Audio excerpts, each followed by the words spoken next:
think that I just come in there and look for knockoffs, and that's not the case. You know, I'm actually a sharp, smart fighter.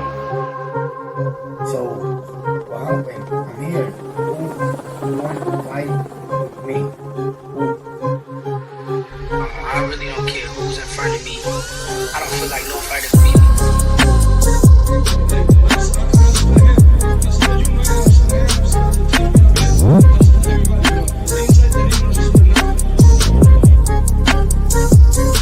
My goal is to demolish everybody, to be honest. Everybody that's in my way.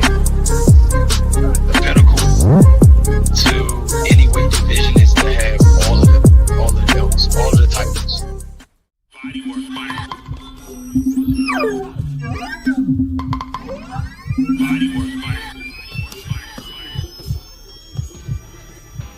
Welcome to Bodywork. Welcome back. It's Michael Rogers. Welcome to Bodywork Boxing. It feels so good to be back. Oh man, it's Friday.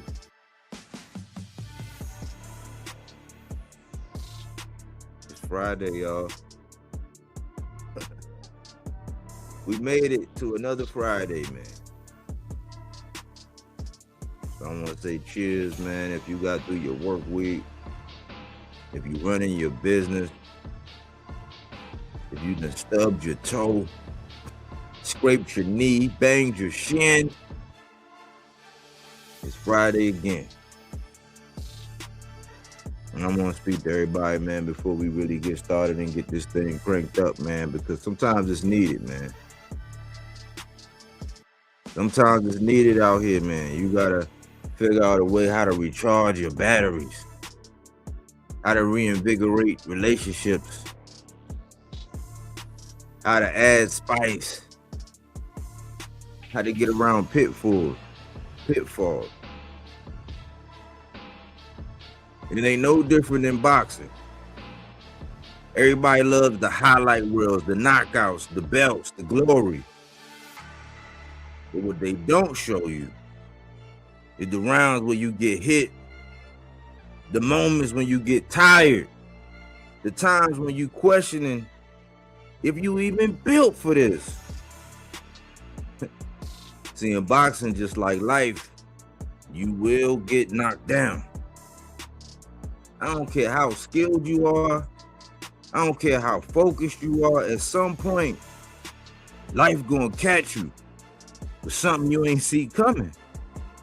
Bills, betrayal, setbacks, doubt, that punch you never trained for.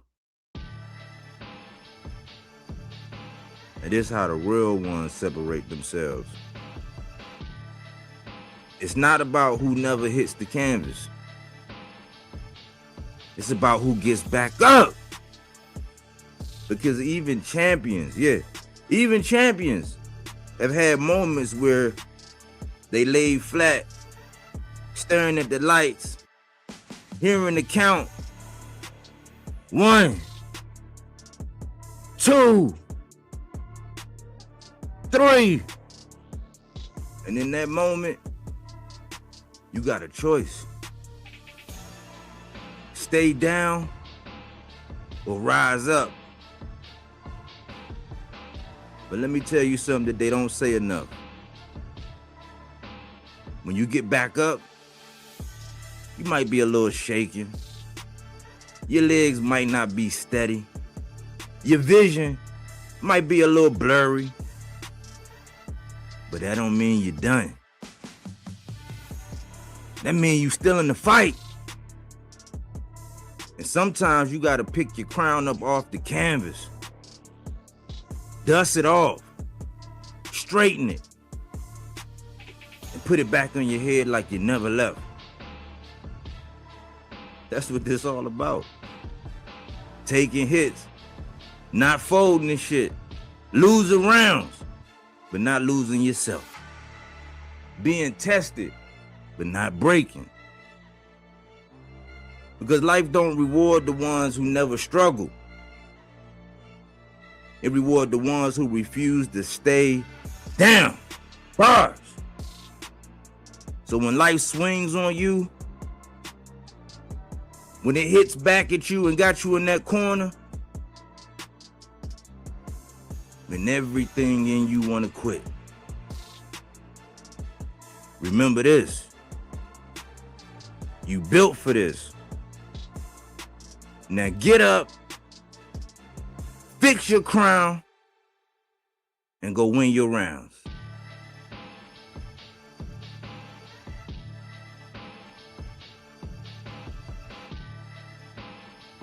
I got the best co-host on the planet with me. What's up, AC? What's good, man? Interesting start out. Basically, when you was saying that, I was thinking of it on two different spectrums. Number one, when you watch a good movie, right? And they're chasing the villain, right? And the good guy eventually catches the villain, right? But the villain is so comfortable with the villain role, with being the villain, with all the negative talk about being the villain and stuff like that. And what does the villain do when he gets caught? Doesn't start crying, he doesn't start bitching, doesn't grab a stick of dynamite and say, I'm gonna blow all of us up. When you look at certain villains, they'll say, okay, you caught me. All right, cool. They'll stand up, fix their clothes, dust some shit off, make sure their shit is right, fix their hair, and says, now I'm ready to be presented as the criminal to the public. Now they can put a face to the name.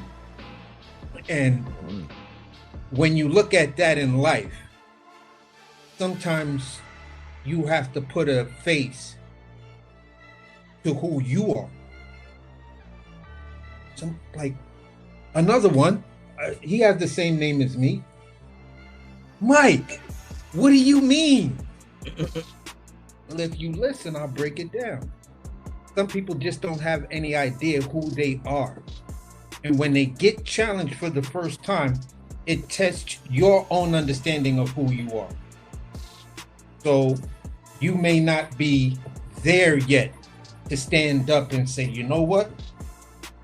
Yeah, I just took a blow. I just got caught out there.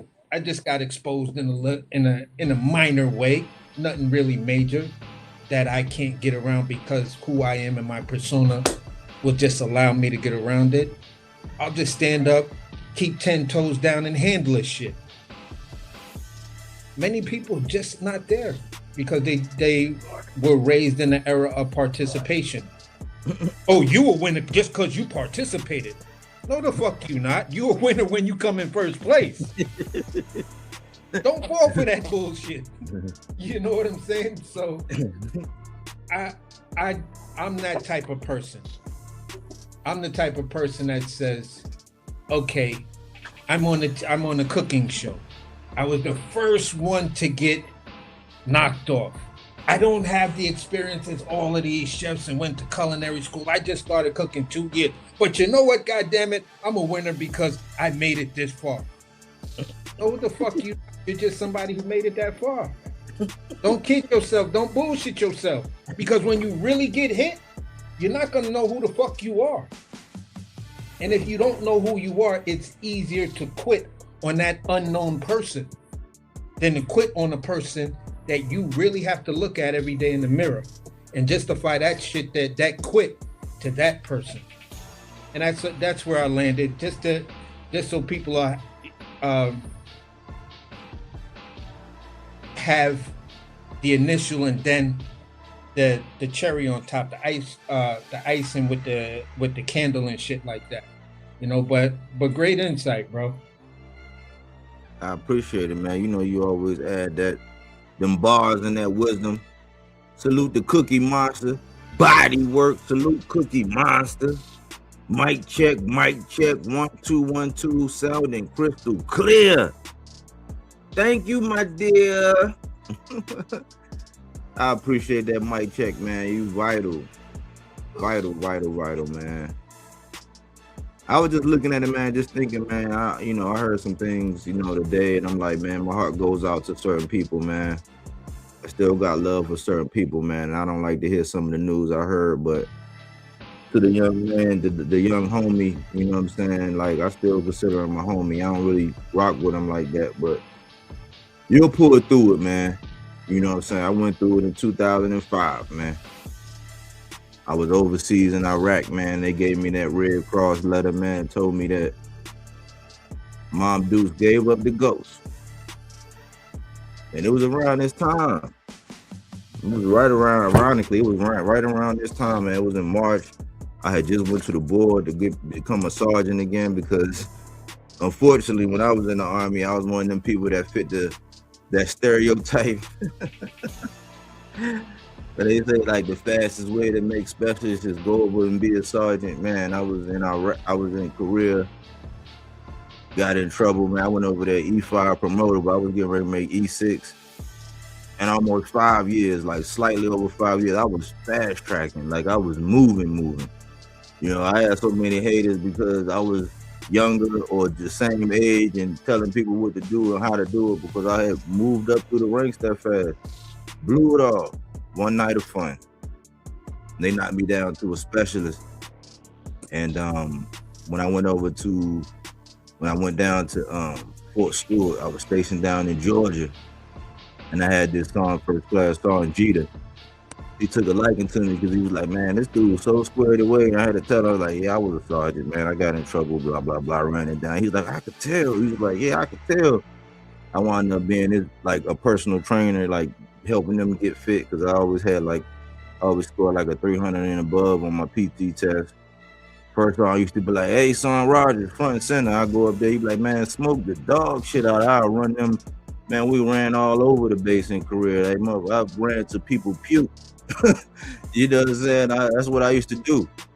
But I got that news when I was over in Iraq. I was in good standing. I had went to the board, and I got that news, man, and I just hit my knees. It's like, man, it's like somebody deflating a balloon. Like all of the air came out my lungs. I hit the floor. Everything was spinning. I was like, man, I couldn't even believe the words that I read, man. So, long story short, man, I don't really be rocking like that over there with the man, you know what I'm saying, with my boy. But man, my heart goes out to you, man. You'll get through it, man. And positive vibes to the family, man. And gone but not forgotten, and they're always there with you in spirit. And although for a long time I compartmentalized with it, I no longer compartmentalize with it. Whenever I see that 615 on the clock, I'll give a shout out. I'll say, I love you, I miss you, mom, I blah, blah, blah, whatever. You know what I'm saying? I'll be paying attention to the numbers. So when I keep seeing certain numbers at certain times, I say certain things to put out certain energy, man. And it's part of life, you know what I'm saying? It's the circle of life, man. And I had to experience mine when I was 24 years old, getting ready to be 25. She was 42 at the time. So my heart goes out, man. I know we all competing on this YouTube stuff, and we got people that we rub elbows with, do light sparring, heavy sparring, and all that. But whenever you hear somebody really going through something, man, me as an empath of some sort,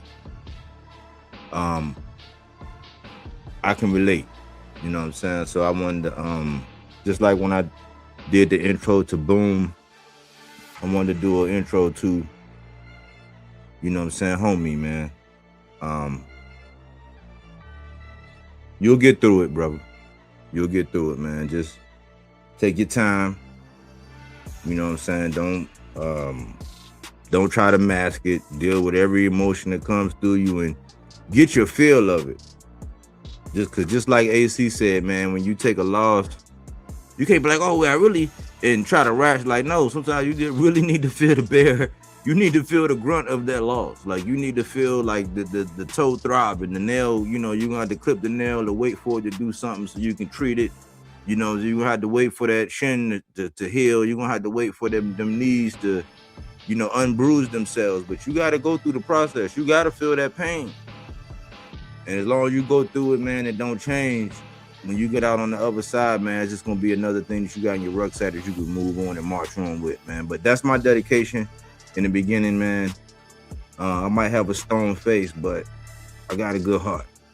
Don't fuck with me in mine, though. But just wanted to put that out there, man. But I didn't have any housekeeping, brother. But we could just shoot the breeze about it before we get into the whole Carlos Adames, man, and just go through the news cycle, man. Some things that's been on your mind. I know we chit-chatted earlier just to see where we was at, man. But what are some pressing things or some issues that you seen? I'll let you go first, and I'll chime in with what I got, and then we'll just ride out, man, see who pop up. I sent the link out to a couple people, couple of the brothers that be getting up here, man. So we'll probably be joined here shortly, but until then, let's cook. I kind of start off where we ended off, and that was kind of talking about the ADAMES fight. And we're both in agreement from our earlier conversation that ADAMES needs to take it down. Like your emotions are at 15, and your emotions should be at like a 5. Oh, you mean ammo? Yeah, and ammo. Yeah, ammo. Yeah, and because Adames was chill. Ammo was emotional. Yeah, and that so basically what I'm saying is that I would have gone into this fight kind of rooting for ammo. Ammo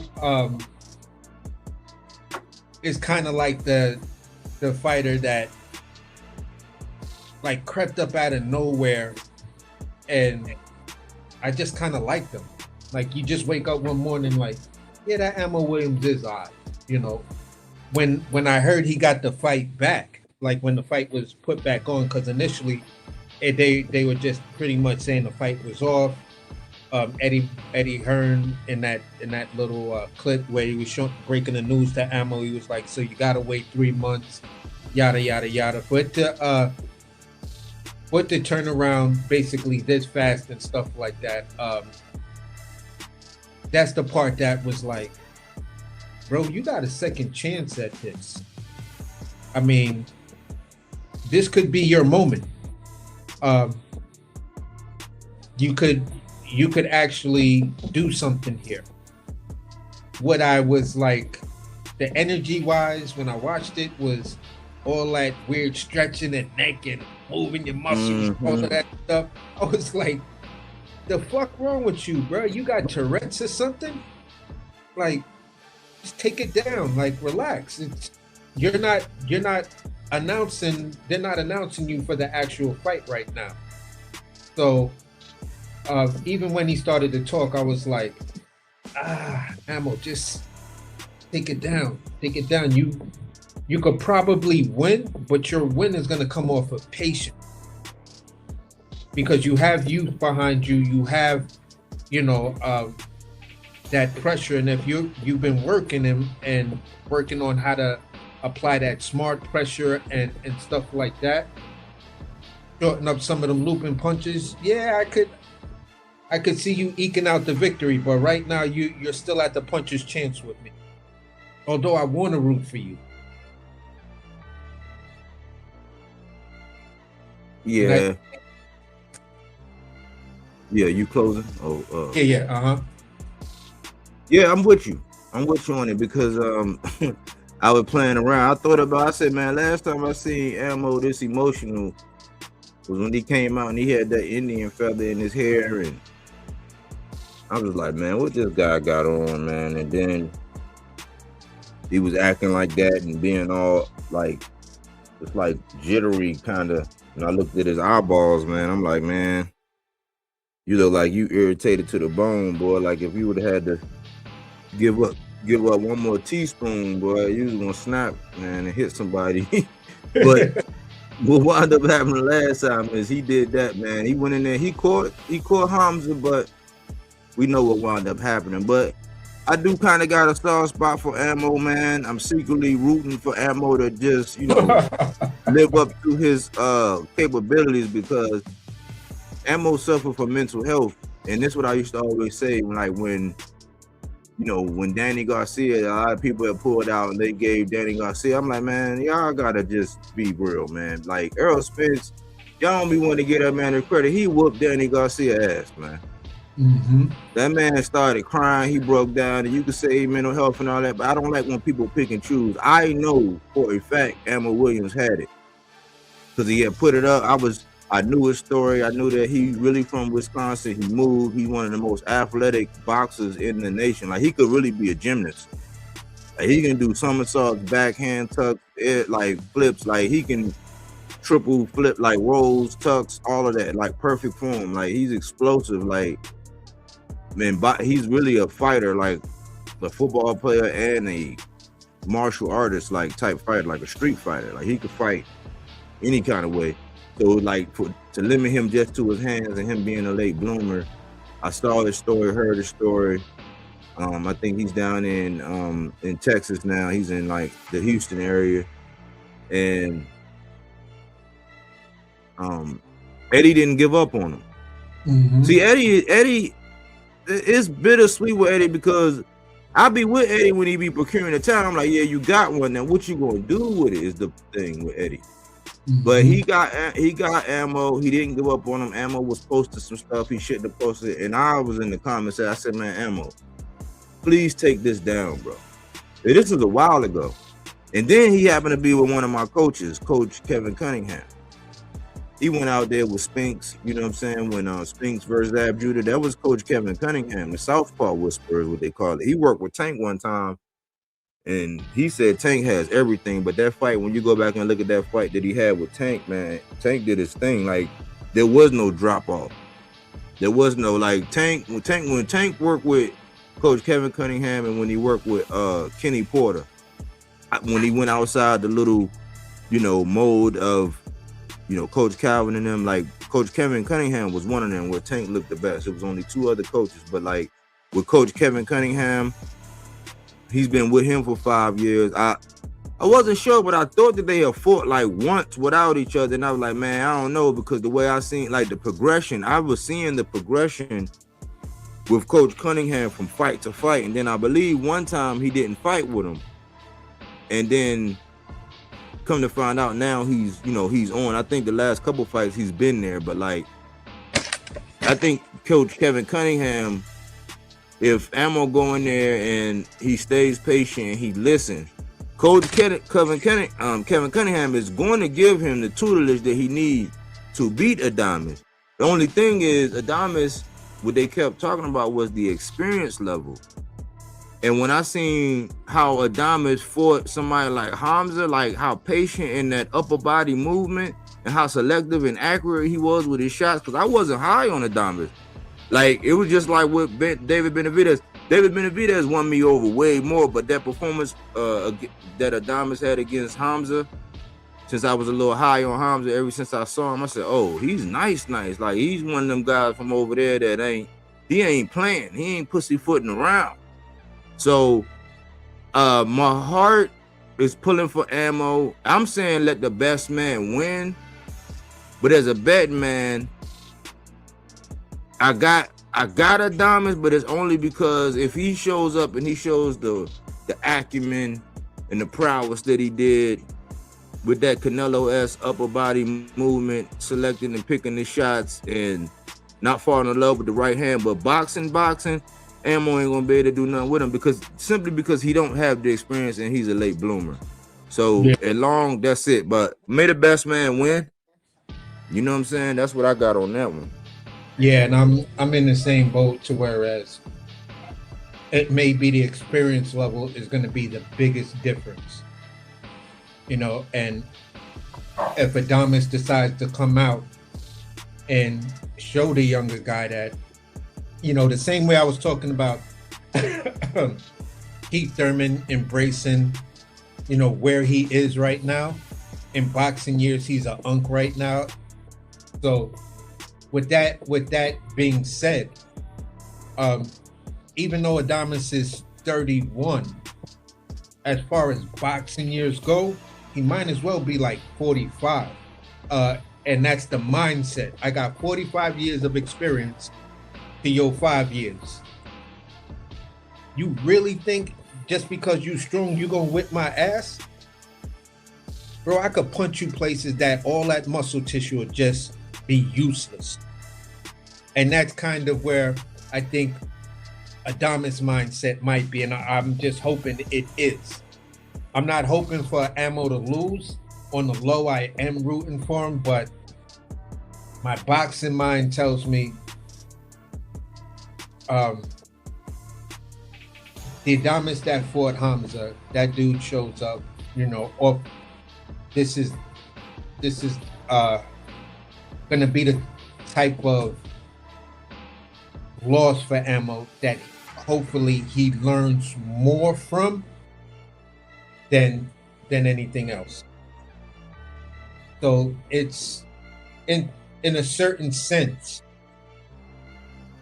if he doesn't get beat up by the loss, or he doesn't beat himself up by the loss, and you know, takes the loss and then builds upon it, even if Coach Cunningham is giving him all the right instructions and stuff like that,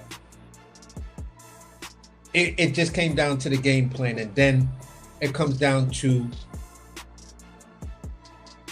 does your athleticism in this case work for you or against you? Because I've seen fighters that were extremely athletic, but they couldn't put together the technical thing that required a good athlete to execute it. There's just that gap. I hear what you're saying, but I don't like, what is it that you're talking about? You know what I'm saying? It's like me telling someone, I'm watching you cut a pepper, and you cut the pepper in small dices. Mm-hmm. And then I turn around and say, all right, now I need you to cut those same peppers, but now I need them in a Brenoir. And you look at me and you're like, you need it in a what? In a Brenoir. Oh, and now I'm seeing this look on your face like you have no idea what I'm talking about. And I'm like, no, just do the same thing you just did, but smaller. But then that's where it all goes to pieces, because I'm looking at it and say, okay, let's just take out these 3 pieces, and let's take out the 3 pieces you did earlier. Is these pieces you just did smaller than the ones you did earlier? No. Okay, so this is not it. Smaller. So this is your standard. You want to take one of these squares and at least get 4 out of that one little square you just cut. If not, let me know. I'll show you how to do it. No, I think I got it. And then you go ahead and you just keep fucking it up, and it's like, wow, you got all the ability, but to put the language together and things like that, you're just, whoa, you're just not, what's not happening with the connection. And then it falls into, what type of learner are you? Are you the type of learner that learns from reading, from doing, or from observing? So whatever Coach Cunningham is going to do with him, he is pretty much has had to go over it in the gym. So if it doesn't work, then we have to reevaluate what type of learner Ammo may be. Yeah, I think really, I think that if Ammo keep pushing and keep going, that he can catch ADAMES with that left. He got a big left hand. If he line you up and he catch you clean with that joint, like he hurt you, he can definitely finish. He wasn't, because of a skilled boxer, and Hamza made the adjustment, but like, if you look at some of the people that ADAMES has actually fought, he fought Patrick Day. And Patrick Day went on to fight Charles Conwell. We know what happened when that happened, but like, he beat Patrick Day. He lost to Patrick Teixeira. He fought Derevyanchenko. He fought Juan Montiel. He fought Julian J. Rod Williams. Now Julian J. Rod Williams got out on him the Julian J. Mark Williams that fought Jerry Hurd, like if that would have been that one, man, Damas might have been in trouble. But the experience, he fought Terrell Boucher. He fought and beat, really, in my opinion, Hamza Shiraz. He fought a lot of skilled boxers. So if you just gonna go in there and thump, like, yeah, then your puncher's chance is your opportunity. But trying to outbox this guy, Yeah. nah, because I used to think, man, all you gotta do is watch out for the right hand. Like if you know how to pivot, and turn around and like, exit away from that right hand, then if you know how to roll out to your right, then shit, it could be a long. You can give him a long night. You can give him a run for his money. I just think it comes down to sheer experience on that one. Yeah. You know what I'm saying? And he got a high knockout ratio.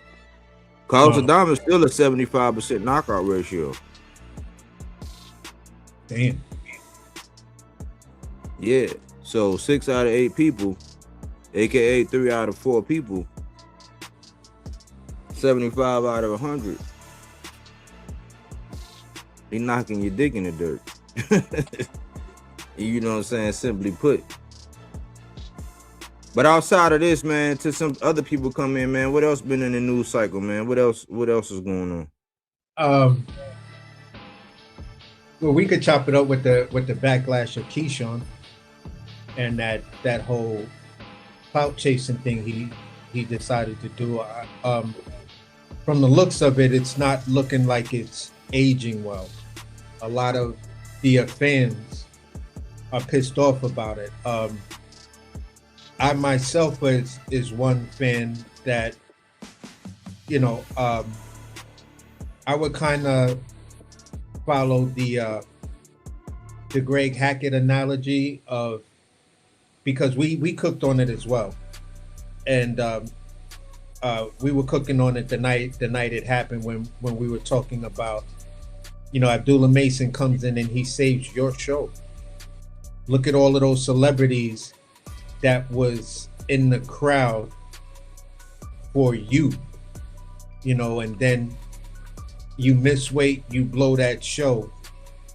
Prior to that, you got some goofy shit to say to Abdullah, like I was saying the other day, but for the most part, you knew you wasn't gonna make weight, and your excuse was, nah, not the weight is too, I couldn't make weight anymore. You just said I was drinking. So you could have gone back down and got that belt back. But now the guy who saved your show, after you move up, now you say you want to fight him. And these are the things that I just don't understand, and I can't follow the logic behind Keyshawn on why would you come to those decisions, and how do you think that's going to help you out, moving forward? Because you're at 140 now. There's fighters that you can seriously fight at 140.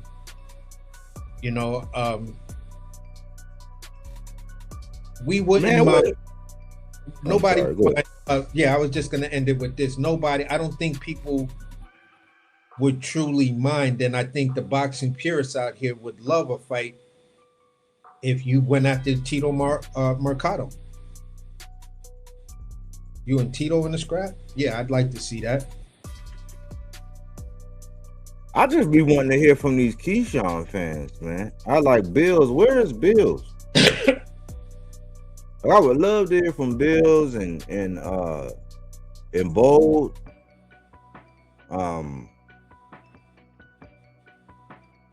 I just want to hear from the Keyshawn fan, because for me, I can't just be jumping from fence to fence, from boat to boat, from ship to ship with what these guys be saying. Like once I start triangulate, like once you really, like the third time you say something and then you don't do and you ain't moving, it's like, nah, man, because I can't be out here shucking and jiving, dipping and diving for you, man. Yeah, I want to know what they think, because I'm like, listen, I call it promotion. I see it for what it is. You out there just promoting. Like, I don't care for it, because that's the old school in me. To where it's like, man, I'm not about all that talking, man. That shit make me mad, man. Like, that shit make me mad, man. That shit triggers. That's triggering to me. I realize that's triggering to me, man. I had a dude in basic, motherfucker just was mad at me because in basic, when it came time for us to clean our weapons, it was a little chick there, and she used to always sit next to me when she was cleaning the weapons, and he liked it. I'm like, that's not my chick. Go shoot your shot. Go for it. But he would do little things and say little things, and like we would always go back and forth. And I said, man, listen, man. At midnight, we can get up and meet in the bathroom, man. Either you can knock me out, or I'll beat the shit out of you. Nobody ever know. Don't tell nobody. He said, man, I ain't going in the bathroom. I'm like, well, shut the fuck up then. That's just how I was like when I was coming out, man. Coming up out of that PG County, DC area, man. I was just young man, sowing my royal oats, but I was focused in basic. But I'm like, man, that's not even my chick. Like, so that's what really, I'm like, I'm not gonna fuck up none of this for no broad. Like, what the fuck you? I'm here, I'm in basic, I'm focused. Like, you wanna go get her. Ain't like we ain't like I'm, you know what I'm saying, doing nothing. You know what I'm saying? I'm not doing nothing. She just sit there. I'm cleaning my weapons. You know what I'm saying? So I don't like them talkers, man. I don't like people like, and with Abdullah is a good, upstanding young man. That's why I don't know why. I know Cameron and Mace. They can say, listen, man, we don't respect old heads. I'm from a different. I'm like, well, they slightly older than me. I think they slightly older than me, not by much, but they slightly older than me. Couple years, I think. They don't respect old heads. I do, but I'm from an era where old head would be like, nah. Even when I was in the army, I hung with like people that was older, like that had more rank. Like they probably didn't want us to be seen out and about, but like we kicked it. Like I was hanging with older people, and they would always be like, nah, I would do this, I would do that. I've always seek older counsel and been hanging around people that was a lot older. So for me, with all the talent that he has talent. What it is, I don't know, because man, the dude was on the top ring died, and I've just now heard. I seen somebody talking about how he fought the weakest link. I'm like, hello. I'm like, how long? Like, we've been saying this since Baranchek. It's like, yeah, you went up there and you stopped. I'm not on your back, just like Devin. He got me off his back. Keyshawn got me off his back by stopping Ortiz, but you stopped him with Bodywork. Superb. I gotta applaud that. I have nothing to say, but like to act like that guy was Jermaine Ortiz a world beater? No. Like, because he had already lost, like it's already a blueprint. Like, once there's a blueprint on how to beat somebody, yes, you did what you were supposed to do because you stopped them. I don't take credit. That's why I'm really not trying to go there. But looking at your activity and looking at how you be picking and choosing, like, again, I ask, when have you ever heard him call out Gary Antoine Russell? Mm-hmm. Like, Tito Mercado called him, like, the Wonder Twins. He called them both. He went up to them both and called them, you know what I'm saying? You know what? He had some choice words. He called them both a female dog, and I know he ain't going to fight me. Like, he called out Shakur. They didn't say nothing. They're going to play the looking back game on him. So not only like did they not do what they said they was gonna do, with Shakur drop his belt and then go back down to 35 and then Keyshawn go to 40. No, they conjoined twins. They like Arnold and what's his name? Danny DeVito. They twins, you know what I'm saying? In the same division. And we forecasted it. I said, man, listen, man, y'all sit up there, y'all gonna allow this. I'm like, okay, I understand them not fighting. But them being in the same division, I was like, yeah, okay, them not fighting, okay, cool. Like, they already got me. I thought they were the Young Guns. Turns out they Batman and Robin. I said, okay, cool. I learned that a while ago. We can go back and look at the date on that thumbnail when I said don't ask. Like, because I wasn't going to ask for them to fight. I was over that. I said, but proceeding forward, it's going to mess up current divisions. I just see one of the biggest YouTube channels, like, spit that shit verbatim. I seen a video he did, like, yesterday evening. Ironically, after we did the review on it, you know what I'm saying? Just making an observation. Coming to the same terms. I'm like, how long ago? So I've been judging the curve. It's like 8 months. It's an 8 month, 6 month, sometimes 3 month curve. Look at the boot situation. I'm just like, okay, with Keyshawn, dude, this Linguini method is getting played out. Like Devin, he used to do that. You can't say that about Devin no more, especially if this Rolly get across the line.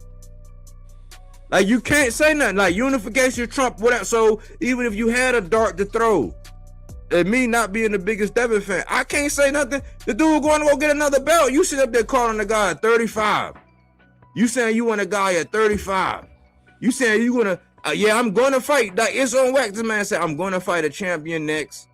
It's gonna be sooner than what y'all think. And I'm like, when we just did the process of elimination the other day, I'm like, which champion? Who? You did the Debo stuff. You went like, you know, you was gonna hit Craig with a brick. I mean, Craig, you was gonna hit Debo with a brick. You doing all this thing. You just doing the linguini. I've never seen, I said Linguini method. I don't know what this is. This is beyond Linguini method. He's going in the phone book saying, I'll fight Michael Rogers. I'll fight Michael Arrington. I'll fight Michael Phelps. I'll fight like, you know what I'm saying? Like, how realistic is that? Yeah. And then the crazy part was in the very beginning of that, in the first 30 seconds, Keyshawn standing there and he said, right now, at this moment in time, right now, the only two people I want to fight is Shushu and Abdullah. And I just looked and I was like, why would you want to fight Shushu? You're not talking about going down. So why would you want to fight Shushu? Shushu's talking about 130. Shushu's talking about undisputed at 126. Whether or not he do it or not and stay focused to his true fan base, that's something different. But you brought up this guy again. There's fighters like Mercado. People will get up and be like, whoa, no, Keyshawn didn't. If you said, I want to fight Andy Hirioka. Oh, yeah. Because I heard, yeah. Sign me up. Take my money right now. Exactly. Yep. So I'm just like, okay. If you at 40. No, but AC, you called this a long time. I'm sorry, I gotta stop you, but you called this a long time ago. You called this a long time ago because I don't want to bring up you know who. Let's just call him Dub. Let's call him Dub. But when Dub started doing that shit, I'm like, yeah, when you latch yourself on and it's greater and it's a higher weight, there is no accountability for the current weight. Yes. So you can keep attaching, just like, okay, it makes no sense for you to be calling out Abdullah Mason. You're at 40. He's at 35. That's just like the Tank thing. That's the same thing I said with the Tank thing. He's at 35. He's a champ. He's not moving up. He's about his business. He got plans and doing whatever he's going to do. He got your strap. But you're teasing him and saying, oh, man, it's pulling teeth to get him to fight. But in the same breath, you saying you're going to 47. I'm like, make up your mind. Like, you're not doing like what Lamont Roach doing. Like, Lamont Roach went on to prove, I guess, if he come down to 35 and fight Williams and Payne, especially if he beat, then he'll show that, okay, Tank already showed. He jumped up to 40, dropped all the way back down to 30 to fight Leo Santa Cruz. Like, that's not an easy. He went to 40, skipped the division, went back down to 30. So he skipped 35. He went to 40 for Mario Barrios where he had the disadvantages. Skipped back over 35, went down to 30. That's like pound for pound stuff, but he don't get no credit. But Keyshawn can fake, fraud. You never step foot. You fought one fight at 140, and why? Don't get away from the fact that I told y'all it's the hopscotch method. Why? Because 140 is the hottest division in boxing. It's the hottest division in boxing. 54 is close, but they got to mix it up a little bit more. 40 on any given night, I could take somebody that's unnamed, you know what I'm saying, that you probably it wouldn't be your first thought, and I can get your favorite fighter beat at 40. That's how I've been studying it. But he can attach himself to 47 and then attach himself to a name at 35, Tank and Mason. And everybody give him full credit. I'm like, based on what? Beating Baranchak, moving up and beat Jermaine Ortiz. Jermaine Ortiz wasn't undefeated. He should have got the nod in a couple of the fights. But the reality of the matter is he didn't do enough. So why did he get to do that? And nobody say nothing. Cause he Shakur's BFF. Yeah, it's all that weird shit right there, bro.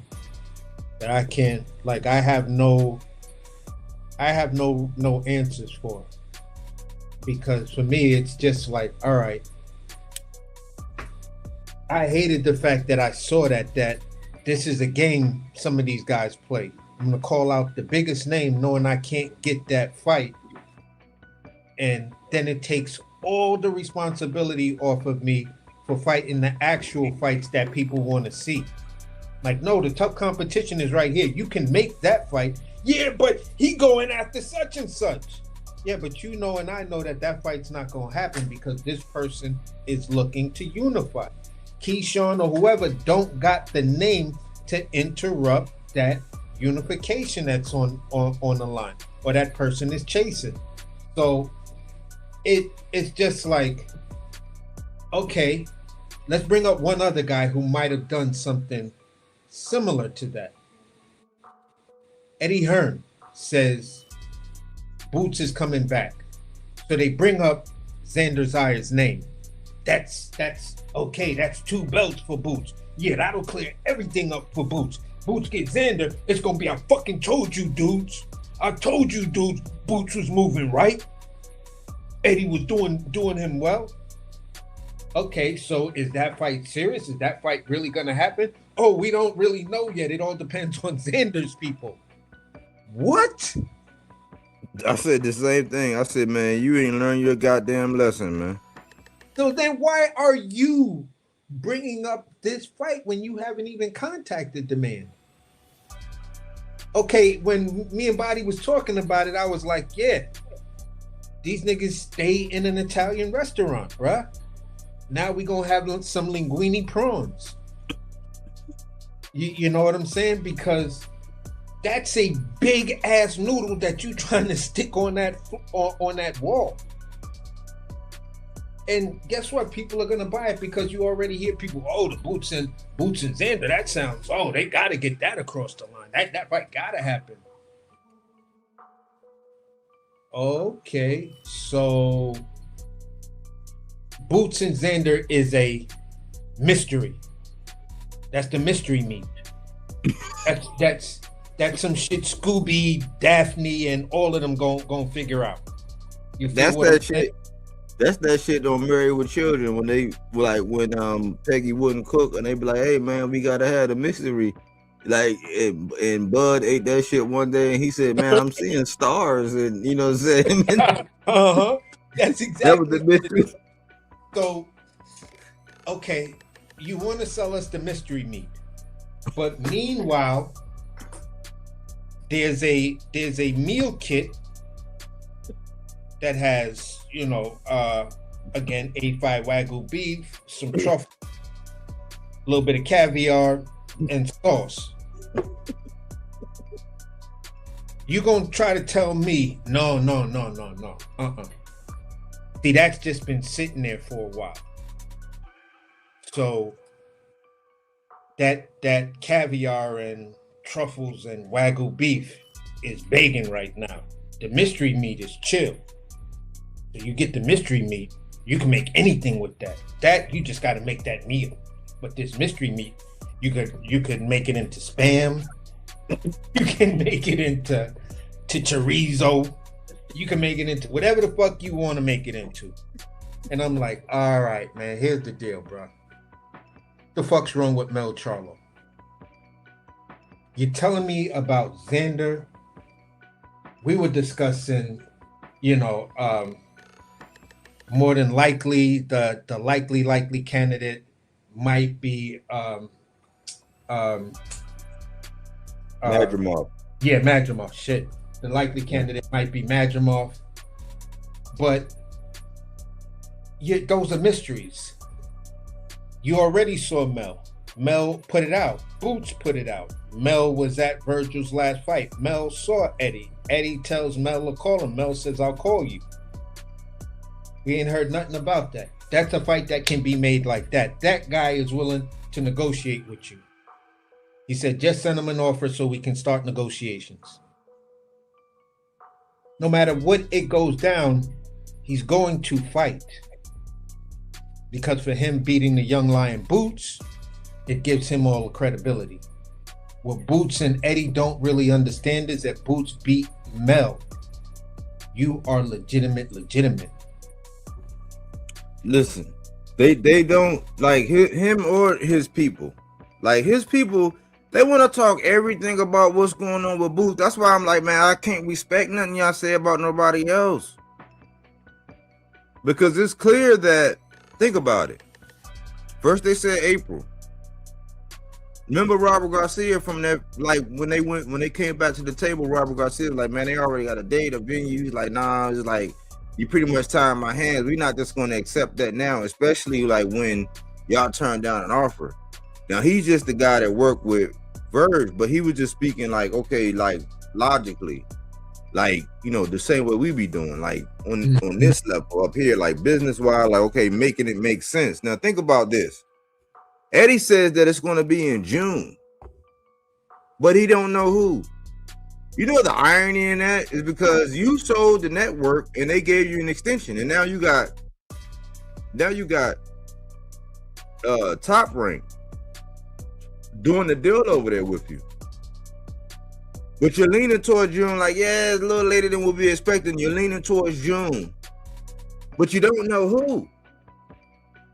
You know what they you know, we say you're flying by the seat of your pants. Yep. You don't have a plan. You reaching for straws. You grasping for straws. And I'm saying the same thing we experienced with Brian Norman, where we took a lot of like dumbass people just throwing eggs and all that. I'm like, yeah, but look at the situation. Devin wound up getting credit for that. That could have been you. Remember Marlon Lawrence when he's like, man, that could have been in you, but you chose otherwise. You know what I'm saying? So, you know, you that could have been you. We fast forward to Bachram. It was a Rocky movie. It was Apollo Creed versus the Russian. If he dies, he dies. Josh Kelly jump up there. That could have been you. And now we got Jermell Charlo, all this inactivity. We keep saying, listen, the reason why Josh Kelly had so much success was because Bachram was on a 15-month layoff. Here you go, Jermell Charlo is just jumping up. He's doing jumping jacks. He got on neon pink, saying, pick me, do business with me. And y'all like, hey, you hear something? You hear something? Y'all hear that? I don't hear nothing. Y'all don't hear nothing. And y'all getting ready to attach y'all wagon to Xander Zayas. Meanwhile, Josh Kelly got a contract with your name on it. He had it before the Bachram fight. Push the envelope. But I know. You know what they're going to say? They're going to say, oh, well, he just fought back in November.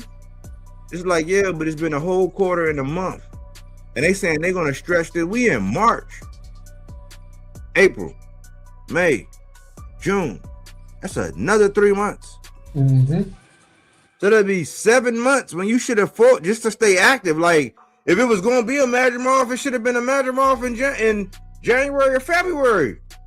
If that was going to be the case, don't wait till June to give us a Madrimov, bro. I'm telling you, I'm going to stop doing videos. I'm going to completely stop doing videos. Why? Because I don't like going to get, like, the fact that people be saying, oh, man, why are you hating? He's just the best kept secret and nobody will fight him. It's like, no, people will fight him. But we don't hold them to the same level of accountability we hold other fighters, to where you sign up with somebody, like, people don't, they ain't say nothing about, well, they shitted on all them people that signed up with PBC, and because of how they got, like, upended, got railroaded, got pigeonholed into a situation by Turk and all this other foreign stuff, like, they roast PBC for signing up with the, oh man, they shouldn't be with the PBC. That's what you get for the PBC. You get all this smoke. People are still, like, instead of taking, like, the whole fact that instead of saying, oh, hip hop parade, we getting Resendez against Jaime Munguia, you know what they said? They turn around and say, oh man, Jamal Charlo, he pulled out again. Man, I'm like, it's people that just hate the PBC. They do not take and use that same energy towards Matchroom. They do a little bit with Eddie because of the spatula and the fishnets, but that don't really have nothing to do with nothing. You know what I'm saying? Eventually these people get off the pot. It just take a long time. But there is not the same level of accountability. And I'm getting tired of the point to where we keep bringing up all these valid points about Boots. And in real time, y'all say, you lying, you hating or whatever. And then 6 months later, y'all sitting around saying, yeah, doing the same fucking videos. Saying the same thing. Like Eddie don't know, he don't got a clue what he doing with Boots. And we gonna get somebody in June, but it's probably, don't give us I'm telling you, if it's a Madrid off, I'm just gonna stop doing videos. You can say you can play the whole, because what y'all gonna do is y'all gonna turn him into a bud, but it's a bud not by choice. It's a bud because you can't say the same thing. It's just like slavery. You can't go through and deal with the same things that our ancestors went through and then you not do something to make a change or do something different to step up or whatever. Even if you got to go out on your shield. You can't do that. But your fans, Boots fans, because I heard them say it. They said, oh man, Boots, Bud, he didn't get to where he got to. He 37? Like, yeah, man, Boots got plenty of time. I'm like, all right, Boots, Bud is the exception, not the rule. But go ahead. No, I was just saying that logic right there is crazy. You're talking about someone who's 28, where you got to give some Boots fans credit is when they make the argument of name recognition, where they were and stuff like that in their career. Yeah, Boots came in with some heavy name recognition, and between Bozy, his brothers, you kind of fell in where you got in, and that's a boxing family. Got the young son, the dad used to box, the sons used to box. Now the youngest son is boxing, so let's see how that turns out. So and then we were hearing all of these stories of Boots putting in great work at sparring and stuff like that. Then we're looking at the eye test. So yeah, name recognition wise versus Terrence Crawford's name recognition, two different ballparks.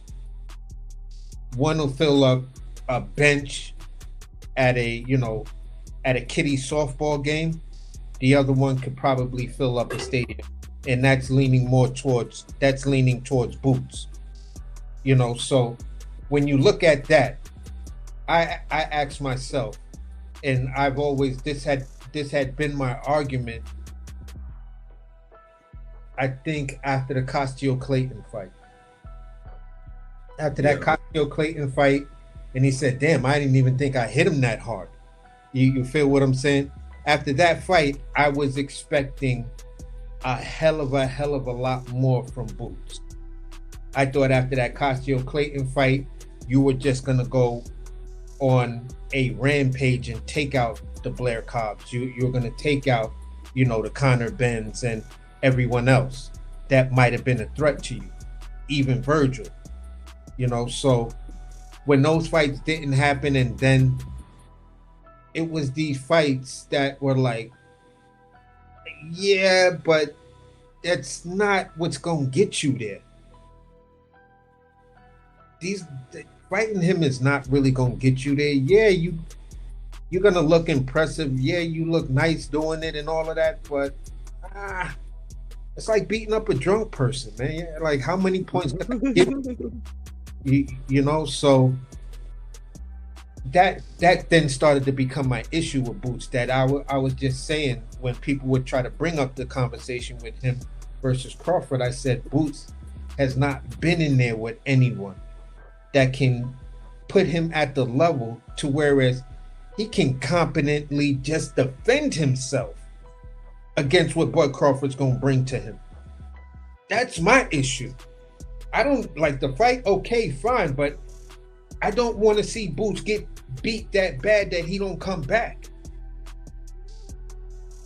And I'd stayed 10 toes down on that. And I'm like, look, at this point, it's smarter for Boots to continue to just clout chase off of Bud instead of doing anything serious to try to make the fight with Bud. And I said, on top of that, then you put in all of this paperwork And it seemed the timing of your paperwork was always pretty much after Errol's already doing his thing. Like the negotiations have already started and stuff like that. Then you put in your paperwork so it looks good, like you're trying to get the Errol Spence fight. But you knew when Errol is in that situation, those fights don't fall apart unless something dramatic happens to Errol. So I was just like, nah, man, this nigga's clout chasing off of Errol Spence, talking about, yeah, we petitioned the IBF. We petitioned the IBF 3 times. Bruh. Come on, man. Like, the fuck are you doing, man? Like, nobody's buying that shit. Nobody's really buying that. Because why didn't you petition the IBF in between Errol doing what he was doing? So I was just like, it just started to put me on a, I think you're nice, but until you fight somebody that's like really there, then I'm just gonna shit on you. I'm not even gonna lie. I'm just gonna shit on you. Hey, well, yeah. Let me make a correction though. It's been 5 months. Whoa. He fought Lima in October. But this is the interesting thing. Y'all want let me give y'all a fun fact. But I do want everybody to put like who they got, ADAMES or Ammo, in the comments, man. If you hear this, if you're watching this, all the way up until the fight, even if it's on a playback, put who you got in there, man. We can spotlight this. We can, we can add to your cachet to say, hey, man, this guy know what he talking about, or this guy said, blah, blah, blah. We can, you know what I'm saying? We will have you there on record, basically. But this is interesting. Let me get this. Let me gel this up for you, so you can see where I'm coming from. And I'm gonna tell you, like, this is how my mind works, and this is how I be seeing everything, man. And that's why. It's like I have a speed up clock. Like in life, sometimes I always feel like I'm behind the 8 balls, and I have to tell myself, relax, man, because you gotta consider this, and that. And I'm like, oh yeah, okay. But like I always feel like I'm Almontes, salute. See, a stand-up dude. That's the 300. That's 300 energy right there. You got 300 energy. ADAMES by murder. Salute to Almontes. I ain't seen you in a minute, man. Where you been, Holmes? I ain't seen my man Jose Rodriguez either, man. I need a proof of life, Jose Rodriguez, man. You normally be like, you 300 day one. I ain't seen you. I don't know what happened. Like, if I said something to offend you, at least gotta tell me, okay, I said that. And I'll be like, all right, yeah, I did say that.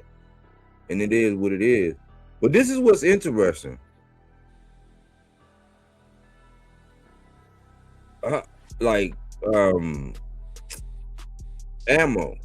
Ammo lost to Hamza Shiraz in June of 2024. Got stopped. TKO. Since then, he's went on a tear where he's fought 4 more people. He got 2 knockouts and 2 unanimous decisions. Even though that Toussaint one, yeah, I don't, you know what I'm saying? Like Boxing Gods was with him.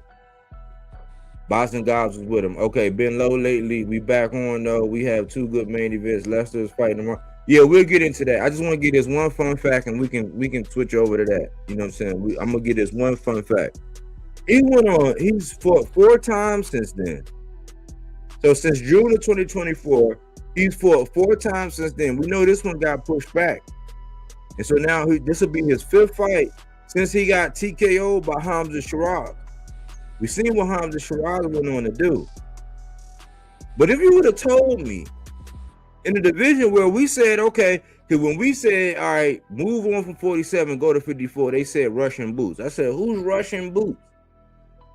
I'm like, man, like, yeah, Russian Boots. I'm like, he might as well. No, why y'all rushing him? Because he want to get, okay, so when we listened, we sat back, we settled down, we said, okay, cool, we're going to watch this thing play itself out. And what wound up happening, it was giving, if I use a current terminology, it was giving that he wanted undisputed. He got Giannis, spiked his ass, made him retire on the stool, I think around the 6th round. Excellent. Bravo. I was there. So then I'm like, okay, you halfway there and you got the ring. Brian Norman is right there, but a little time went by. Eddie did his little media thing. They smeared Brian Norman. Nobody was looking at the facts, the Equifax, the artifacts, and all that. Nobody was doing that. So we moved on. We put stakes in the ground. We marched on. He arbitrarily jumps up to 54. And me and AC were talking about this earlier. It's like I was reminded of something that I had been saying too. Like I said, man, listen, my first argument was, man, you can't just arbitrarily jump up to a weight unless you're a high demand. Like if Tank announced himself at 47, everybody at 47 say, I want to fight him. Like, even though they put you in that same category because you have the explosive, you shown and demonstrated traits to where you might be able to be that kind of star player, you have not done it yet. So even though they put you in the same category as Tank, you're not Tank. If Tank announced that he was going to 47, the Tank said, shit, fuck it, I'm going to fuck around and go to 54. Some people you wouldn't believe would want to get in the ring with him. Like Bud won, if Bud beat Spence and said, oh yeah, since Tank said I got a glass shield, tell him come up to 47. So he said I would stay there for Tank. I wanted Tank to call that bluff so bad. I wanted him to. People said, oh man, you're a Tankamaniac. Like, Boots has not moved. He didn't go to 54 like we said. He arbitrarily jumps up at an inopportune time, and that's when Virgil and him, remember, he had already turned down that first offer. So with everybody looking and the implications looking like Boots was going to go ahead and go get undisputed, that's what everybody thought. That's what it was given. You ain't got Giannis. We thinking, okay, cool. You gonna go ahead. Now you got 2 of the Infinity Stones and the ring. You got leverage. But when he jumped up, he didn't use none of that leverage. He shared it. We put our foot in Keyshawn ass for blowing weight and doing that. We put our foot in Shakur ass. Well, we did over here, Bodywork, and Shakur ass for doing that and then moving up. They got away with it. Boots got up there and they say, hell of a fighter, but brings nothing to the table. But if you would have told me that in June of 2026, Ammo got TKO'd, and he's coming around where tomorrow he's getting a shot of the strap. I said, now if you're the second coming of Bud, and Bud jumped from 54 to 68, you trying to tell me that you can go from a Luis Lima to a Carlos Adames, especially when Janabek just got suspended, them belts on limbo. Jump to 60 and show how great it's there for the taking. This thumbnail was going to be, it was going to be a picture of Carlos Adames and Austin Ammo Williams with the arrow, because y'all know how Bodywork. If y'all know one of my little fortes is to point the arrow. So if in doubt, point to the arrow to what he's talking about. Y'all already know it was going to be an arrow. That arrow right there, that's changed at 180 degrees. Who would it be pointing at? It'll be pointing at Ammo Williams. In the thumbnail was going to say Boots. This could have been you. Now we gotta wait till June.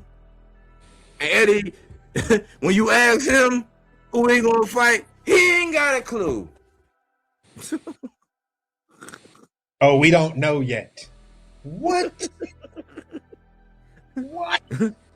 You gotta plan these things out. That's what's so crazy. It's like if you don't know now, like you really reaching for straws, and whoever you send the offer to, they're gonna rake you over the coals. Why? Because they know you're desperate. Why? Because the same way when I was trying to say about when I was defending BBC and how they got these venues and these functions, you got to plan that out. Like the network got to give you money, a budget, something that you can say, oh, okay, well, who are you going to fight? So they can do all their due diligence and say, okay, well, this fight is estimated to make this amount. If you know it's going to be in June, so you know you got a date, you know you could possibly land a venue, but you don't know who, man. That man flying by the seat of his pants, AC. Yeah, and it's like, to go back when we was first talking about this, we were like, look, man, shit is locked in at 54. Yes, there may be some big money fights at 54, but if you go up to 60, you set that shit up, you lock it down. By the time many of those big names are forced to go up to 60, you'll just be knocking all them dudes off. You know what I'm saying? And that was years before the I would say the kraken in the water that's tight, that's probably sleeping. I just got to see how he progresses and stuff like that before we even like really got whiff of a Yoenli Hernandez. Mm-hmm. So the way you moving right now, maybe going up to 60 might be dangerous for you. Because that dude is coming in and he's already sitting in number one spots. And he probably be the dude that says, oh, they Dion? He coming here? Okay, listen. You make it that fight. I don't care. You no say, papi, just make that fight. Right now. I know bullshit. Fucking make that fight, man. You know what I'm saying? And that's my bad impression of what he's probably sounding like hearing that Boots would ever come up there. So that's kind of where I'm at with this. So I'm in the space that says this. Boots,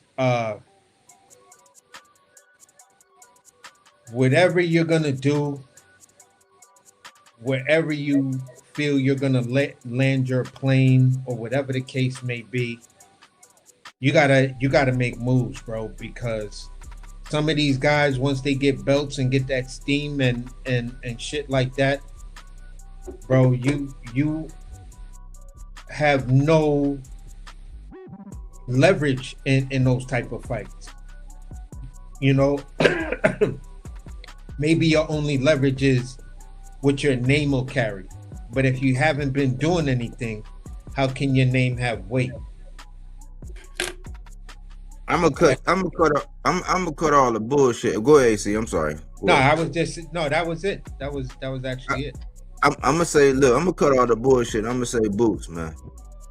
Nice guys finish last. Think about it. Think about all these people that just they playing the villain roles. They out here trolling. They running up on nice people. Like realistic. Like if there was like, listen, I'm gonna tell y'all this.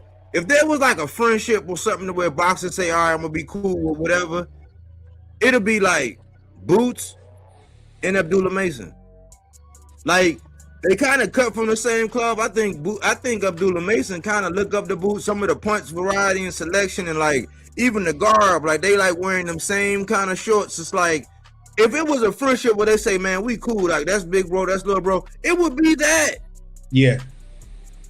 But look at somebody like Keyshawn running up on somebody like Abdullah, knowing that the nature he is, knowing that he got brothers, knowing that he got a father. His father is not like Bill. He tried to cast that aspersion on him, saying that, man, that's why I say, man, like, bro, I couldn't be down. Like, I would be on my Tito Mercado shit. Like, where you at, Key?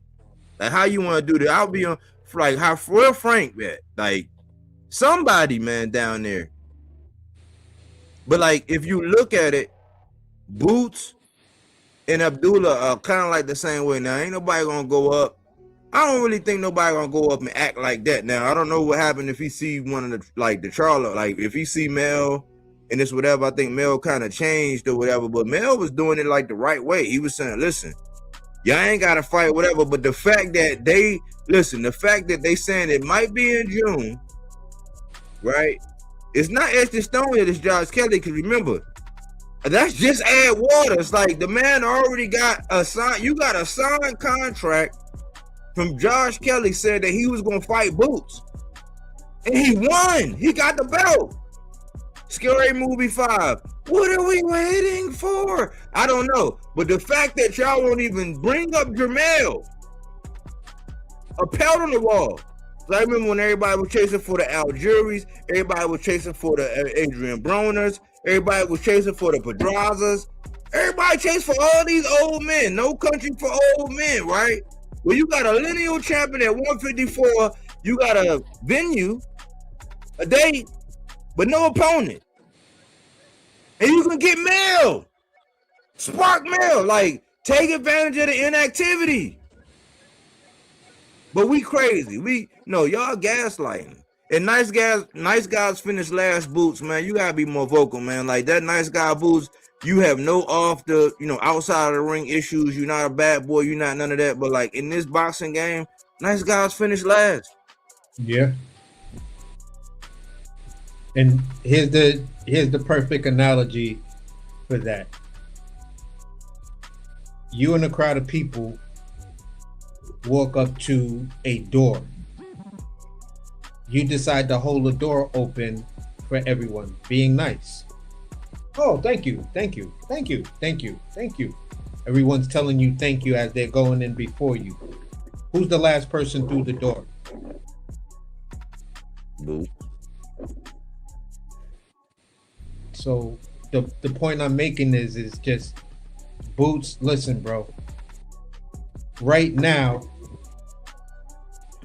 you kind of acting like Ralph the Doorman from the Jeffersons, because you're willing to hold the door for everybody and let everybody get famous, let everybody, take the fights and the wins that you should have got, and you still want us to follow you and support you in a manner that is going to put asses in seats and buy your pay-per-views. Just on the strength of you alone, yeah, that may happen one or two more times, but we're gonna start to be looking at you away from Eddie and saying, all right, Boots, when are you going to take control of your own career? Because we're on the outside looking in, and this bullshit is clear as day of what's going on. And we're just asking you, do you see the shit that we seen? Or are we seeing something completely different than what you're seeing? In any way, the only way we, the fans, can know what's going on is either you say something or you land one of these big ass fights. And that's where I landed on that. Hopefully he'll get his shit together. Well, they kind of, unfortunately, hate to paint a picture, but I think they got your guy over a barrel, man. Like, they got this man over a barrel, man, because now when you had the luxury of the facade, like, see, you had this luxury, you had this facade, and we gotta keep it a buck over here. We gotta keep it 10 times 10, all the way funky. You had this facade to where you had all these options. And what happened? Rookie mistake. And again, originally we said that we can't blame, we wasn't going to blame Boots, we was going to blame Eddie. Why? Because that's like Eddie, like, that's Eddie's thing. Like, Eddie's supposed to, he's the guy. Boots is the talent. If you go by Andre Ward, right? This is the Andre Ward thing. That this is Andre Ward in disguise that people don't really see. See, this is the nice guy. Now, he went through some legal troubles too. There's a couple parallels except for the Olympic thing and Boots flashier, but there's similarities. They went through some things. But Andre Ward was never really, he never really got the starter that he deserved, but Boots has all the potential. If you go back and look at, I got in my boxes to watch, look at the Black Mamba. Like, he looked like a video game in there. I highlighted it. I'm a fan. But when you really sit back and look at it, they gave this facade like this man had all these options, and they put all their eggs in that Virgil Ortiz basket. And I'm like, man, now ain't the time to do it. And you don't care. Why? because you making all the money. Like, that's not even my thing. I'm like, man, I'm glad. Like, you a millionaire. Like, every time you lace up some gloves and go through a training camp, you gonna get a couple more million. Your family gonna eat. Your father gonna eat. Everybody gonna eat. That's a wonderful thing. I hate that I have to explain that. We love all of that. We respect everybody that lace up a single pair of gloves.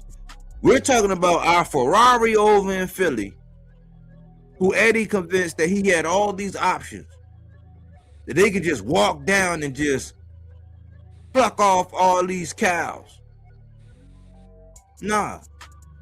You need to be real and do real business, not the kind of business that we've grown to where it's like, you know, people shake hands and they turn around, they start walking away, and somebody turn around and say, I really stuck it to that sucker. Like, no, that's not the American way. That is the American way, but that's not how it should be. Both parties should agree. So the illusion was that you had all these options. Well, it's been 5 months. So don't come at me with no bullshit. Don't talk about no political, I want to pledge my allegiance. Ain't nobody hating on Boots. And I can prove financially by buying a ticket, going to the fight, showing everything that all like. So if you're not a bigger fan of me in that aspect to where you bought a ticket and went to the fight, miss me with all that bullshit about me hating on the dude. I'm saying, listen, put your foot in Eddie's ass. You saw Andre, and the more and more I think about it, not to be a conspiracist, is this. Sometimes, because you have a bigger play and we're playing chess, sometimes I ain't gonna use Boots, but it apply to Boots. But sometimes, like the Pittsburgh Steelers, they was known for drafting great wide receivers. So if I know that they on the docket, Pittsburgh Steelers is scheduled to go see this, blah, blah, blah, I might, as a Philadelphia Eagle fan, even though we're not in the same division, let's just say I was a Raven fan, I might acquire a guy that the Steelers were looking at, and for some reason, I just never get him in the bubble where he at. Why? Because I don't want the competition to have him. So you thinking, and the more and more I'm looking at it, I'm looking at a big picture. To where Eddie grabbed Boots, just like he grabbed a couple of these other guys. He grabbed Boots. Why? He didn't want the PBC to have him. And you got dumbass fans out here online because there's some gangbanging shit to where they'll come out and shit on everybody with PBC when going to PBC was the best thing for him. It's not the same situation. People would not do the devil in the details like AC say and say, listen, man, there was a time when he had this guy passed away. He was up for grabs. He wasn't fully connected with the PBC. They were looking out for him, but he was not full-fledged like their guy. They could not let him take the place of an Errol Spence, a Jamel Charlo, a Jamal Charlo, a Tank Davis, or any of their Mexican fans, all of the Pacquiao fight. They was not going to do that. You're not even committed. But y'all convinced that man to go across the pond with Eddie. Yep. Dropping leverage. Lowballing people. You got Speedy Rashidi. You got Blair the Flair. Like, you could just do a chitlin circuit amongst the black people and get paid throughout the states. Who gonna argue? Because you ain't fighting somebody with a belt. Oh, I thought belts don't matter. Oh, that just comes when it comes down to Shakur or Keyshawn or whatever flavor of the week or the month it is. The bottom line is Eddie got a hold of Boots. Boots won't say nothing. Their fan won't say nothing because if you say something about how he's being mismanaged, they'll equate it to you shitting on his talent. Like Stevie Wonder can see. And they say Stevie Wonder really can see that Boots got talent. I think Stevie Wonder done seen Boots knock a nigga out. You know what I'm saying? I mean, don't hold me to it, but you know what I'm saying? If it was a gambling bet, I would bet that Stevie Wonder's eyes had actually laid eyes on Boots knocking a nigga out.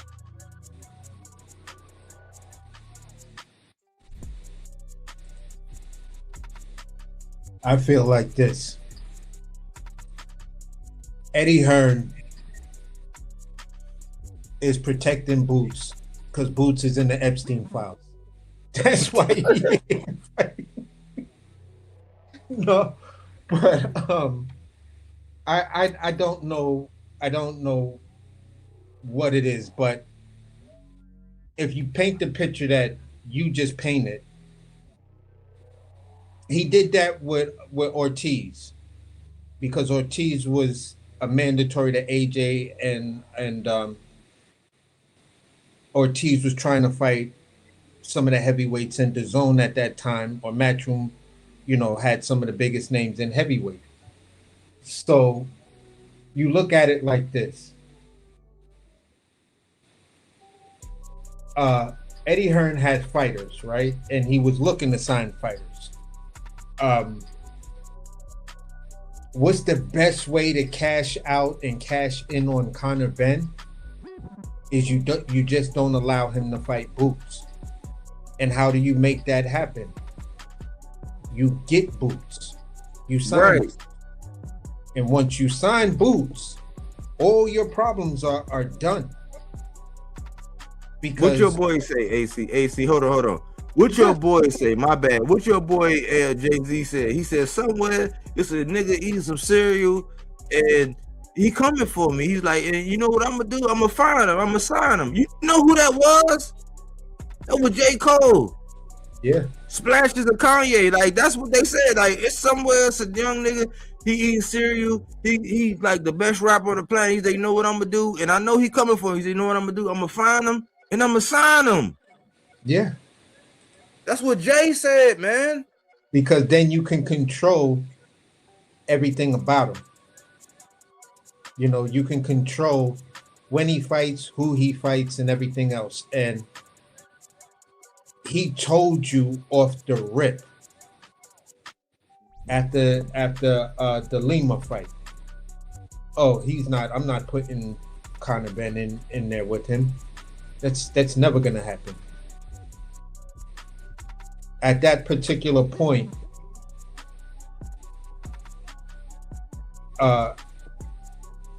that's when I would have made a face and been like, whether I put the whole thing together like that, but I would have just been like, wait a minute.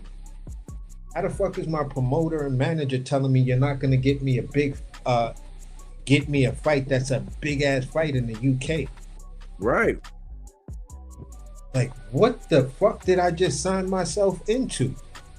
And then me and Eddie and my pops and my lawyers are gonna have a real heart-to-heart. And if we can't come to an agreement after that heart-to-heart, then I'm gonna be asking real questions. All right, then how do I get out of this contract? And he may pull the type of shit that he did with Ortiz, to whereas PBC bailed Ortiz out. That Eddie Hearn deal. So from what I heard, so Ortiz could fight Wilder. So I'm just like, whoa. Boots, you sure you wanna play that game with that guy? That shit is a little like, I don't know. And we was trying to put it out there like, nah, it's not that may not be a smart move, because all the real smoke is over here. Yeah.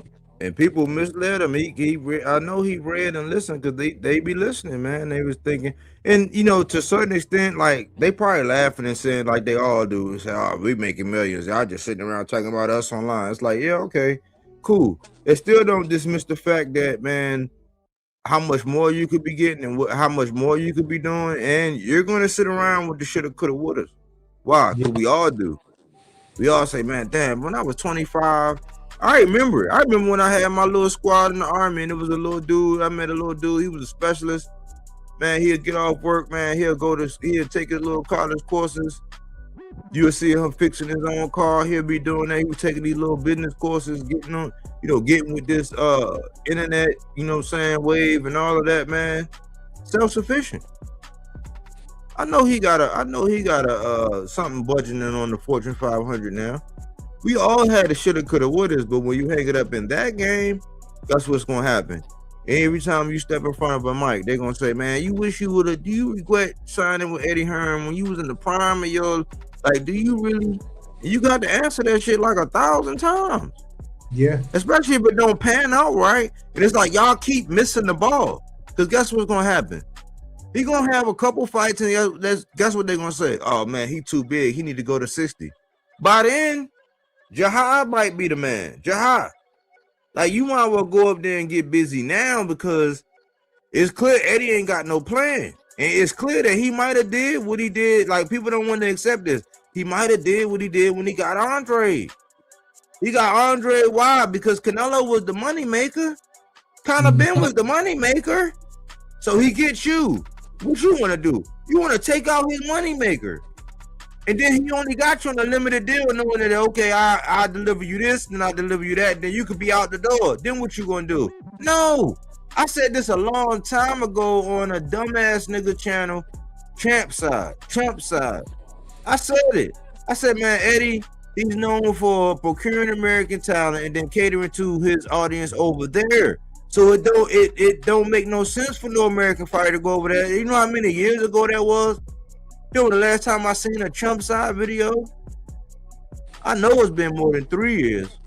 But like I said this years ago, when I was talking about Devin, when Eddie was making Devin the star by giving them all them faded glory champions. But sometimes they'll sign you so that you don't fuck with the ops, and you got to think. This is the same thing I said about Turkey. We were going to divulge all our powers to somebody that ain't in our same zip code, time zone, country law, none of that. And y'all think that's going to work out? Well, Eddie was in the same boat. Why would you sign yourself to somebody that live across? They don't even wake up in the same hemisphere as you. Like, and all the smoke is at, like, right now, if you, like, right now with PBC, Fundora, Tim Zoo, Earl Spence, like you can have your Jamal Charlo, Carlos Adames. Like, here's Lenny Lara. Like, you could go up there right now and say, man, fuck it, man. I'm gonna get out the pot. I'm gonna go ahead and retire Lara for good. You was sparring with Canelo, but like all this shit we be asking, it's like, it sound outrageous when we say it. But I'm like, man, what else is there to do? Y'all done did it y'all way. The nigga shelved you. Eddie shelved you, Boots. I hope you hear this, man. But you know, hey, you can think what you want, but I'm like, man, you gotta think outside the box and get busy, because you gonna have the shoulda, coulda, wouldas, and your fans, them ones that just want to sing your glory and praise, say, oh, nobody want to fight Boots, and everybody ducking Boots. Okay, then. Y'all don't want to pay no money, but then y'all don't want to fight opportunity that's right in front of you? You don't want to say nothing? Nice guys finish last. Yeah. Yeah, that's it. That's just what it is at the bottom line. But I cooked on that, man. Like, you heard anything about those Shockey Foster and Ray Ford outside of what we talked about the other day? Nothing new that's concrete that I would care to try to repeat and things like that. But it looks like the fight may happen and stuff like that. It all depends on, because I would probably say it may all depend on I'm gonna pronounce his name all fucked up. Kasaj. How do you pronounce that? Casey. Yeah, Kakasi. I don't know if Kakasi's ready to just turn around and spin it and go right into a unification. So Kakasi may want a fight where he gets that title defense in and then maybe move forward. So maybe Ray Ford is starting to be realistic, but I haven't heard anything concrete. Okay. Man.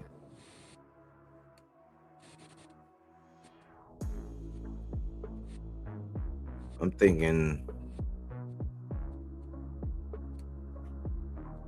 I don't know, man. I think we're gonna get it. I think I'm leaning towards we're gonna get it, man. And I think that it's just gonna, like, by Oshaki doing this, like by Oshaki making this move, man, and he fuck around and do something worse than this, because Ray Ford gonna be acting like baby bro, like he gotta defend his honor. And I hope Oshaki, knowing him and knowing, like, if what he's putting out, what I'm registering, if it's right, he gonna fuck around and stop Ray Ford. He gonna fuck around and stop Ray Ford, because in the grand essence, Ray Ford is fighting a battle that's really not his. When the Kakasi fight fell out, he should have just went ahead and just went about his biz. He shouldn't even have got in this, because at the end of the day, like, people like Oshaki, the ones who've been forged in the fire and had to go through, like, getting pickpocketed by Conceição and not getting the benefit of the doubt, rendering the same performance as the quote-unquote #1 pound-for-pound guy on the same night. You know, I'm thinking this is going to fuel Oshaki, especially like the way Ray Ford been talking, like the way he been talking here lately. Man, he might get it worse than Ray. I'm gonna put big bread on this fight. Like, I'm putting big bread. I'm setting something to the. I'm about to, like, soon when they announce it, I'm about to start setting some cheese to the side to put it on Ray, to put it on Oshaki Foster, stopping Ray Ford. That's how I feel about it. I think Ray is getting into a battle that ain't got nothing to do with him, and if Oshaki don't take him lightly and say, "Oh man, that's just baby bro, I'm gonna take it easy." If he going in like, "Man, look, I'm about to beat the shit out of him so that the boxing world can't say nothing," because once he do that, man, you talking about the fucker's a duck. But that's looking like the reality. Oh, sorry. Go ahead. Nah, I'm good. Yeah. No, I was gonna say that's looking like the reality of Oshaki's mindset, because from everything that I've been hearing from Oshak is like, look, to a certain degree, I don't really want to beat his ass like that. But if it come down to it, I'm gonna show all of them, and he just gonna be the victim. He said I probably beat him. He said something to the tune of, like, he probably gonna beat him so bad that the rest of them just gonna get scared.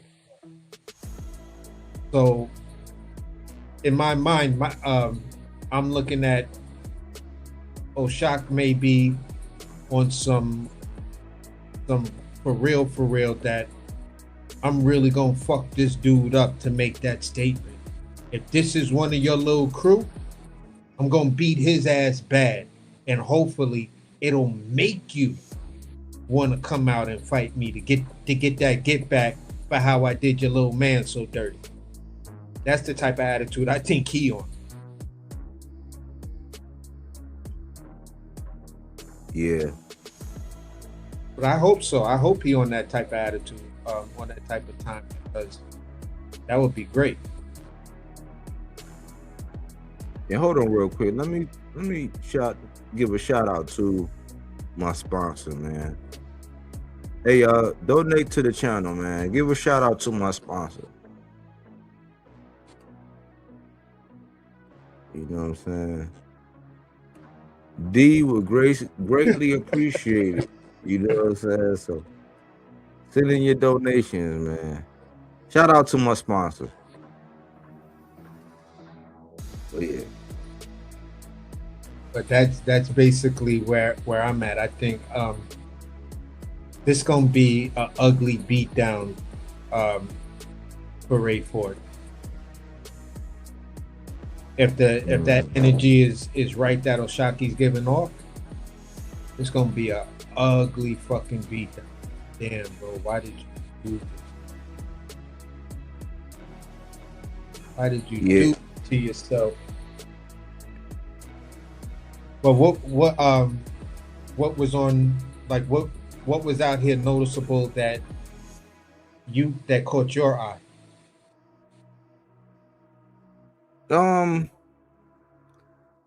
I guess I got more of a warming fuzzy that we're gonna get the Devin and Rolly fight.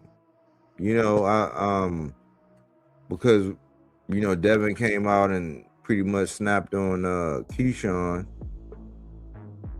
You know, basically saying that he was on the phone, and I'm like, yeah, you was on the phone with Rolly, but it's like that's what I be trying to say. Like it's certain people that like this is why I be trying to.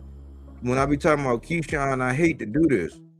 And Devin pointed out, of all people, he was like, yeah, you talking about you want to fight me, but you were just talking about how you was on the phone with Rolly. I'm like, how the hell you on the phone with Rolly? And you think that Rolly wouldn't take pride in whooping your ass, like getting another bag, like however y'all lined it up, you think Rolly wouldn't take pride in whooping your ass before Devin? Like Rolly would be up for that, but like there's never no talks about that. And it's almost like this invisible line between him and Ryan now where, you know, we got film where he was on record talking about, yeah, I'll fight Ryan. And he didn't believe in the PED thing. That was before. Yeah. But it's like, it's Linguini, man. It's Linguini. You know, it's like the biggest entree of Linguini I've ever seen. Like, it's, and when they come out with that opponent, mark my words, his fans gonna be like, oh man, yeah, man, y'all, you don't want to see that fight? Oh man, you just hating on Keyshawn. It's like, no, out of all the people he called out, I went through this with Devin. Devin just changed now. Like, I can't say nothing about, look at this. This is in this room. If Devin unified, I can't say shit about that. And I want to know the triangle. Like, that'll complete the triangle. So yes, I'm all for 100%. 100% for it. I was just like, what are we waiting for when it came down to the announcement? Because it's still nothing in concrete. Everybody keep eluding and saying, I'm like, but May 30th, we in, like, right now, it's March. Well, it's March the 20th. They're talking about May the 30th. April, May, it's 2 months and 10 days. Give or take a day or two. So what are we waiting for? Where's the announcement? I'm tired of all of the name attachment because I was accusing him of the Linguini method. If he settled in on Rolly, okay, cool. Well, Keyshawn, well, what the fuck is you doing? You just out here Linguini method, like attaching your name. And I went through the formals. That's why I be having all the formalities up there to where I go through it. What a Linguini method is, it's the call-out method where you just say as many names, you attach your name as many, it bolsters your reputation in the community. It gives this idea that you'll fight anybody when in actuality, you ain't trying to fight nobody for real. And your fans are going to do your bidding and fight your wars for you when you come out with some fuck-ass name.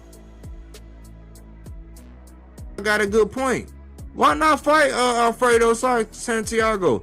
That's the first guy that Devin fought when he got that belt. He could have really fought Loma, but he wanted to legitimize that belt. When Mauricio Suleiman said it was 21 days, he could have fought Loma. People don't go over that, but it's on wax because I was on Mauricio Suleiman ass for the shit he did with Devin and Tio. Had them both in one set of pants leg. Them two niggas hanging out of one pair of pants leg.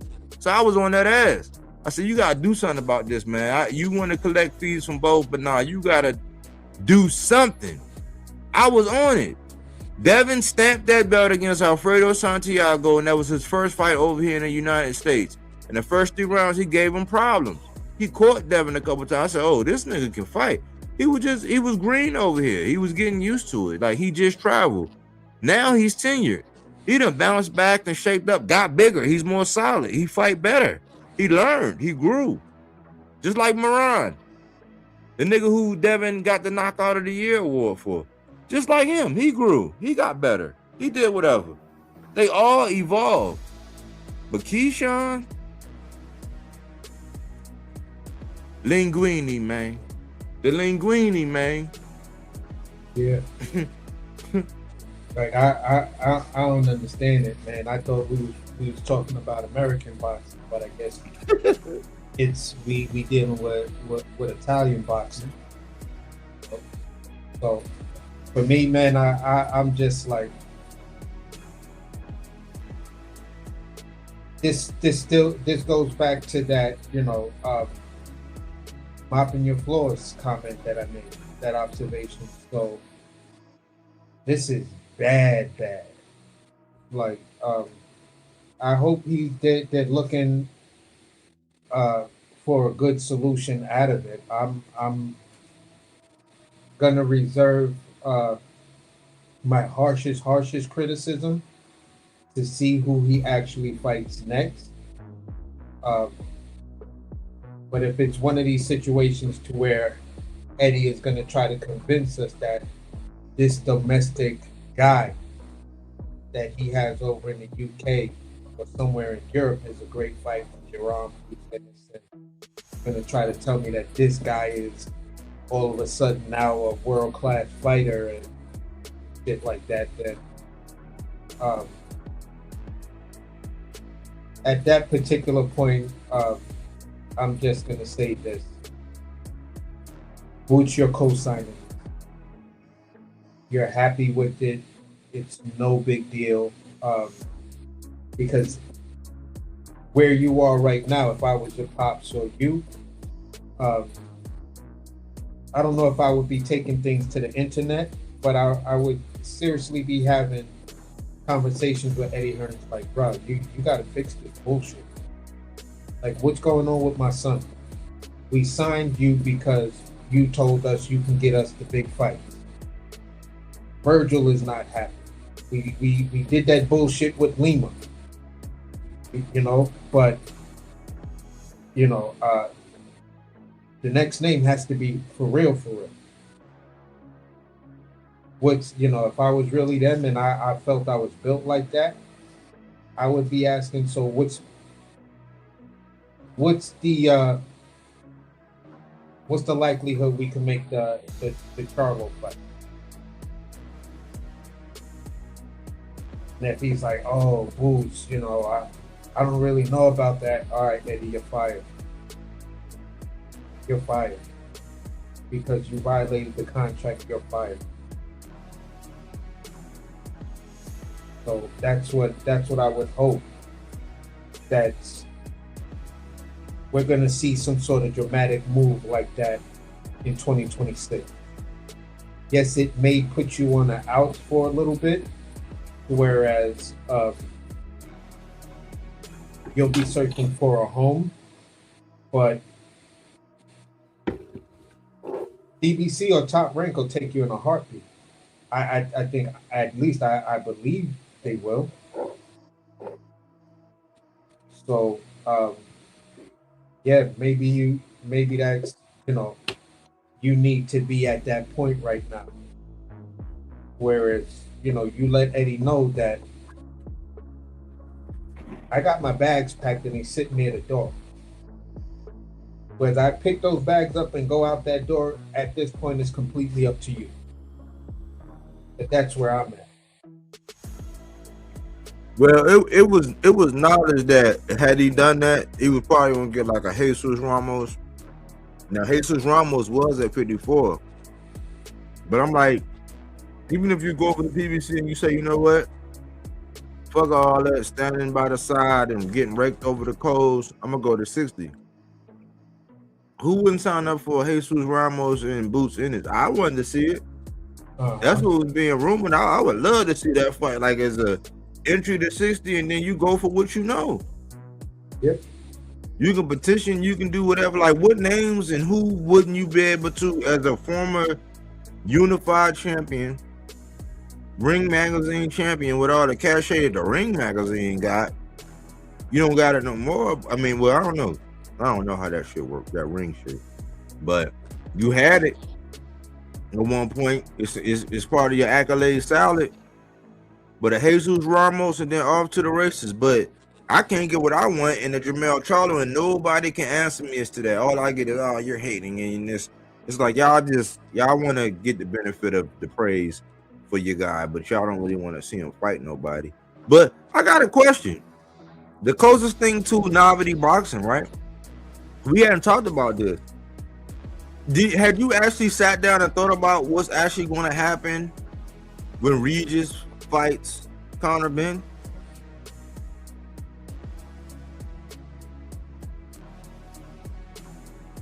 No, not Like, really. That's what I'm saying. Like we acting like it ain't gonna happen, but Regis is actually gonna get in the ring with Conor Ben. And oddly enough,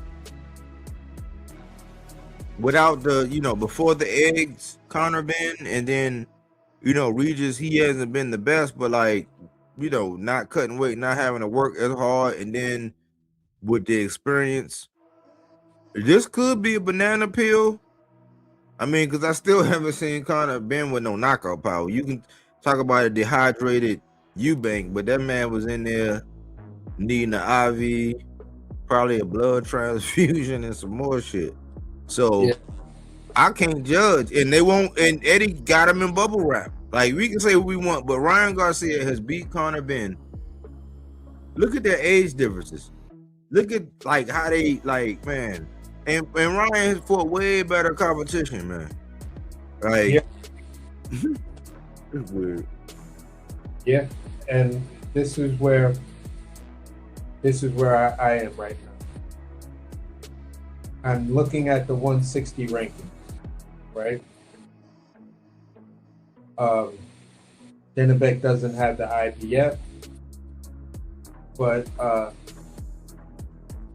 looking down, right?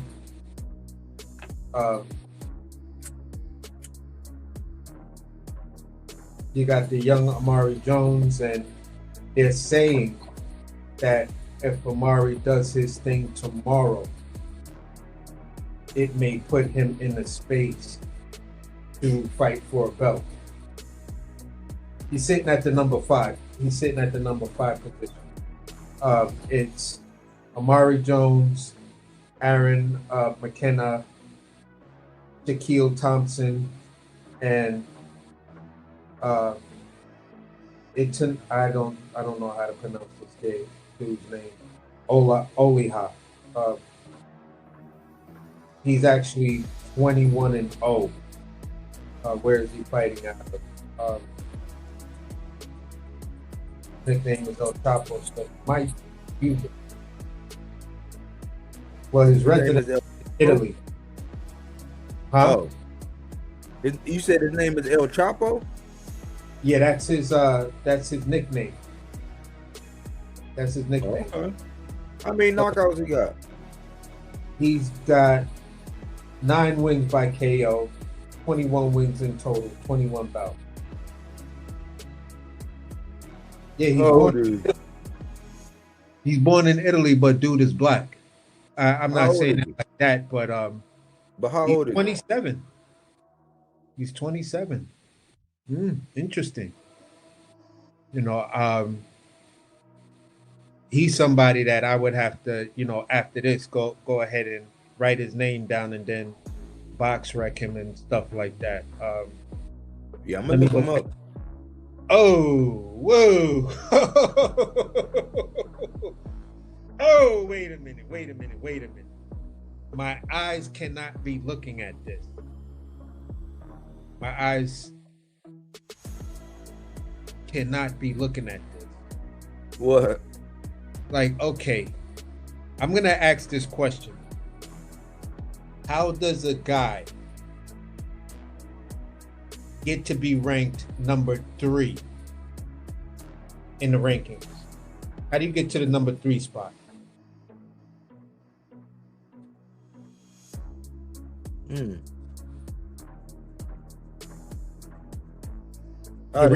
got to the number 3 spot? Huh? He got to the number 3 spot? Yeah, Shaquille Thomas. Thompson.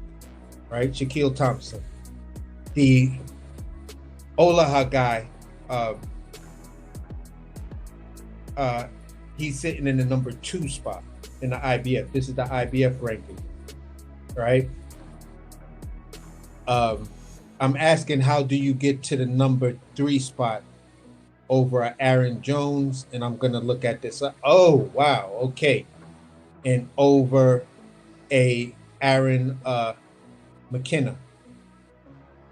Where is he? Yep, he's an Irish guy. I knew that McKenna name was gonna be Irish. So his birthplace is Ireland. I don't know. His residence right now is Los Angeles, California. He's 26 years old. 20 bouts, 20 wins, 10 knockouts, 50% knockout. Pretty much exactly to the decimal point. The reason why I'm asking how do you get to the number 3 spot with the Shaquille Thompson guy is because Aaron Jones, as I just stated, is 14-1-1. Right? They're talking if he wins, he may put himself in title contention. I just said what Aaron McKenna is. Shaquille Thompson is 0, 0, and 0.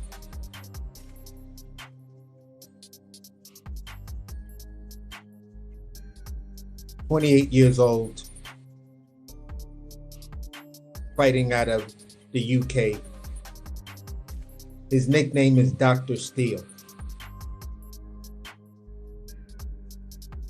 So I'm just wondering how this guy, who's 0, 0, and 0, got to the number 3 spot. But in rounds, it says you have 55 rounds. No, because that's probably amateur. Like this in the pros. Yeah, that's what I'm saying. Like he just turned pro and he's sitting in the number 3 spot. No. He's 15-0. Okay, he's so 15-0. He's 15-0 with 11 knockouts in the pros. And the amateurs, that's I think, in the amateurs is. So the question I'm asking is, how did that record get uploaded to Boxing Scene? That's an agreement. Yeah, they don't. But we just saying when they just published the article and they said it was 2015 and it was really 2025. I can't make that shit up. But I just let me. Hey, yeah. I mean, if I didn't, I would definitely box wreck this dude and been like, okay, how did they have you at 15 and whatever with 11 knockouts? But if I'm looking at the IBF ranking, you're 0-0 according to Boxing Scene. Now, I didn't go straight to the IBF website, you know.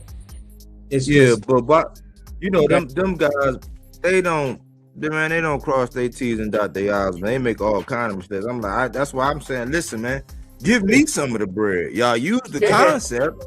Y'all like the sauce. It's like, listen, we don't skip over no detail. That shit'd be proofread 1,000 times. Like you wouldn't have a flaw like that. Like I seen somebody interview, they was calling them Jai, like Michael Jai White. They was calling him Jai.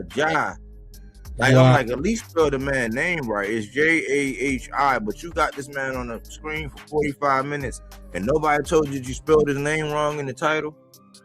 You know what I'm saying? I'm a stickler for shit like that. But D Calico, what's going on, brother? Salute. Peace. What's going on, brothers? What's going on, man? Just getting back to the crib, man. Been working my ass off. You know how it goes. Yeah. I've been having to watch the replays, man. I'm part of the replay gang lately. You know. I don't know what happened. Like, yes, I think you were live yesterday, wasn't you? Or the day before? No, I took out yesterday. Yeah. And I don't know why. I went straight to YouTube to see if y'all was up here. And I seen one of your shorts and it didn't say you was live. Then I checked by 30 minutes later, you had just ended. I say, damn. But you know, like they be hating on you, bro, because whenever you're looking at somebody's shorts, it's supposed to tell you if they live at that moment. You know? Yeah. But I don't know what's going on, man. I'm kind of late to the party. Like I know earlier, come to find out, my boy Greg Hackett got his channel took. Yeah. That's been like, you know, some of the news. I feel like Keyshawn Davis took him down. I wouldn't put it past him. Yeah, you got a team, you know. And them people got money invested in that man, so you know they're gonna do whatever to protect him. Like they've been taking a lot of channels lately, man. Like I got a homeboy had 50K. He don't talk about boxing though, but they just been taking channels lately like crazy, man. But hey, word to the wise. Let me give out this thing, man, because this is what you do, man. This is how you prevent that. When somebody come live, you keep them backstage, and then you put up an overlay.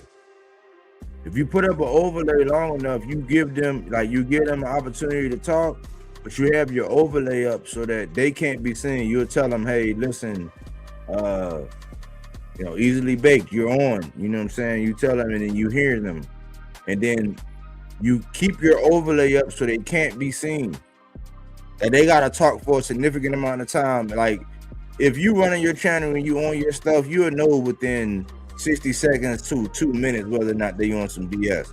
If they on and popping and they speaking everything right and all that, then cool, let them ride. But keep the overlay up until you feel comfortable. Don't take the overlay down. At any point in time, you be ready to mute them the minute you hear some kind of crazy sound. But you got to be paying attention. That's how you avoid that. Nobody should be able to get you like that. People been got, I've seen big, huge channels get got like that. It's too much for us to be able to because if I let somebody up there, unless you've been on there, and people say, oh no, people will change their name and all that. It's no, but you still got to pay attention to the people that you let get up there. Ain't nobody gonna pop up here and I'm not gonna know that's not D Calico or AJ or Melazar or AC or CJ. I'm gonna know. So put the overlay up, bring them on, tell them they're on, gauge them for the first minute or 2 minutes. You don't be like, all right, come on, hop up here, and then they wide open, to where you add them to the stage and they pull they meat out. You know what I'm saying? You can't we've been getting. It's just like what happened to us before, what happened in the human race. We got. What? Oh, I'm thinking. I thought they took him down for some of his content or something like that. Nah, they took him down because he let somebody get up there and they did something pornographic. Damn, people. Somebody. Yeah, they got it. That's what they do on TikTok. I ain't gonna lie, they crazy over there sometimes. It's always white people, man. I swear to you, always white people. Wicked. Yeah, but man, it's time to get some interviews over here, man. I'm gonna have to reach out because I don't know if y'all doing it in the DMs, man. Y'all gotta holler at these people, man. They ready. I reached out to Oshaki. I hadn't heard back from him. Back a minute ago, I reached out to Brian Norman Sr. This is well before his most recent debacle. This before he fought Devin. And I thought he was gonna get with me because he came to the channel. He was in the comment section, but I'm like, you never come over and interview with us, but then you go over there to McDonald's. And I told y'all, it ain't nothing nutritional over there at McDonald's. And eventually people learn, you know what I'm saying? Because, but I reached out to Oshaki. I'm not gonna reach out to them all, but I reached out to Oshaki. Who else? I reached out to one time. I reached out to Andre. We went back and forth a little bit because he reposted something. Speedy Rashidi, he reposted something. He was communicating a little bit, but now I think these guys, I ain't gonna lie, they might be being told not to. You know what I'm saying? That's the only thing I could reason. Is you being told hey, don't go over here with them, because they know they can't control me. So. It's nah, if you go over there, even though I'm going to paint him in a good light, I'm not going to be like these other guys. It's proof of concept is out there, because everybody's stealing. They're stealing, bro. So the proof of concept is out there. It's just that when they want to try to guide me in a certain direction, I'm not going to go there. But I'm either way, the interview is going to do numbers and the guy's going to look good. Bump if y'all can control me or not. Yeah. See, I got to get on my Instagram and hit them up because I ain't been using my Instagram. That's really the only way to hit most of these dudes up, But I want to get a Norman. I want to get a Brian Norman. I want to get a Oshaki. I ain't gonna lie. I probably can get Zab Judah though. I respect Zab. Yeah, I respect Zab. Zab was one of my guys. I got some questions for Zab. You feel me? I'm just saying, we might make it a routine where once a month, when a big fight come around, we make sure he give us a breakdown, something like that, Yeah. I'm with it. Like I want a Jahai. I want a Jahai Tucker interview too. I want a Charles Conwell. I want a Charles Conwell interview.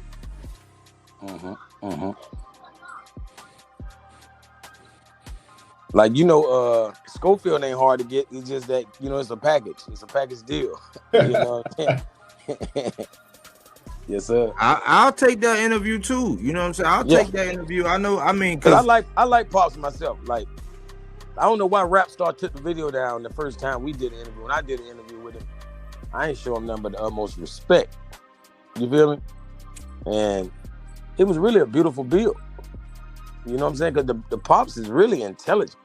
He really on some God body type stuff for real. He is. You know what I'm saying?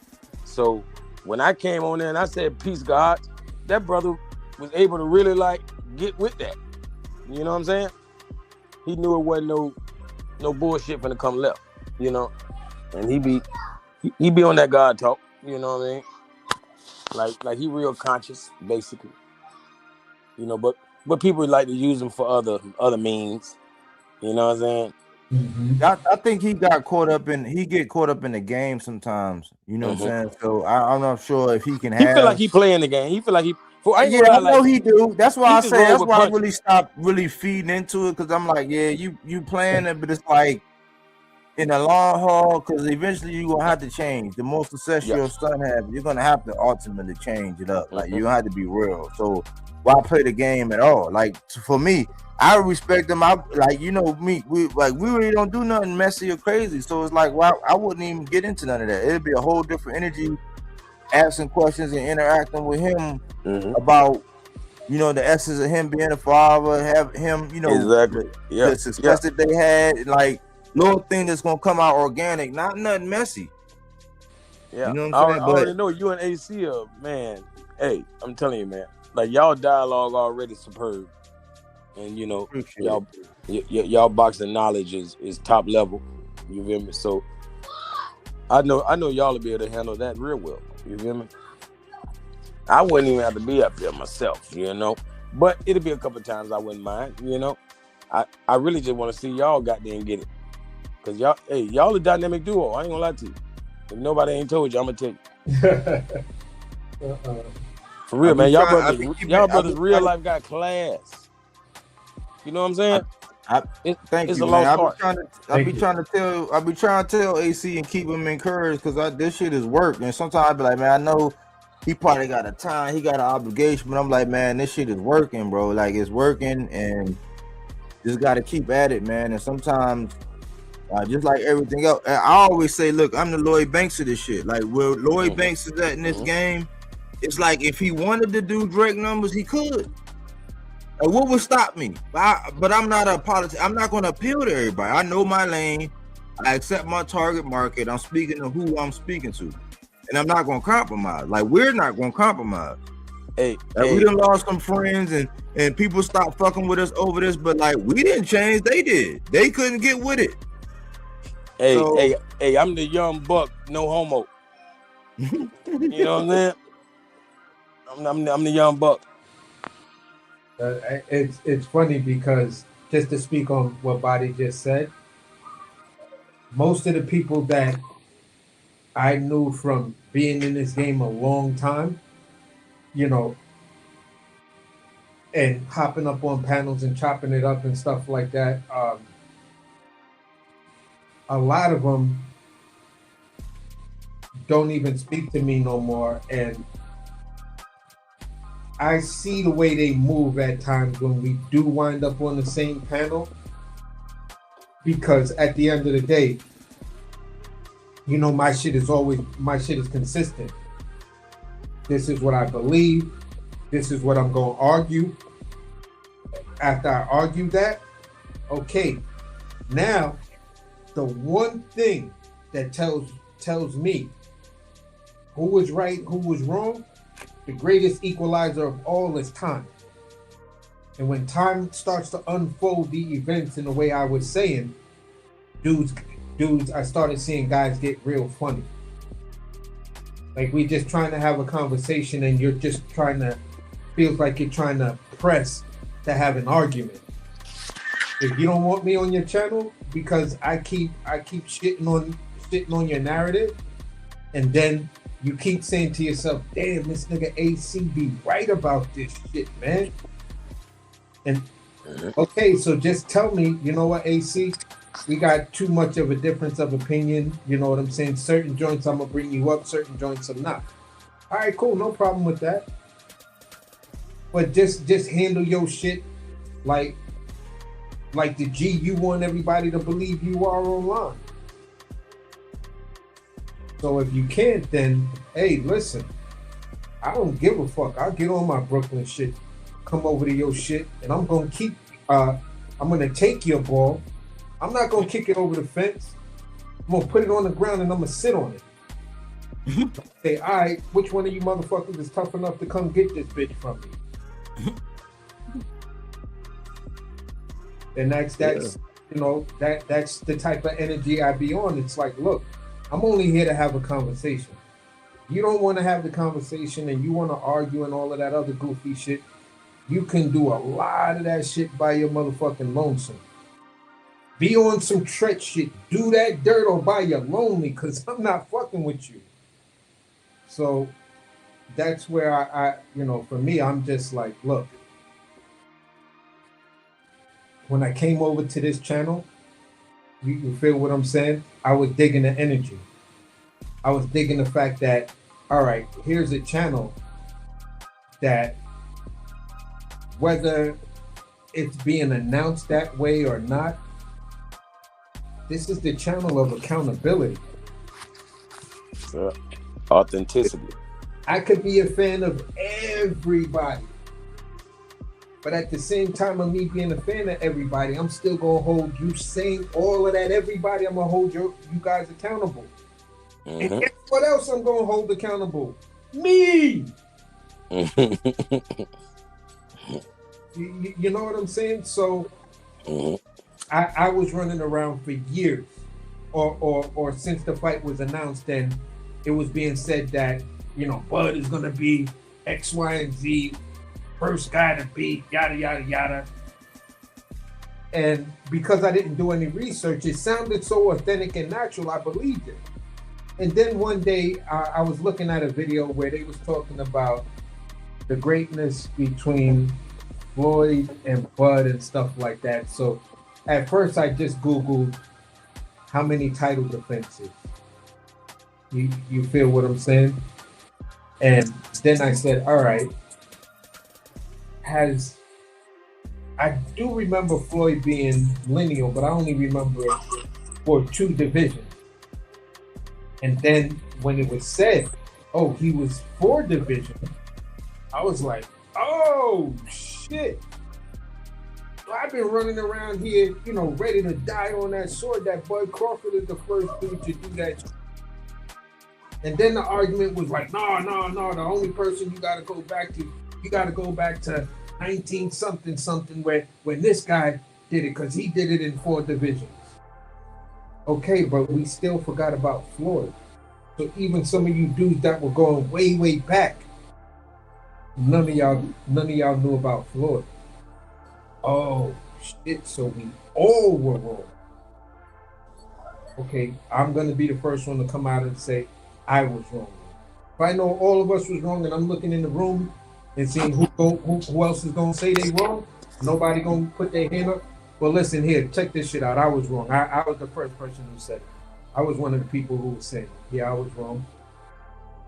Who knows what that brings? Hey, you know what? You just won a brand new Lamborghini because you took accountability. That's the way I feel.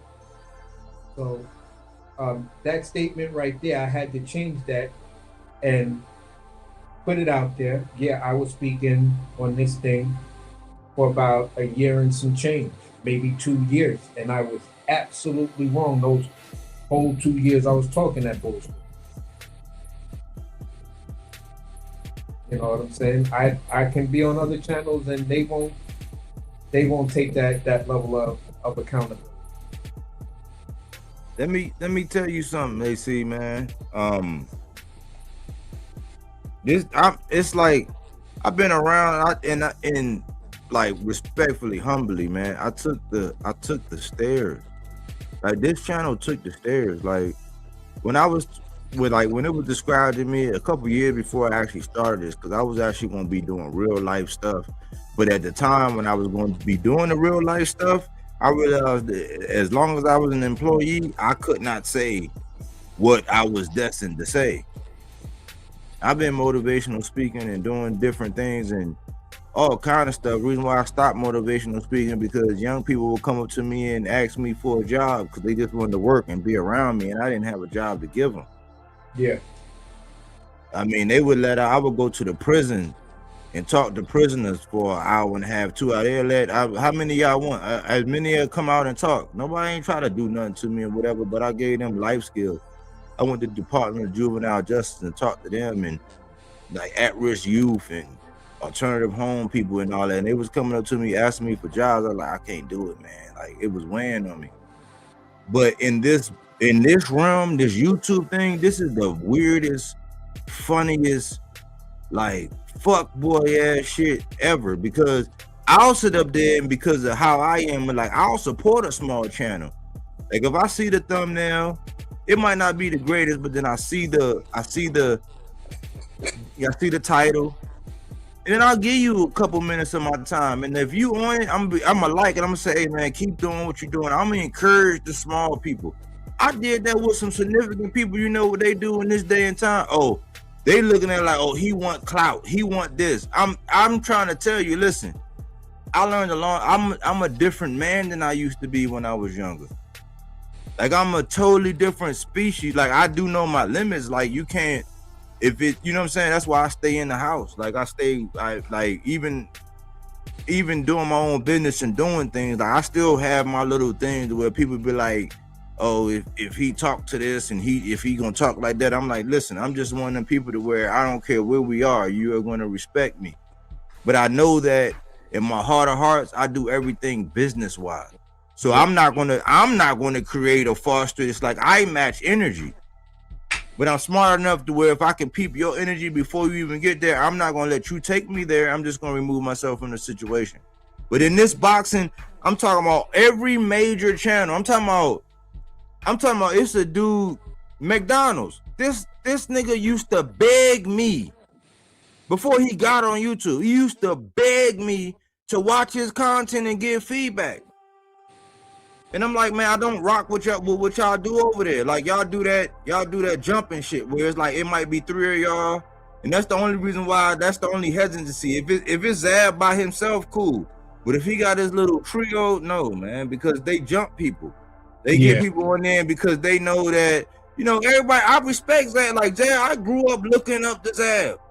I made fun of the Costa Zoo fight, but I grew up looking at. I'm like, man, Zab was a motherfucking monster. Southpaw had power.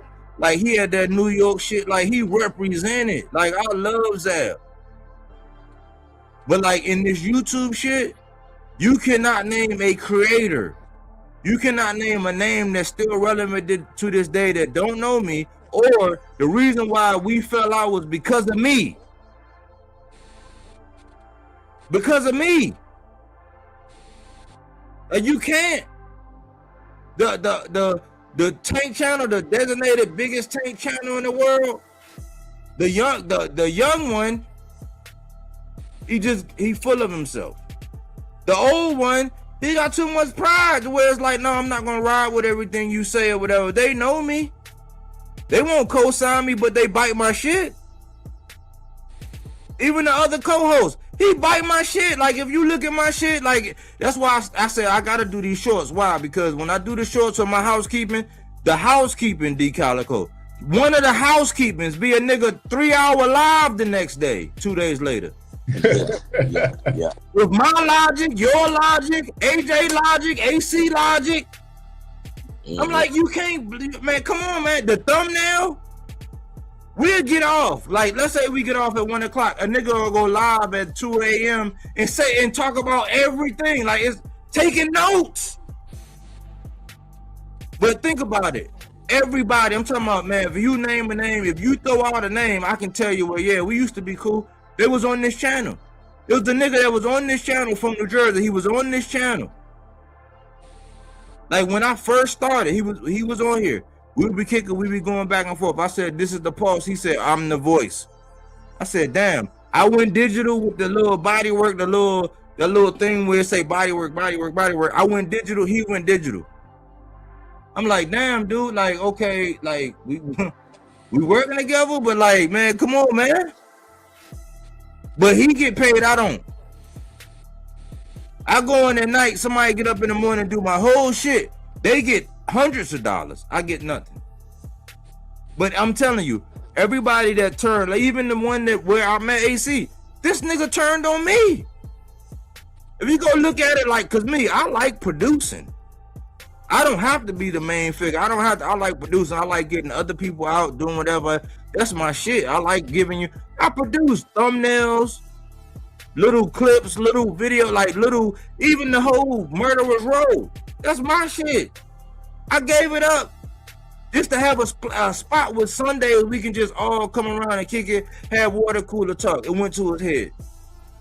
I let the nigga come back, he bit me. I let the nigga come back again, he bit me again. I let the nigga come back, he bit me again. I'm just like, hey, listen, man. You already know where I'm at. But I'm never gonna give you the right to say it was me. None of these niggas can say it was me. I'm talking about super chat, cash app, donation, commenting, encouragement. That was me on most of these niggas. All these niggas know me, bro. But now they figure like, oh, okay, I guess because at some point in time they figure I was a threat. I don't know how I'm a threat when we all doing our thing. At some point in time, I'm a threat. So they get to talking, they get to whispering behind each other's back, they get to saying this, saying that. Next thing you know, people that normally come by, they ain't coming by no more. People that got a problem with me, I don't know. But I'm always the type, I done called the nigga. It's a nigga, I said, listen, man, you part of the Reservoir Dogs. I called the nigga on the phone and said, hey, listen, I was trying to tell him, you got somebody over there on your channel that's blocking me, because every time I comment, every time I do this, like that shit get blocked. I go to your live, I be commenting, and next thing you know, my shit get cut. I can only watch 15 minutes. He still come by. Never had the conversation. But it's like, it's never like, I promise you, I'm not perfect. But I can tell you that every relationship, everything, every part of this shit coming on YouTube, this is why it's weird. When people turned on me, they turned on me. I have not done anything because I live like that now. I don't want to, like, no. Like, I got to look at myself in the mirror. I got to say, hey, man, did you do this? Did you do that? Yeah, like, early on in YouTube, yeah, I bucked at people and did whatever. But, like, past that, everybody I built the relationship with, they turned on me. I've never turned on them. They can't tell you. They can't put, that's why they won't say nothing. That's why they won't do no away games. They want everybody to go home. It's like, well, I've been over there. I told you. You know where to come. You watching.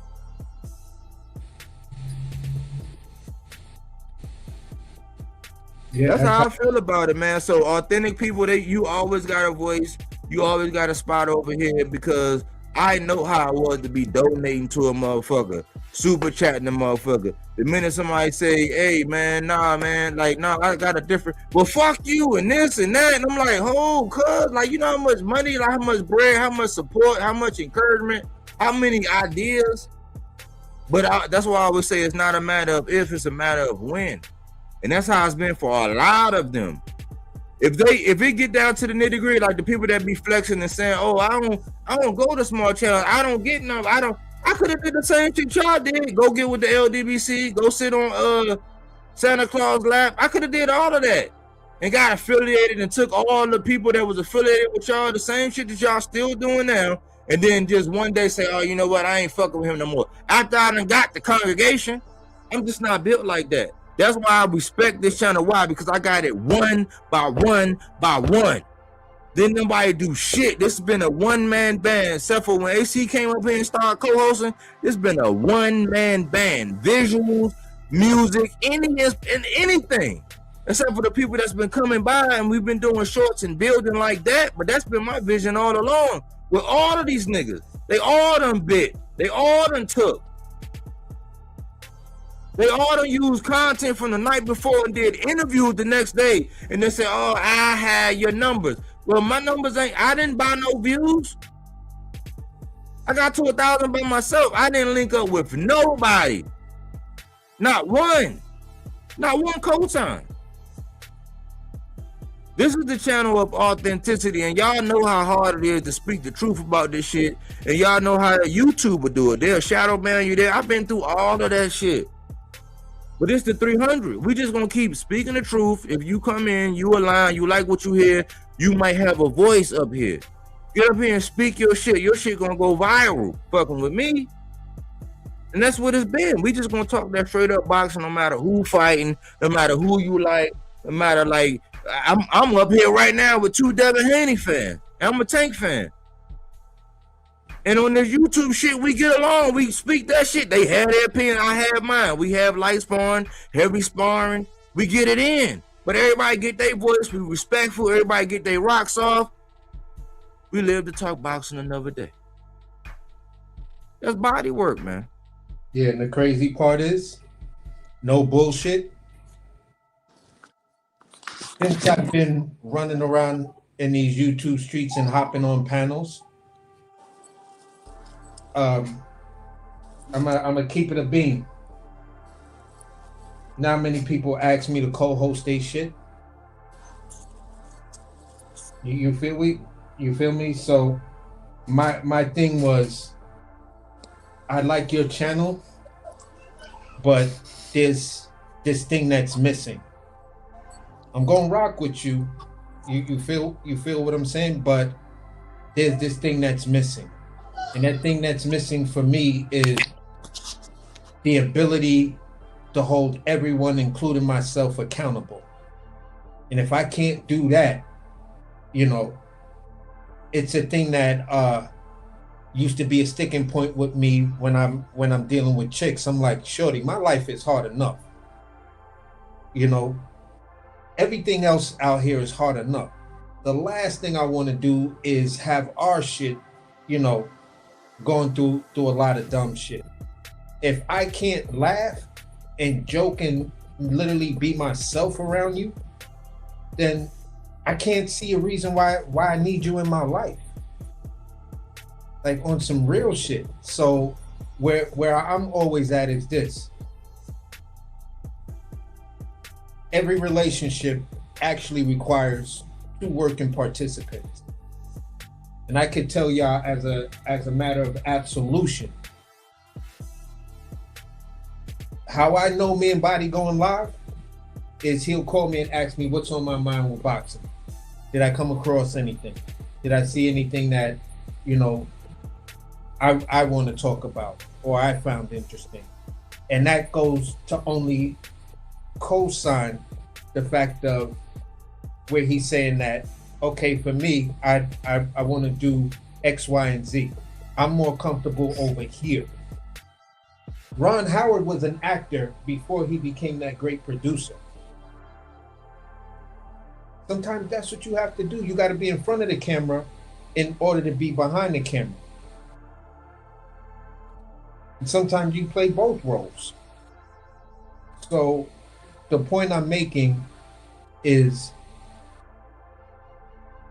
this channel and the reason why I came over here and not took the invitations of other dudes who had bigger channels or perceived to be more subscribers and stuff like that was simply because the authenticity aspect of it and the accountability aspect of it. And the mere fact that, okay, you like a fighter, I don't particularly care for that fighter. I like a fighter, you don't particularly care for that fighter. But guess what? We can still have a conversation and say, well, you know, he hasn't really grown on me yet. I don't know what it's going to take for him to grow on me, but he hasn't gotten there yet. We feel the same way about certain fighters. We feel differently about other fighters. Malazar just cannot stand Richardson Hitchens. And right now, Richardson Hitchens is not doing the things that you can competently defend him. So it's like, yeah, So if you're gonna talk shit about Richardson Hitchens, although I'm a fan of his, at the end of the day, I gotta let you get that off your chest because there is no real debate unless you just start saying some egregious shit. You know what I'm saying? And then it's like, okay, but if you're saying what you're saying, then these were his last fights. This is the results of his last 5 fights. What part of that doesn't he's not doing what you're saying? And then, other channels that may be, what? How you gonna ask me some question like that, you fucking dick rider? Fuck wrong with you, you bitch ass? And it's like, bro, what the, whoa. Keep it boxing, homie. All of that other stuff you talking, that shit is weird. Keep the shit boxing. I'm just telling you my fucking opinion, bruh. All of that extra stuff, I can guarantee you, that will never be said to me face to face. Never by you. And some dudes will be like, well, you crashing out. I'm not crashing out. I'm defending myself. Because I'm not going to have people talk disrespectful to me when all I'm trying to do is have a conversation.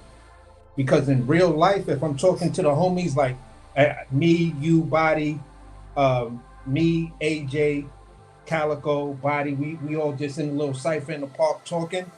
You know what I'm saying? And some random dude just pop up. Oh, fuck y'all niggas to know about this. Y'all don't know. We would jump that dude. On some real shit. That nigga go home, lump the fuck up. If he even make it home. He'll be crawling home. Make it home 2 days later because he's still in pain. So that's the same attitude and respect I would want to bring to the panels. Like, look, I can't get to you. You can't get to me. Stop all of this fake thuggery talking shit like that. You know what I'm saying? And just keep it boxing. You in like 5 whole states away from me talking like you right around the corner. Like if you was really in my hood, you'd be a church mouse right now. My hood is still gentrified, but you'd be a church mouse. And that's where it's like, this station, this channel, you don't have to worry about that stupid shit. You don't have to worry about you just making a comment and then either the host or one of the host lapdogs just come out their face and they just like start talking retarded shit. So you looking at the dude like, bro, you don't have no decorum on your channel. This is the way you let people talk to your guests. If I go into your house, I could literally piss and take a shit on the living room floor and you ain't gonna have no problem with it. But that's what these niggas is doing to you right now. Because if you did that in my house, and this is when, my parents, I'd have whipped your ass like, nah, you're not gonna come in my house and talk like that. This is not my shit. This is my parents' house, bro. They pay the bills and they don't even allow me to talk like that. How you gonna come in my shit and talk like that? Get the fuck out. So that's what it is. And AJ, salute, bro. I seen you just popped up. Man, what's up with you guys, man?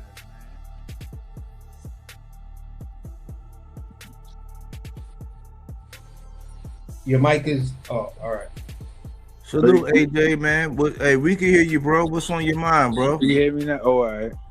Yeah, bro. I came in late, but y'all can still hear me. It's a little choppy. Yeah, we can hear you.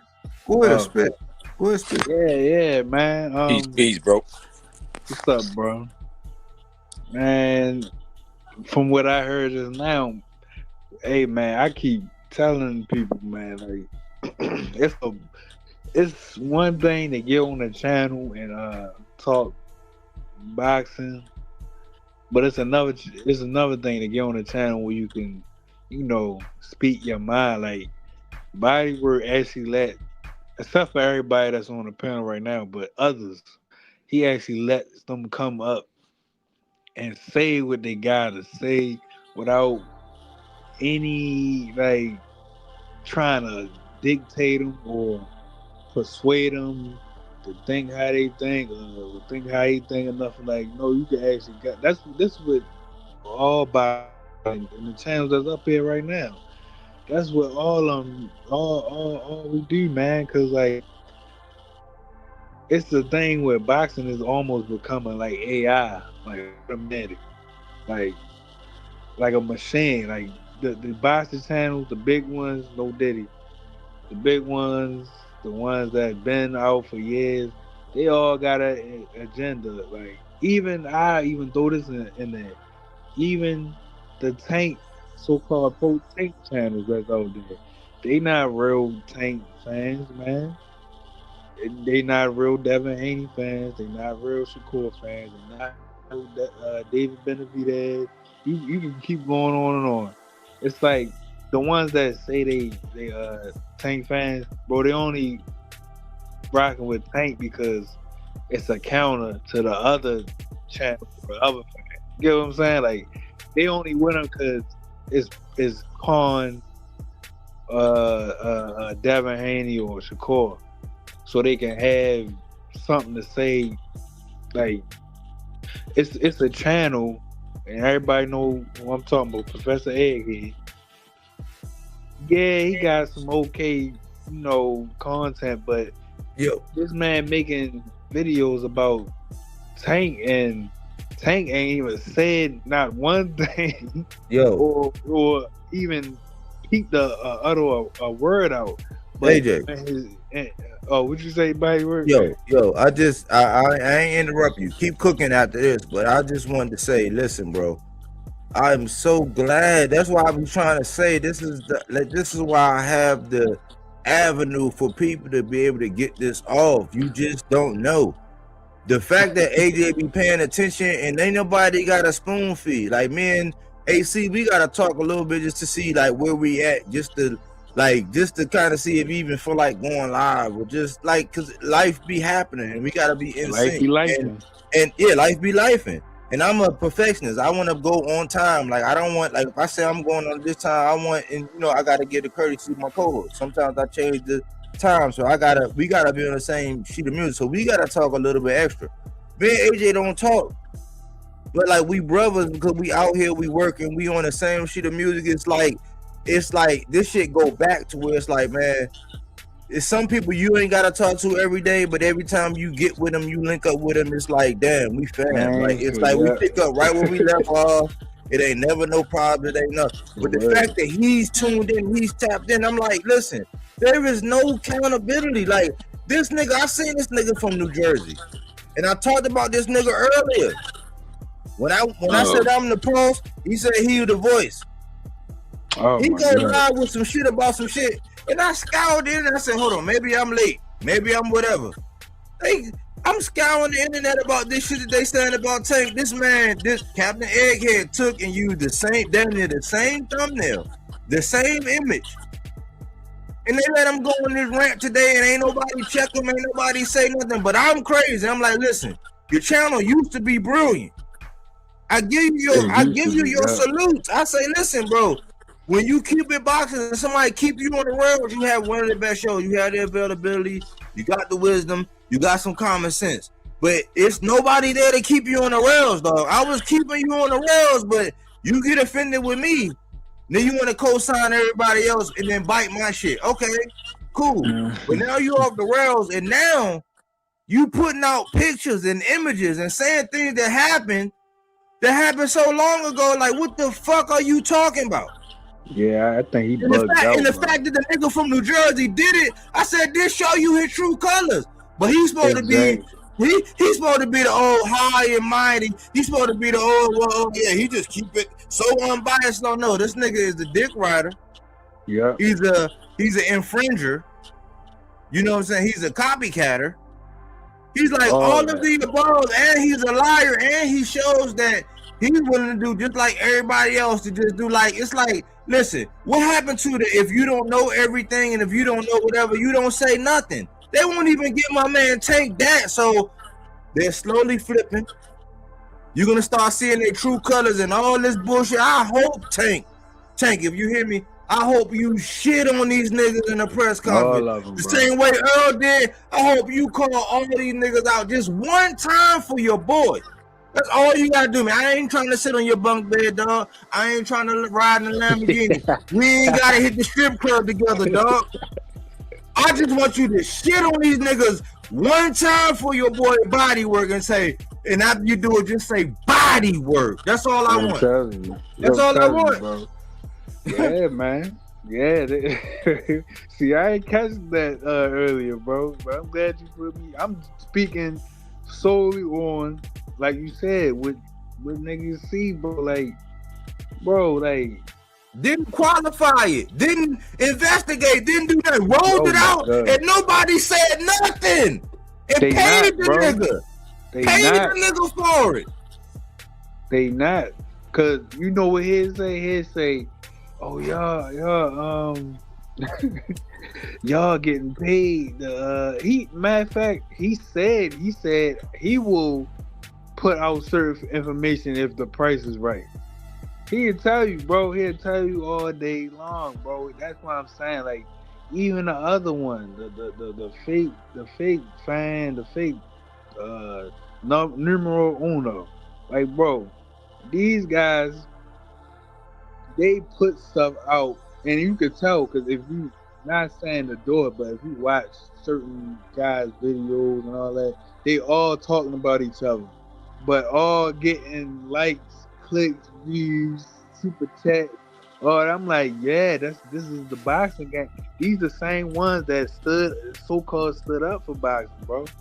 That's what I'm saying. Like, bro, You remember all the antics.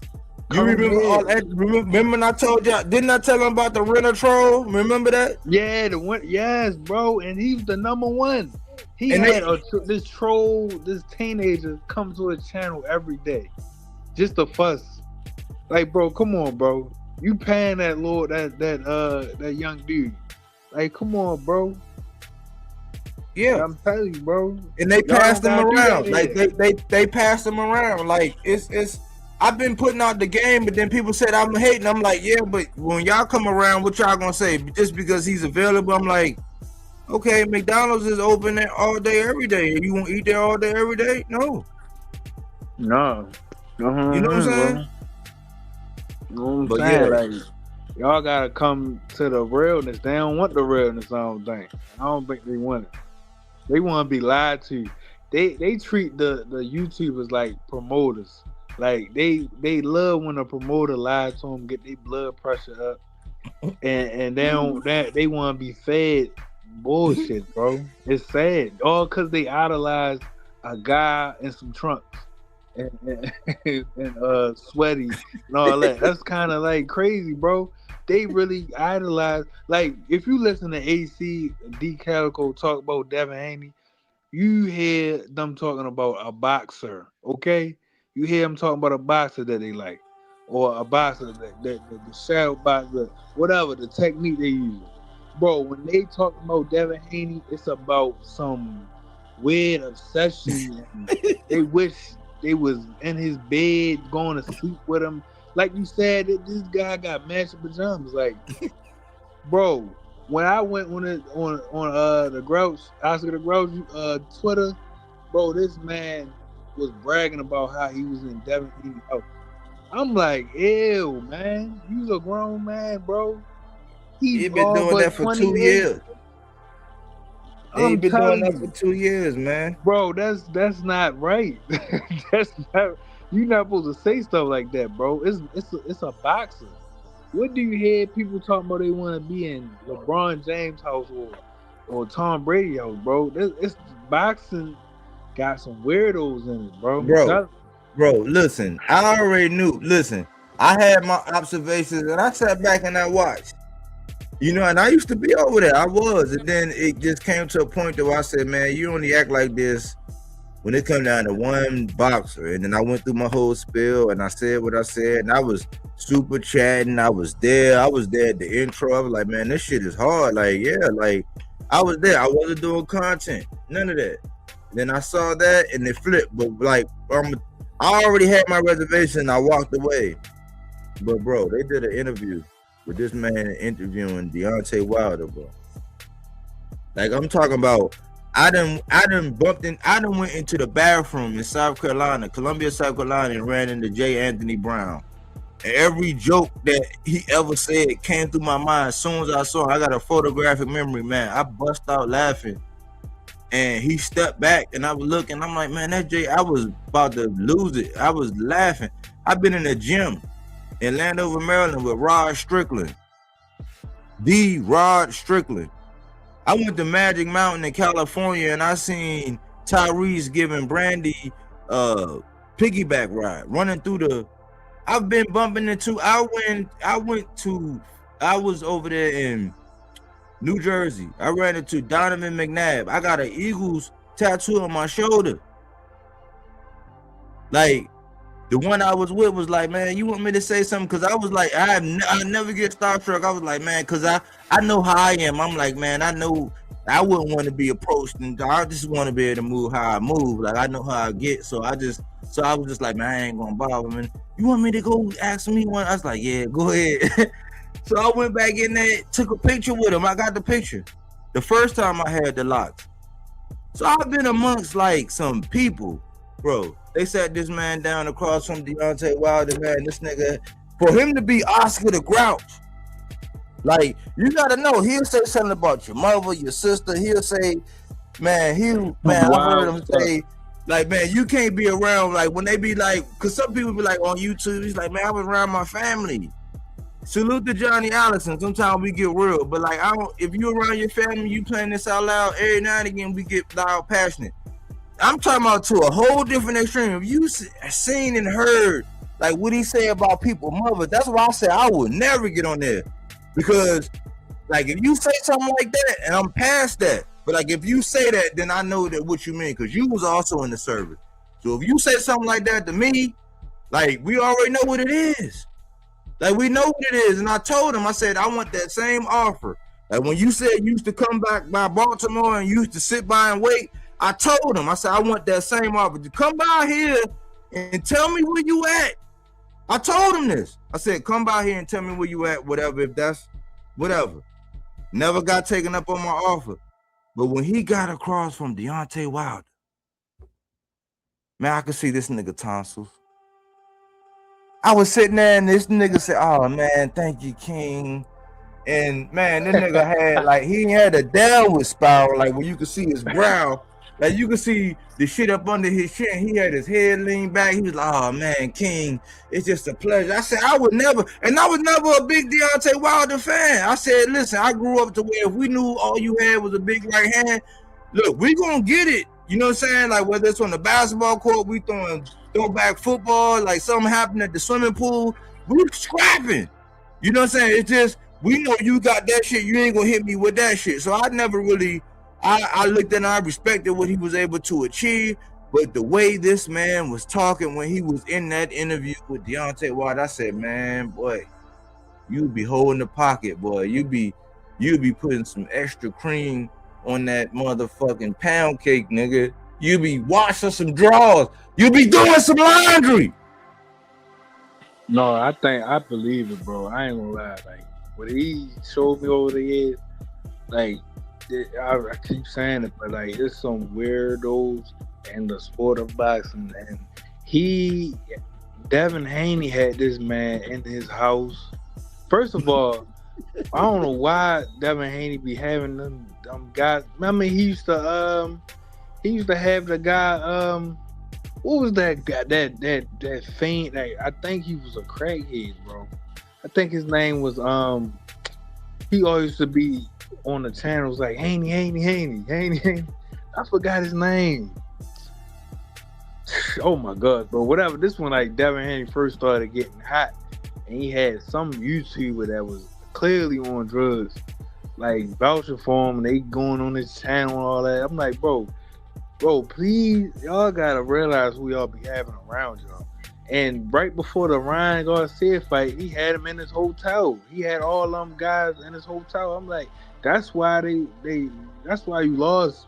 Mostly, you got people in your ear telling you to step to Ryan and all that, bro. No, man, no. And then on top of that, Deontay Wilder had them in his he gave him an ear. You feel me? It's like, bro, y'all bosses it's a reason that Earl a couple times spoke to one of them or a couple times and all that, but it wasn't nothing like them. You know what I'm saying? But now that I think about it, it had to be because somebody in his ear telling him, man, yeah, man, just do it for the fans, man. Take that. I don't care if you rained or not. Take that Crawford fight, man. Take it for us. Take it for the fans. It's like when you give the devil air, bro, you clearly see what happens. Cause all three of them lost. Devin Haney, Deontay Wilder, and Earl Spence. All because you listening to a guy that wears a frontal. Hey, bro, what if I told you it's one thing all three of them got in common? They all got cheated. Ain't nobody gonna tell you that but me. Nobody gonna tell you that but me. Look, Calico, the people they listening to, they don't care about the other person cheating. They just wanna say that they got something to do with the fight. Yep. Just like Devin Haney. They claim Devin Haney like no other, bro. Man, it's ridiculous. I ain't never seen no shit like them. Like I'm talking about Bill was saying he was in the alphabet group. Mm-hmm. Like, come on, bro. This bro. channel ain't gonna tell you put Bodywork on this, that, and the third, or hey, can you vote for me? No, ain't none of that, bro. Like, come on. People treat Haney like he did dirt. You feel me? People treat Deontay Wilder like he did dirt. They treat Errol Spence like he is dirt. You know what I'm saying? Like, people done lost their man, bro. They forget so fast. See, I'm one of the few people in the world. Okay, Errol Spence lost at 147. I was still with my boy. He immediately wanted the rematch at 154. What did Mr. Crawford say? Say it again. He said, no, it got to be at 147. We not rematching niggas, not 147. That's what I'm saying. No, people act like they got amnesia, bro. That's why I say I don't even want to talk about it, because right now is they feel like it's their time, and I'm just like, on top of the world. I got other shit I could be doing. I could be moving on, progressing the conversation, but it's like y'all must have forgot. Like, it's some people that really be watching this shit. The 300, they're not gonna let you forget this shit. I don't gotta say it. Like, other people are gonna tell y'all the truth about this shit. Like that's why it's like you gotta respect. That's why when I be saying respect the shooter and do like shit like that, is because like people gonna act like they forgot. Oh, and D Calico, remember this also. Once all three of them lost, they tried to move on from Devin to Shakur, but once Devin got the win back, they started shitting back on Shakur. But all the rest of them, they moved on. Like when Earl tweeted out, he said, "Who raised you get walked home from school ass niggas?"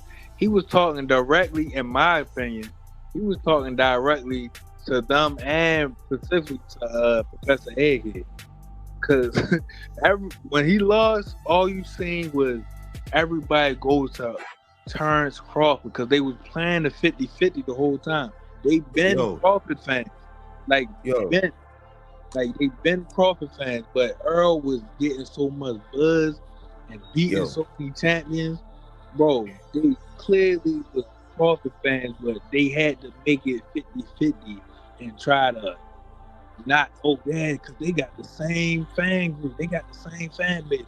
No, they never had the same fan base, bro. AJ, I gotta chime in before I forget, bro. Bro, you are so right, man. Because like I'm like you just egghead. You just don't like the truth, bro. I pulled your card a long time ago, man, when I said good cop, bad cop, what you and the Grouch was doing. I said, I called it out. You created a little protege, and so when I was saying, listen, bro, you play like you waffle with that Earl Spence shit. Like, but you'll point your finger at Purple Veins, BB. You'll point your King Hippo. Then you like to refer to him as King. You'll point your finger at King Hippo, but you won't look in the mirror because you did the same thing, bro. You was Earl Spence. So like when Earl Spence said what he said to Blue Blood, he should have said the same thing to you because you did the same thing. It just you waffle so much that after the fact, Bud and them was about to jump on your ass and gave you a warning. So you had to go back. And then I said, okay, all right, cool. Like, let's move on. That's why I try to tell both parties. I said, don't come on my channel with that bullshit because just because of the verdict of what happened with Bud, I give Bud full credit. He's the closer. That's why I'm about to redo my intro, but y'all get used to seeing this intro where I got him at the closer. I always said he was the closer. The final boss. So you got to get past that. It's been playing. But like the outcome of that fight between him and Spence, do not negate all the bullshit that happened up in there. Like when he said, hey, tell him to get his drawers out his butt when Earl had just got in the accident.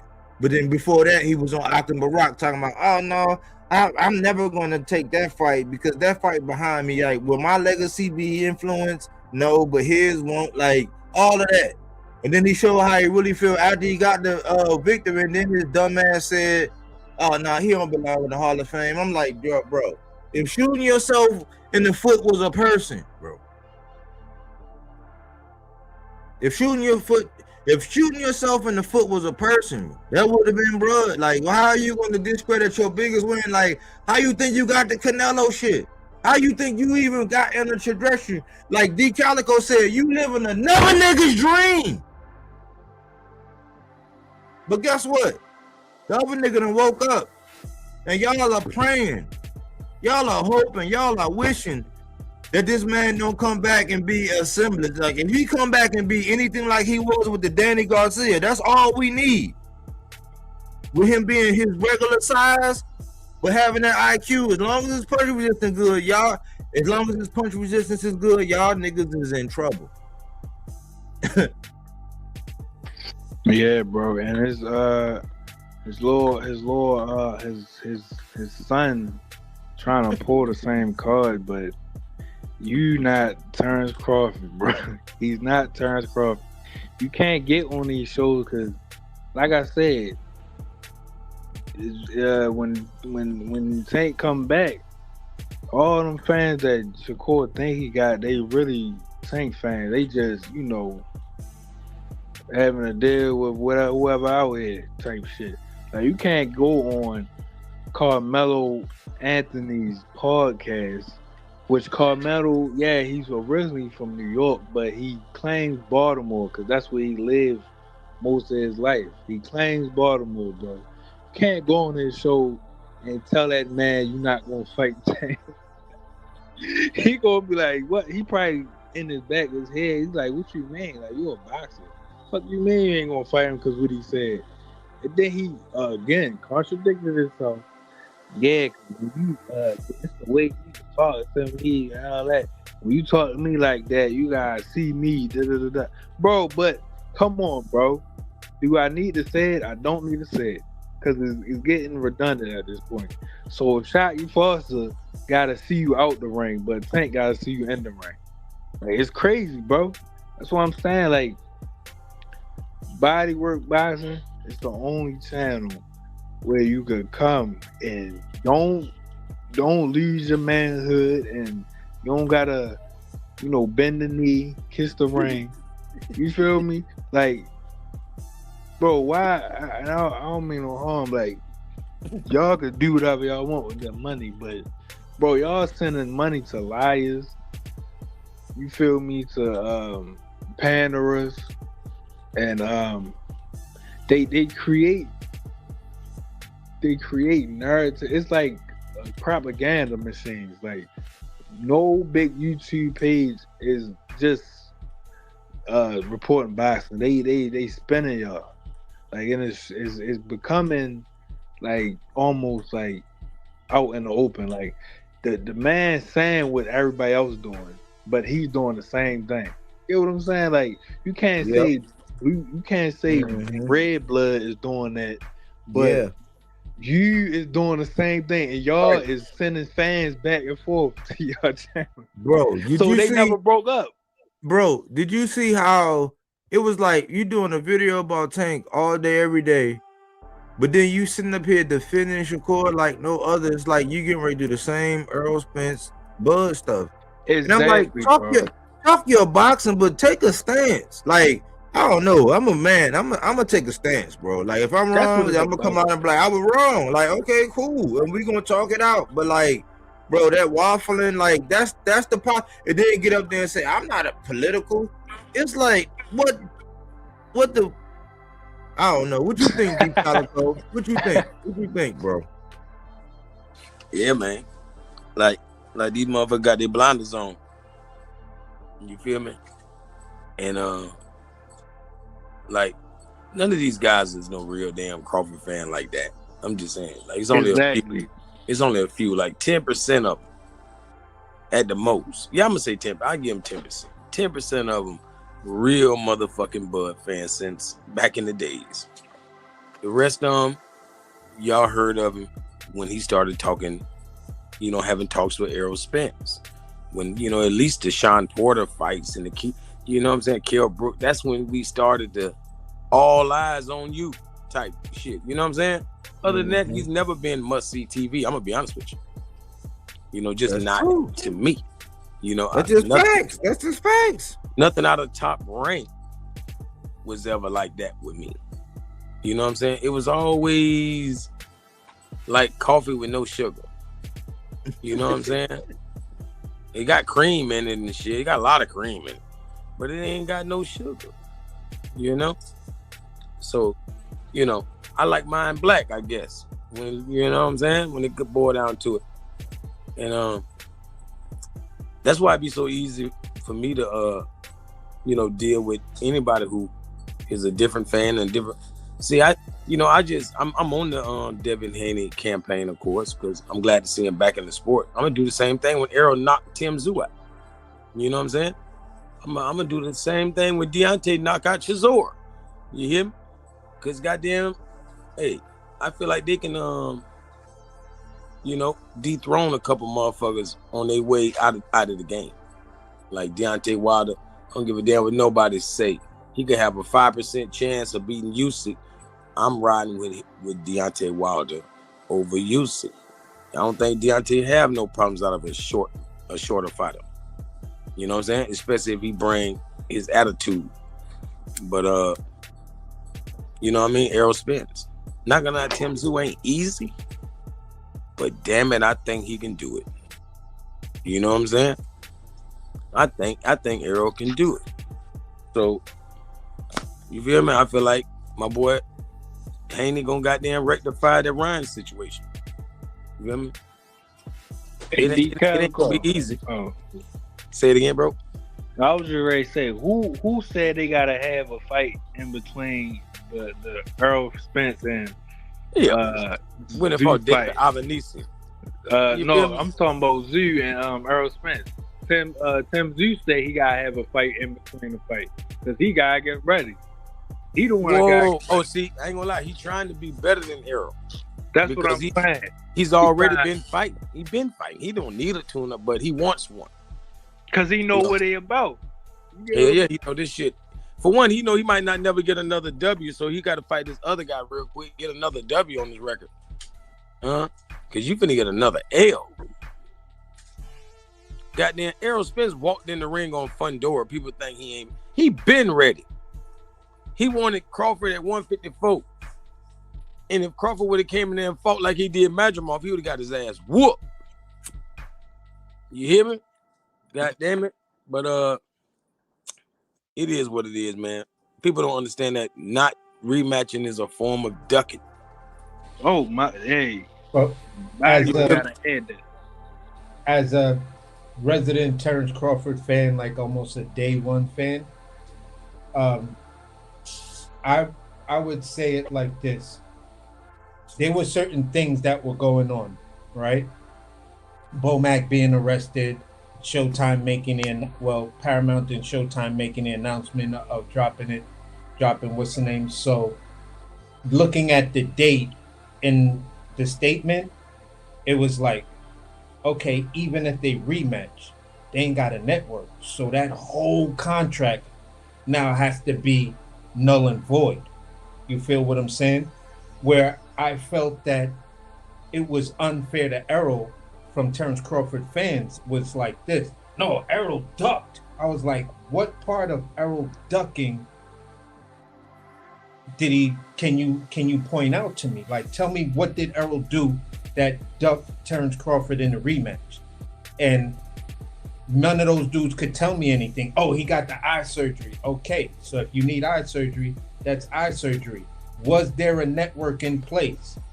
No, but they'll bring up the David Benavidez fight and another fight after that.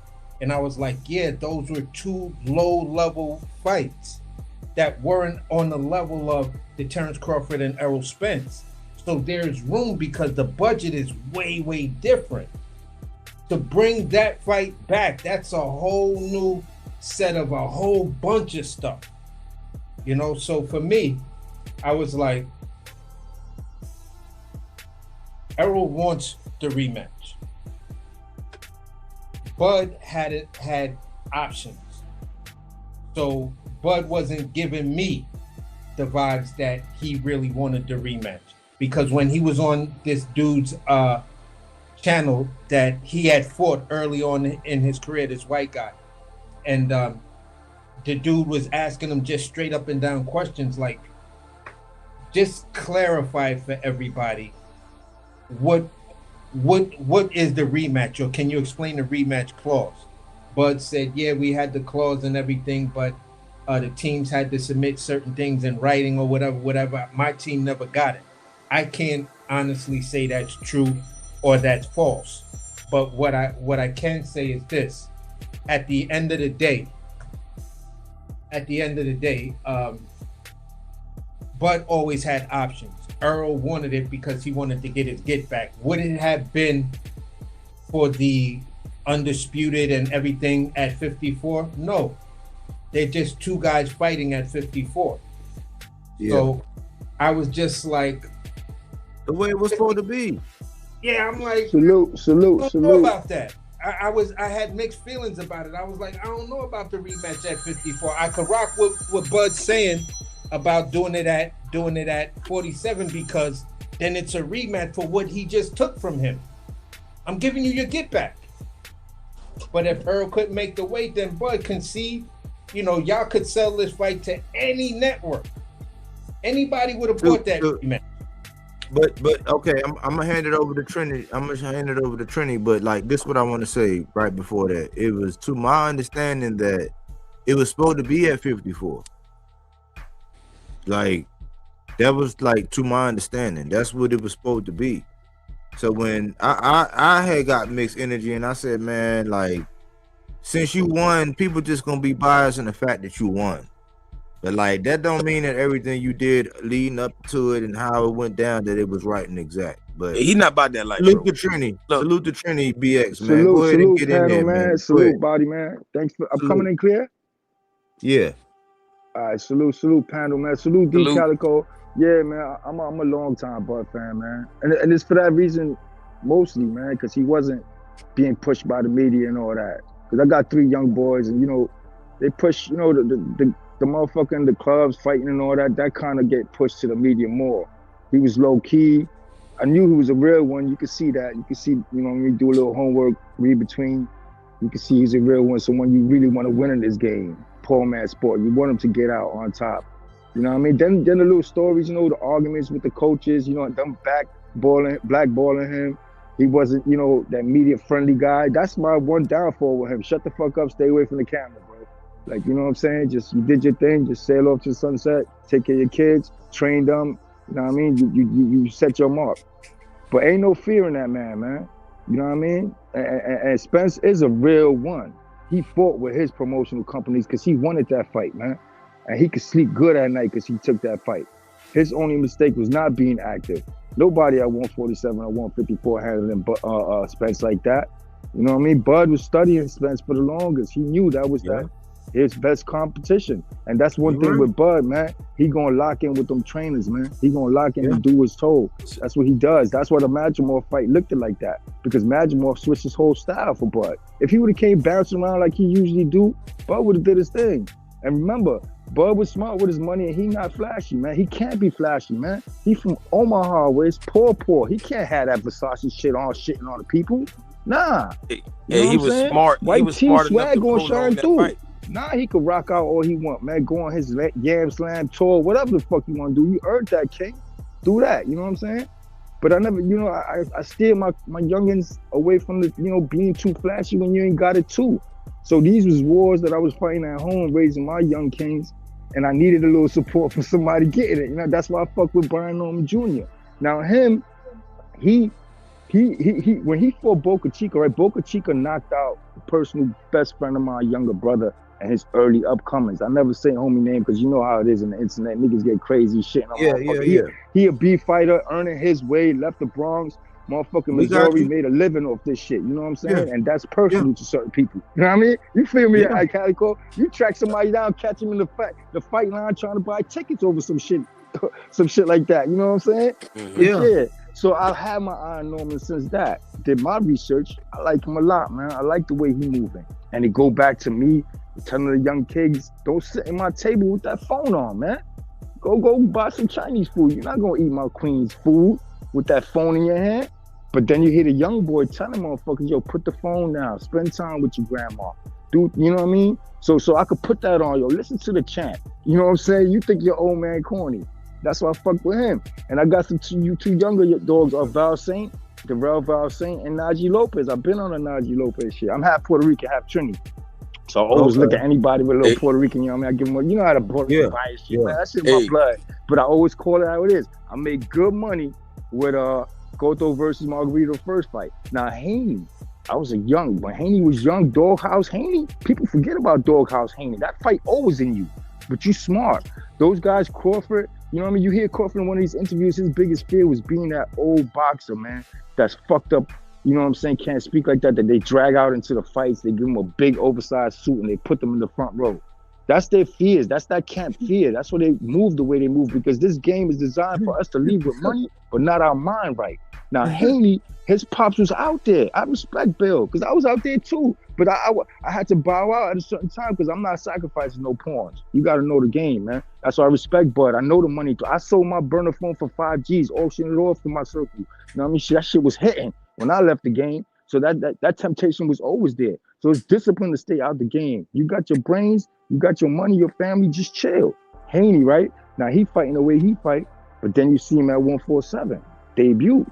Put a little pop behind his punch. Now I'm paying attention a little more. Not only because he beat Norman, been on Norman train. Norman ain't lose me as a fan. He gonna get so much better after that Haney fight. They might even unify later, or he gonna take over. They're gonna have to fight again. You're right. You know what I'm saying? But that's the type of fighters. That's why whenever I hit D Calico, I love the way you get out. You always throwing them jabs at the foreigners and shit on Rap Star. Always tune out. I work overnight, so you entertain as hell. I feel like I know you. Yes, sir. And Body, you already know I'm in the behind the scene listening. Because I've been hearing it and he popped up on my timeline a minute ago. And only on the real pop up on my shit. I'm not with the fan man shit and all that dumb shit. You know what I'm saying? Just real boxing talk. Boxing is like life to me, man. Like me personally, I'm in my 6th round, man. I caught my 2nd win. I'm swinging, finishing strong out this bitch. You know what I mean? Like to hear that, man. Definitely like to hear that. Hey, I appreciate you. You fit right in. You know what I'm saying? You fit right in. I didn't know you knew D Calico. And I'm glad you finally jumped up here and commented, man. It means a lot, man. Thanks for your time, your effort, your energy. But what you got, D Calico, man? Hey, if you get a chance, I'm Bodywork Boxing 24/7 at Gmail. Send me to my Gmail, just like everybody else. Send your email to my Gmail. And whenever I go live, I send it to everybody. And it's only if you're available. It's no pressure. It's whatever. If you get the link, just know you already got the inside track. If you want to jump in, you can say whatever. And it's always the same vibe. So salute, man. But D Calico, appreciate that, champ. I appreciate that. No problem, dog. Salute. Go ahead, D Calico. I ain't know you knew Trini, man. Yeah, nah, I hear him on the other joint, and recently he popped up on a small channel. I popped up on the hangout spot, man. I like their vibe there. So lately I've been hearing D Calico on that too. Oh, okay. You from the Bronx, Trini? Yeah. Born and raised. I'm actually I'm staying down here in the Bronx three nights out the week. Hold on my Dukes and shit. Oh, okay. Because not too like anybody from New York will see anybody named with just the BX. It's like dude got to be from the Bronx. Yeah. You gotta stamp that. You know, like that. BK. If you saw AC, yeah, BK, Brooklyn. You gotta stamp it, man. Yeah. And I'm 48 now, so I'm that kind of generation. I'm born 77. All right, but I just wanted to ask you just this quick question. Well, not really a quick question. It was kind of to piggyback off of something you said about Bud. At the end of the day, for me, like where Bud lives at, and he bought his home. He's never left the hood.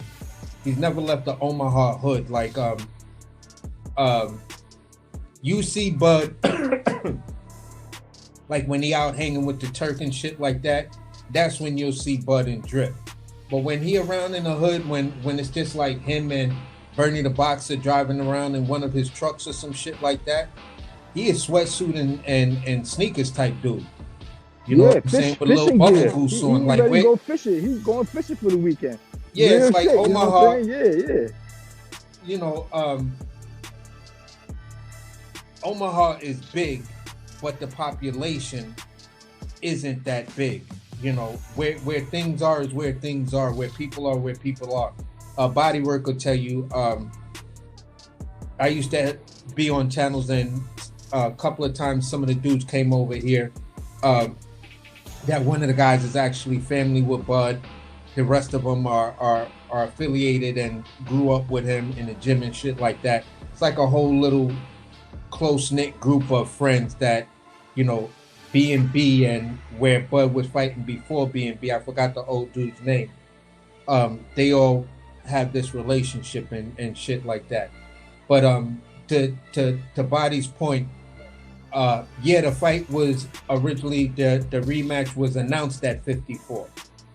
But then Bud, I'm only saying what Bud said in that contract. He said there was this stipulation that you had to write it. And I was like, I don't really get that part, because you said, and everybody was saying that the fight was supposed to happen at 54. That's why when he lost, all loyal Errol fans was like, yeah, I don't care. Now we get the rematch and ain't gonna be no weight drain because it's gonna happen at 54. In the court systems, there's this word called causality. What would make the boxing fans say what they were saying if it was not true? So there are certain aspects about that negotiation that, when you really get down to it and get into the details, and the devil in the details, it's like, I don't know, y'all guys kind of like dragged your heels, and understandably, because you got stripped, and then there was the whole network deal that just completely collapsed, and Bomac getting arrested and not knowing what the fuck's really going on after that.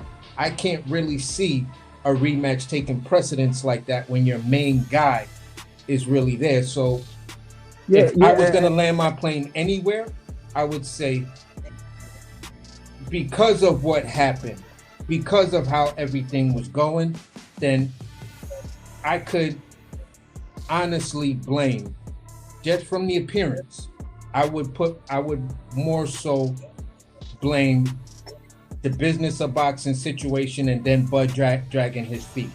Earl was ready. And also timing, because us Bud fans wanted the rematch, but we also know Bud was ready to hang it up before the Spence fight. You know what I'm saying? Turk is a fan of Bud, and lucky he came along, because Bud got all that money he was denied with that whole crossing the street shit. He never got the Danny fight. He didn't get the Thurman fight. A couple other fights. You add that money up, that shit all evened out at the end. So he had to get fast tracked. It had to be a championship belt on the line at 154. If Earl was probably ready to fight 3 months after, they would have probably negotiated it. That's what us fans wanted.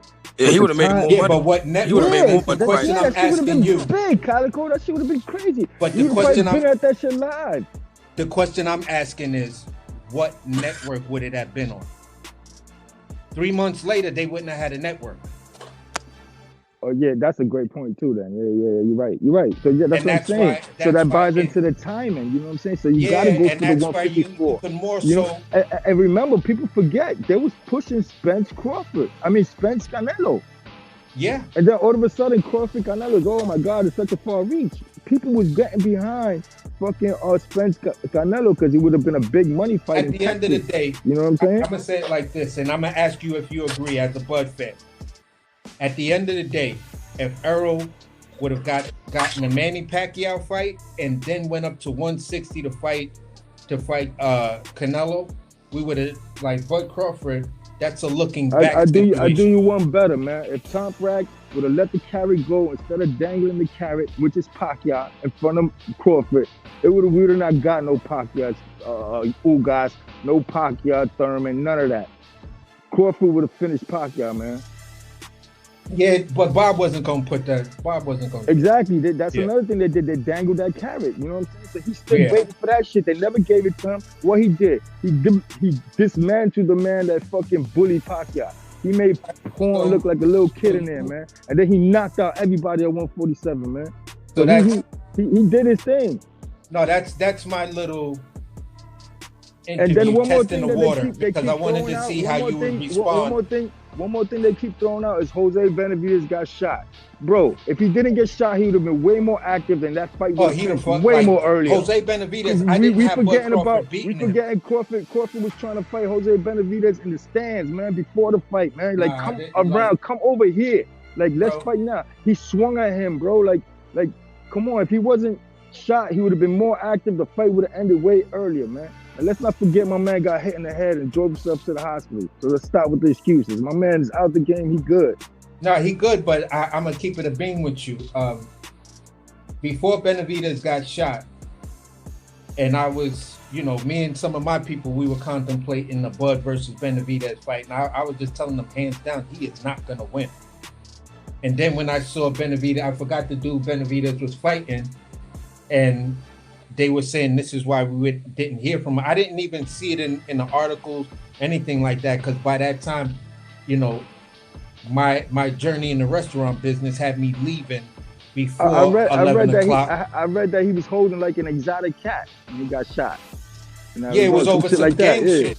I heard he was like I don't know what's the exotic cat. What the fuck was that? Like a cheetah? Yeah, they was trying to press him into being in the gang and shit like that, and he was like, "Fuck you, dudes." You feel what I'm saying? So it was a beef, and it was I'm from what it was sounding like, without all the details, they were sounding like it was like a drive-by or walk-by or some shit like that. Caught him in the right opportunity, whatever. But the point I'm saying is that the way Benavidez was back then, I was like, I just can't see Terrence Crawford beating this dude. And I was one of his early fans that noticed the young Terrence Crawford when I saw this interview of like a 17, 18-year-old, or might have even been a 16-year-old Terrence Crawford. I was like, this little nigga. And then I seen him, it was a prelude to one of his fights. And then I was like, oh shit, dude is kind of nice right there. You feel me? But at the end of the day, I just didn't feel he would beat Jose. I thought Jose just brought way too much to the table. He would have beat him. Benavidez, just in the way we used to. It would have not been a box. It would have been a fight, man. Oh yeah, he'd have outfought him. He would have outdogged him in there, man. It would have been ugly. No, it was definitely gonna be ugly. The guy got some dog in him, man. Some grit that we not gonna ever see because he already retired. But yeah, that shit because was in now him, you man. could talk about him openly because he is retired. You could talk about everything right now because you're retired, and it's like, okay, you're retired now. Now we could really pick your career apart and talk about certain fights. You feel what I'm saying? So for me, I respect his career, I respect the fact you're gonna go down in history as the most as one of the most accomplished guys in the sport and stuff like that, or of this era. You know what I'm saying? But there were some things that were your career ended that we didn't really get answers to. People just said, all right, you fought Errol and you fought Canelo. That's it. You don't need to do no more. But on that trip, on that journey to the Errol fight, on that journey to 147, on that journey at 140, at 140, on that journey at 135, there was some meat left on the bone that I don't know why you didn't take that. I could see why you did what you did in hindsight of your career. I could see the path you was on. You were playing the accolade game. You know what I'm saying? And you're just going after those who had the big names and the opportunity and yada, yada, yada. Yeah, after the fact though, because when he got to 147, they all said, get the belt. And we got you. They invented the whole across the side of the street type shit. Come on, man. He wanted them fights. He had to stay busy at 147. After that, those are like, it was just, you know, the Canelo is just stacking up his retirement because he was already on his way out. He made decent investments. You know what I'm saying? He was out of there, man. Yeah, but even at 47 and that narrative, I don't know who actually started that narrative of you on the wrong side of the street. The sheer fact showed that PBC and Top Rank was still making fights because they did it with Tyson Fury and Wilder. They did it with a couple of other fighters. So they were still rocking with Top Rank. Yeah, but you know, Crawford name ring out amongst boxers, man. He one of the few boxers that got boxers that are fans of him, like real fans. Like Canelo's his most famous fan. It ain't his richest. Warren Buffett is his richest fan, but his most famous fan is fucking Canelo, and it showed in that fight. When have you ever seen Canelo tap another opponent, dumb to break? Like, yo, let's break. When did you ever see Canelo trying to fist bump a fucking opponent between rounds? Real fanboy shit.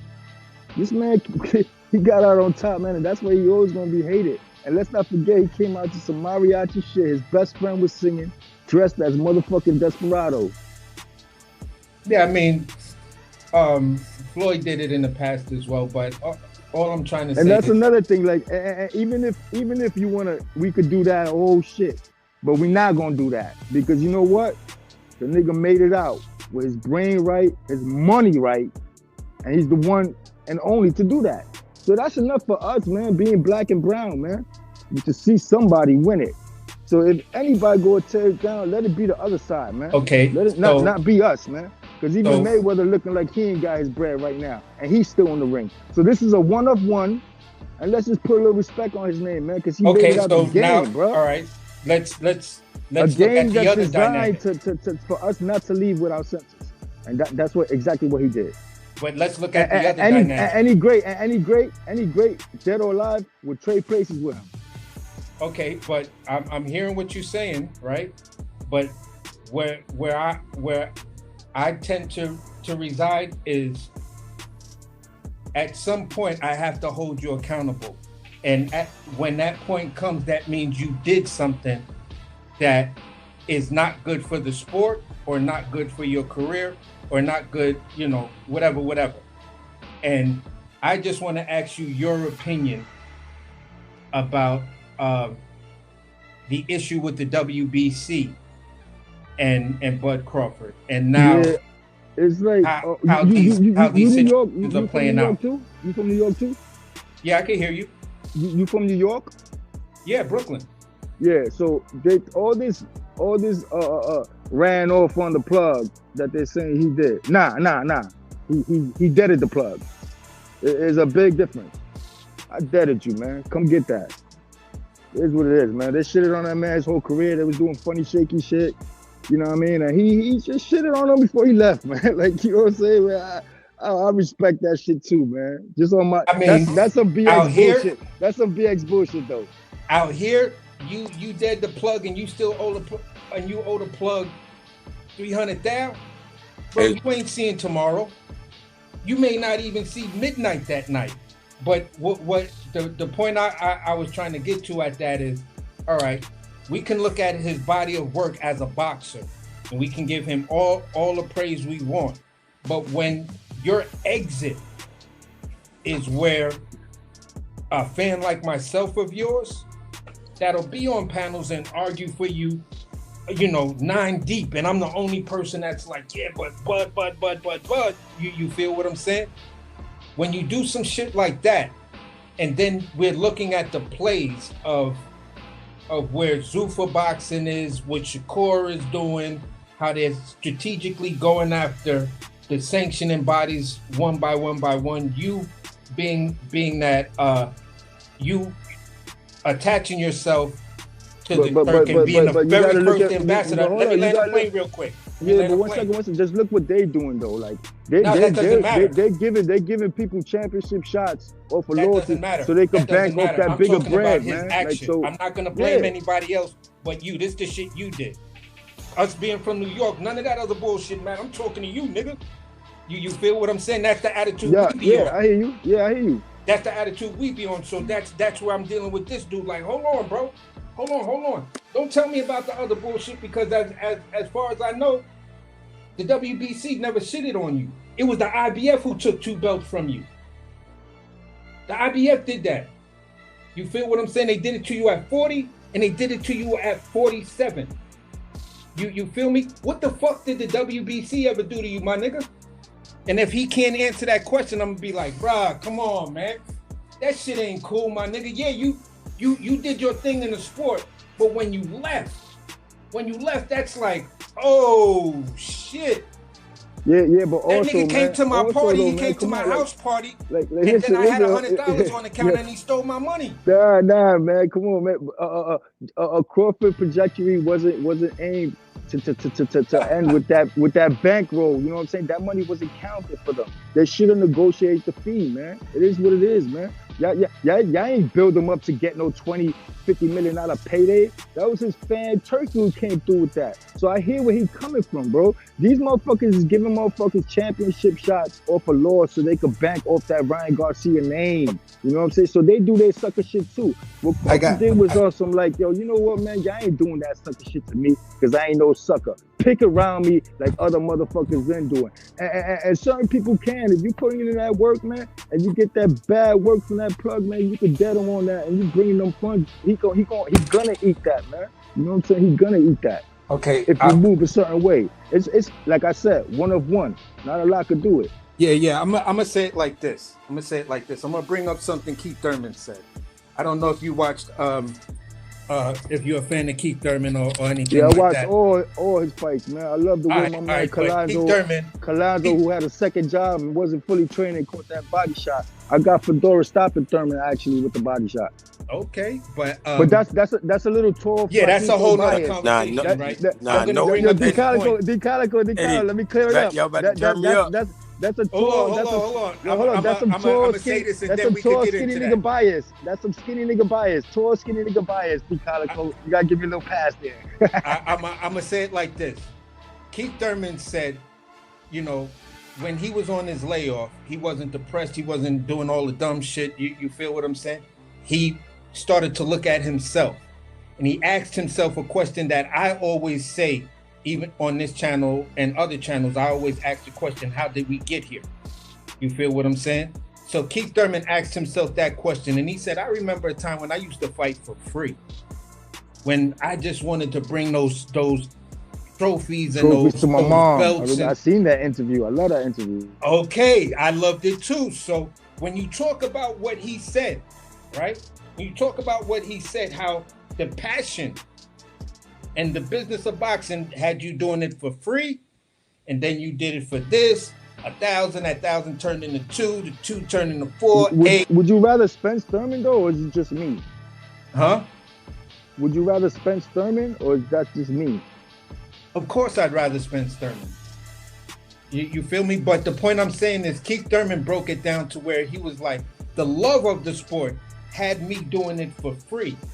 when you get to that certain level and you're looking at that money, and it's a small percentage that you've been paying ever since you've been a champion. Every time you went up and every time you did what you did on the backs of the the WBO, you got 22 title defenses. That's 22 motherfucking times that you done paid them sanctioning fees. And on the, or 21 times, and on the 22nd time, you like, why am I paying this? Like, bruh, the fuck, come on, like my nigga, you like, bruh, you can't be doing shit like that. You're fucking up your legacy. Like, people will remember it, but those of us who are like boxing fans of you, you know, not the weird ones, just the boxing fans of you, we're gonna take your body of work, and unfortunately, we're gonna measure that to your exit and what you did after your exit. You built up all of that cachet, now to shit on the same sport that got you where you are. And telling the sanctioning body that never fucked you over, never did nothing. You said, I'm not gonna pay you, but I'm gonna pay the IBF, I'm gonna pay the WBO, and I'm gonna pay all of those other guys, especially the IBF, because you done shitted on me twice. That's like, whoa. I think on the long run though, what he's gonna give back to the game is gonna even that out, man. Word. But yo, I gotta jet off, man. But thanks for listening. Great talking to you, bro. Cook, great man. talking to you. Appreciate you, Bodywork, for the platform. I love, and I hear you, man. Big media is listening. They are lurking. I done heard my talking points regurgitated by motherfuckers. But yeah, man, the real gonna recognize the real and always gonna outshine the fake, man. So keep grinding. You know what I'm saying? We see you, man. Yeah, hopefully you come back, bro. Let's absolutely, man. Absolutely. Like Calico, stay up, man. Always good hearing from you, champ. Hey, you too, bro. For sure.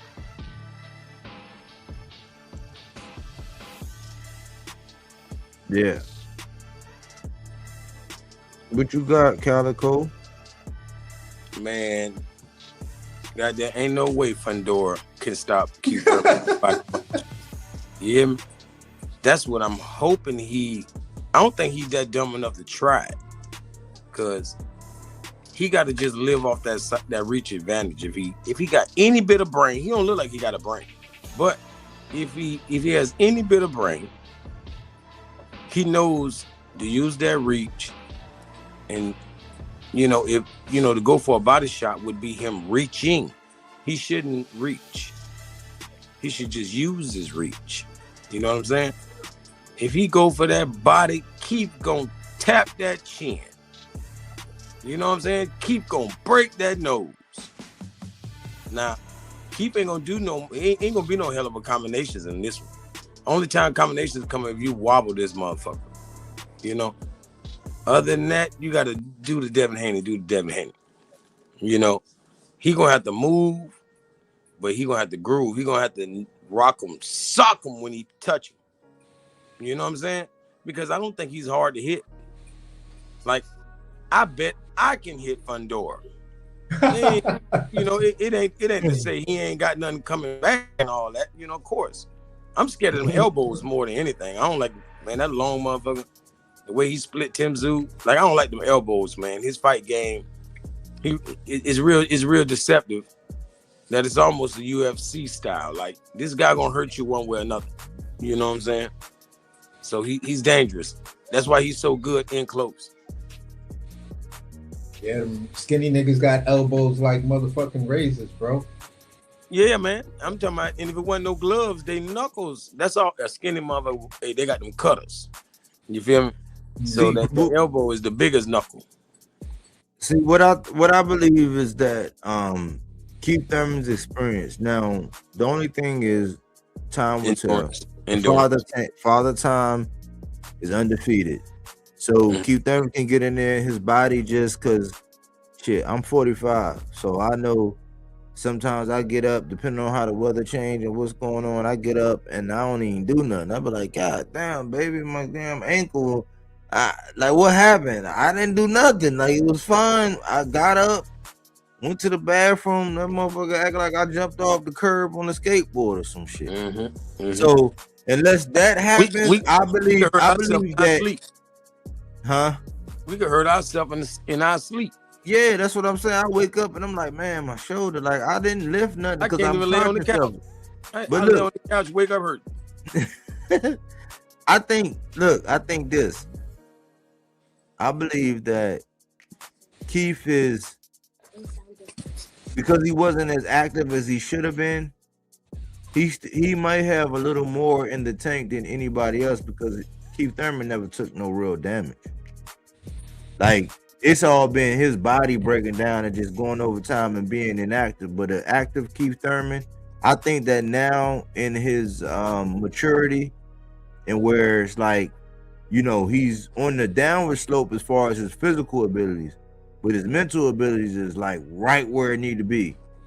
So I think he's going to have to rely on his IQ, and if his body don't, you know, sacrifice him or betray him, I got Keith Thurman upsetting the apple cart. And I call Fundora the landlord in my boxes to watch. I'm a high Fundora. That's why I didn't like when they was accusing him of having something in his gloves when it came down to Louis. It's like, no, man, give that man his credit. So I'm leaning towards Keith Thurman, but Fundora is my guy as well. So, you know, that's how I'm in the same vein. I'm leaning towards Keith Thurman, but just like the one outstanding factor when it came down to Bakaram is the inactivity. Now I'm gonna say this: I like the way Keith Thurman looked his last out after coming off of inactivity, but that guy is not Fundora. That's a different puzzle you have to figure out. Where I give Keith Thurman the edge in this whole scenario is, number one, his experience, number two, his footwork. You know what I'm saying? And the fact that Fundora is kind of clumsy. Like I saw it, I don't know whether he did it on purpose or not, but at one of those ring events or one of those events, they had these like sticks that were hanging, and you got to catch the sticks as they release them. You feel what I'm saying? The old dude caught 4 out of the 6. The young guy caught like 1.5. And then Tim Zoo like, yeah, the nigga blind. He blind. But, you know, Fundora has, maybe he carries that sneaky skinny man power that Mark Breland carried and stuff like that. You know, so maybe after a while, those punches start to be like, whoa, these shits is whatever. But it also seems to be, the longer the fight goes, if you just bring it to Fundora mid rounds, 6 through 9, you'll see Fundora he's just not there.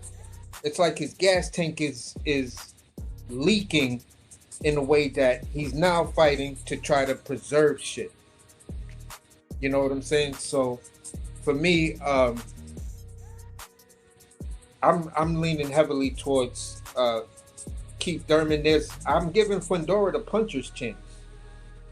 I'm honestly just giving him the puncher's chance. I've just never really been that big on Fundora, and I'm not big on fighters who learn how to fight off the back of the jab after you got a belt. It's like, okay, all right, just be careful in who you choose, because even one of them crafty veterans, you not really proficient off that type shit, and even one of those crafty veterans, they gon' put something in your rucksack, bro. You know what I'm saying? Some shit for you to carry for a couple of rounds, and I just don't know if he really built like that. This is the test for me for Fundora. This is the make it or break it fight for me as a fan of Fundora. For Keith Thurman, I'm like, all right, bro, you coming back. I like your energy. I like the fact what you're accepting and stuff like that. You beat this guy. I'm hoping we get you versus Maul or you versus Errol? Because those are the dudes you were talking about. So why wouldn't we want to see a Keith Thurman versus Mel Charlo, or Keith Thurman versus Errol Spence? Like that, those two fights right there, in my opinion, make more money than you unifying with any of those other dudes. I just see it that way. Yes, sir. Like I like how they're getting in the middle of what's going on. It's been too much Keith Thurman and Tim Tszyu. So goddamn, here goes Keith Thurman and I say Keith Thurman, Tim Tszyu and Fundora. It's been too much Fundora and Tim Tszyu. So, you know, my boy Keith Thurman and Errol Spence want to break that party up. You feel me? It was like, you know, if you look at Errol Spence and Tim Tszyu, it's the battle of the used to be boogeyman. You know, for some reason, Tim Tszyu was the boogeyman at 154 after Charlo, you know, fought Canelo. He suddenly became the boogeyman. You feel me? And he's not a real boogeyman. You know, he always tried to act like Charlo was avoiding him or something, you know. But we're going to find that versus Errol. And then we got Fundora, who's nowhere near legendary, but wants to be legendary. And Keith Thurman would become a legend if he beats Fundora.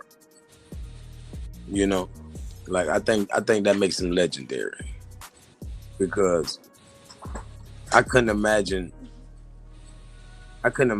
any of those legends that I can almost think of, like especially, you know, Floyd Mayweather. You know, like even the Sugar Ray, like what in the hell could they have done in the ring versus a Fundora? Like only the heavy hitters, you know.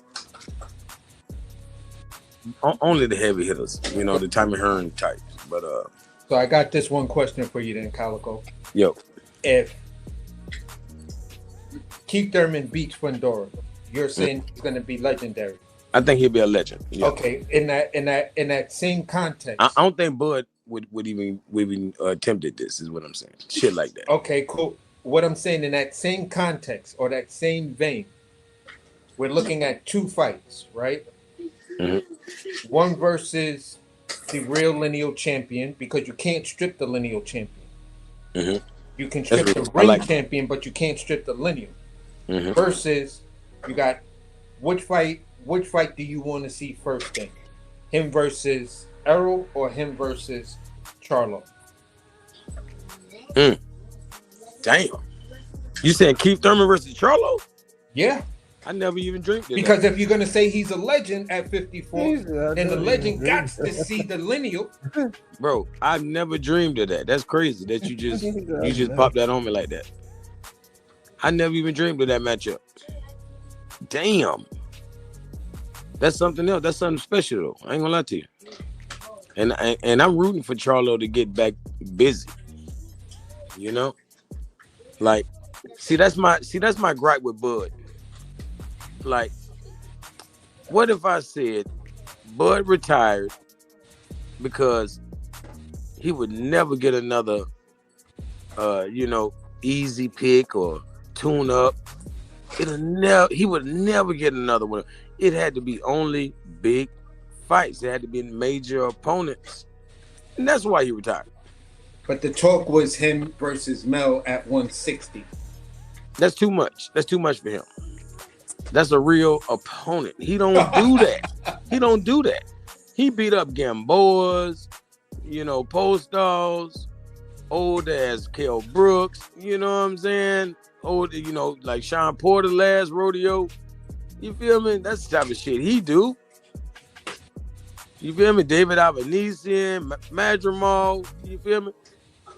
Like, he don't want to do no real heavy lifting because he's already gotten acclaim.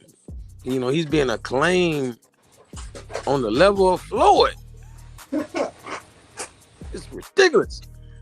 You feel me? I understand the achievements. You know, but I give all that credit to Bob Arum. You know, Bob never fails. You feel me? Yeah. The Bob father. And any man that everybody know he got an eye for talent. Period.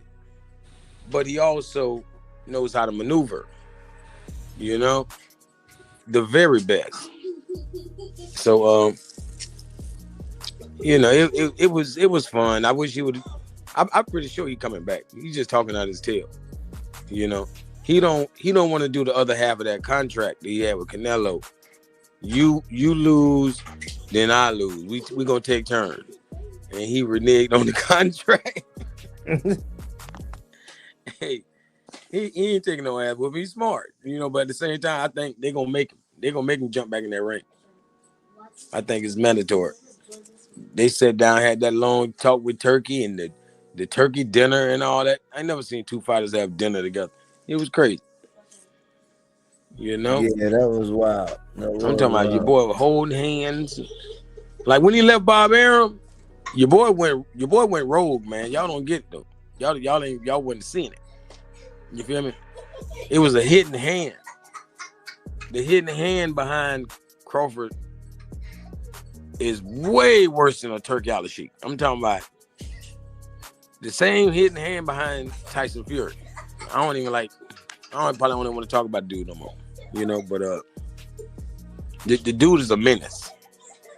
You feel me? And I don't know why he aligned himself with people like that, unless he's with the skullduggery. You feel me? He feel like he needed all of these kind of connections to fight Spence and, you know, eventually Canelo. Hold on, my kid's wild. Yeah, you can't justify it. Like when you get affiliated, like not only the Victor Contes, but the Kinahans, it's like, yeah, it's just like, you hit it on the head. Benefit of the doubt. It's like when is somebody ask you and be like, oh no, that's not just really. It's like, okay, all right then. I bet he'll walk out of interview if somebody say that name, bro. You hear me? You want the blue pill, huh? I bet Bud will walk out the interview if somebody say that name. Yeah. You want the blue pill, man. I mean, it's the red pill, the blue pill. You want the blue pill, okay? I know this not steak, but it tastes so good. You know what I'm saying? It's like, nah, we gonna be like, nah, that's some shit. We not eating it. You know? That's real. Now he was everything my boy BX was saying now in the beginning. I'm talking about something definitely to behold. A man amongst men. You feel me? A father, a dedicated athlete. You know, after his you know, situation being a little too street, he aligned himself properly. But the ending, man, I don't like the ending to the movie. You know, leaving the wife. You know, turning into a rock and roller. You know, I don't get it. You know, I mean, you know, that was probably part of the program, because like. Yep. You and I both know that like certain people, like all these people that been married, like think about how long Method Man been married. Think about how long Ice Cube been married. Yeah. Like while they doing music, they're not gonna be out there talking about, yeah, he been married like DMX. Like they wasn't gonna be out there saying that these dudes, because it's part of it. But when you a late bloomer and you start bitching about sanctioning fees because you just now get into a bag and you starting to do all this stuff now. A lot of these things come along with the territory because you got to be marketed a certain way. And it's sad enough because we see it. I see it in the commercials. Look at who's doing the Downy commercials. Look at the kind of women that they use. And you be like, hold on, they could have used like an everyday average looking. But no, they pick and choose what image they're going to put up there. So now when you think about, okay, how I'm going to market this guy? I could market this guy prior to Errol Spence. After that, I had to market to him. I had to market him by what he do inside the ring. Okay, well, he had 3 fights. He had the Earl, the Madrimov, and then the Canelo. How can I market this guy after that? It's not no takes and all that. Like when Earl used to come out and authentic and how he had a real, there is not any of that because he wouldn't even do interviews. So now it's like he a media darling. He's playing flag football. He's wrestling. He's doing like, and he was active. But he's living the life now. So what's part of the image on how I can sell this guy? I can't sell this guy with what a lot of men, a lot of blue collar, a lot of average like thick women. We like thick women, we like petite women, we like, goddamn it, we like women. But like we can't market this guy with like a thicker, full-figured lady. Like how we gonna market this? Think about all the affiliations going out the door about the little chick that was interviewing him, and I'm like, why now? I'm like, you made it to be this prudent businessman. You a rake all over the coast, but then your baby mom who held you down and they never heard I ain't never heard nothing in that area or whatever. She held you down. Like whether you went out and had your little time where you went out and didn't say nothing and came back, she held you down. But no, the powers that be has to dictate that. And see, that was shit that I would normally talk about on like another channel, like the shit that I talk about outside of this, to where it's like, man, that shit come along. Listen, we talked about this before. When you break a certain threshold of money that you're making, and you want to be Icarus, you want to send your wings, you want to get close to the sun, living another man's dream. Well, it come along with a lot of things. Why? Because there's no lack of talent anywhere and anywhere. It's somebody that can shoot a ball better than Mike. It's somebody that can punch harder than Tyson. It's somebody that can flip more than anybody you know in gymnastics, swim better than Michael Phelps. Like, it's the opportunity. It's like, what I'm going to do? Well, now that we give you, once you go above, and I believe, in my heart of hearts, I believe that it's like, I think it's around 30 to 50 million. Once you start getting to where, okay, if you're going to make that consistent or you're going to get that, it's going to be some obligations. Oh yeah. We can't market you with this chick. We got to market you this. We got to be able to at least give the thought that it's it's psychology of selling. It's like you got to go along with, like, yeah, that bag, it comes along with a lot of other stipulations, bro. Like don't even ask. Look at anybody who's made that amount of money, and then look at how their life changed after they made that amount of money. What they can and can't do. I'm going to bring it up like this, because what you're talking about is something that a comedian who broke the internet spoke on with these comedians and actors, and he gave us examples. He said, look at Steve Harvey's first wife, the chick he came into the business with. Who did he wind up marrying when he became famous like that? You know what I'm saying? They gave him a little light-skinned chick. They put him in a big house, told him, don't say shit that fucks things up for us. We're going to come to you when we need you to talk shit about black people or a situation that concerns black people. So when you look at what's going on, and then there was the beef, because I still haven't watched the interview because I just didn't want to get into that type of messy shit, but I did see it where Bud was supposed to have got pissed off that some dude asked him about the situation with his wife. You're a celebrity, you're in a public space, shit like that. You go to certain places, they're gonna ask you that dirt because that's part of their business model and their platform. So for me, when you look at it, and we're talking about a money threshold, that it seems to be when we're talking black celebrities and black sports figures, when you get to this level, number one, no plus size women. Because we're still, whether you want to accept it or not, we're still in the fat shaming or body shaming era. To whereas you go to any of the top restaurants, think of the most expensive restaurant in your neighborhood, and tell me if you see a fat chick serving food. Nobody's gonna hire them. You're an eyesore to how we want to market you. Hallmark is the biggest card company in this country, maybe even in the world. Hallmark has a network. Hallmark shows Whenever holidays come, they have the Halloween love story. They have this, the rom-com of this during Christmas, yada, yada, yada. What you don't see in a Hallmark Christmas show or any of those is big bone women, plus size. A thick chick. Like a thick Baltimore chick, a thick fucking, Southern chick, a thick New York chick. No, never in a Hallmark TV show or movie. Because we're still there, and the price to pay is Job from the Bible. I'm going to take all of that away from you. You show me the loyalty, I'm going to give it back to you even better. And that's the fucked up part in this entertainment game. We have to still remember it's still entertainment. So moving forward, if Bud Crawford should have to come out or want to do interviews and stuff like that, look at what's going on. Look who's by his side. Look who he may show up with the fights with. He's gonna be by himself, or oh shit, Bud Crawford got him a little model chick. But I'm in the agreement that if this chick been holding you down from day one, there shouldn't be no amount of money that comes between the two of y'all. You know what? Keep your bread, bro. I love this girl. She the mother of my children. I'm not gonna shit on you or shit on her.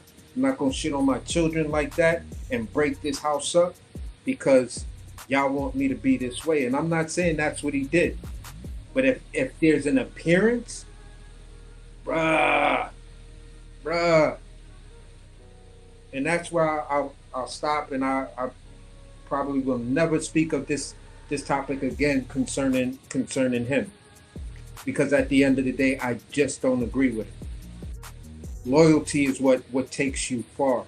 And if the fans start to see you're not loyal after you made a little bit of change, then it's like, I don't know if I could be a loyal fan of yours because I got morals. I stand 10 toes down on certain things. So that's where I kind of landed on that. If that brings any light to the situation, but I just looking at it, it always brings me back to that what Cat Williams was saying on Club Shay Shay.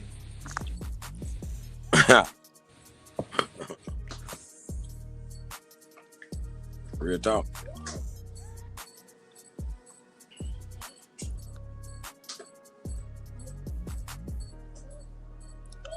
Mike Jack, we still in the building? Can y'all hear me? Yeah, I was just muted up for a second. Mike, you there? Yeah, I'm muted. What's up? Oh, okay. Yeah, man. But like I say, man, the reason, the main reason it's easy for me to vibe with a boxing fan, no matter who they a fan of, because I'm a fan of all of them. You know what I mean? And I'm talking about really, they ain't got like me. I keep it real. Even on, it could be on TikTok. They be mad as hell when I say this for some reason. But I like all the black fighters. You feel me? They get mad as a motherfucker, bro. Oh, you're a racist. Man, shut up. You know what I'm saying? God damn it. That's how I came and that's how I'm going to stay. You feel me? Because God dang it, truth be told, we the best. You know what I mean? In and out the ring, but I'm just talking about boxing. So I ain't got to talk, I'm just saying. We the best boxers ever. You feel me? But everybody else can take pride in who they like. Puerto Ricans be like, I'm Puerto Rican, Mexican. I'm like, but if you say, hey, I like the black guys, it's like everybody do it. That's what I learned in the army. It's like everybody like they little. We all live in the same world. We all friends. We all cool. We all love each other like family. But it's just is what it is, bro. Yeah, you gotta have that self-respect. You know. So I definitely admire what we do. You feel me? Like truth be told, back in the days when I very first seen Devin Haney, I couldn't tell the difference between him and Tank Davis. I ain't lying. Like, I don't even think we called him Tank back then. Like, I ain't lying. I'm talking about this way back. And like, they were just young guys and I could barely tell them apart. You know, for some reason, you know, and eventually I figured it out, and I ain't give a damn because I always liked it, both of them. I thought both of them was Tank.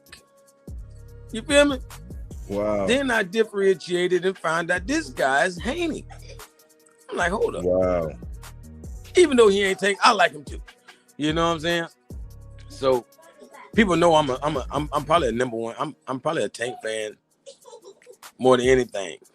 You know, and I never been a fan of even seeing all these brothers fight each other, because it seemed like that's the only thing they wanted to do. Like they could beat up the rest of the world and they won't be shit, you know. And they know can't nobody beat us. So in order to see one of us lose, it's gonna have to put brother against brother, man. I'm just honest. I don't give a damn if the brother got 5 losses. He dangerous. You feel me?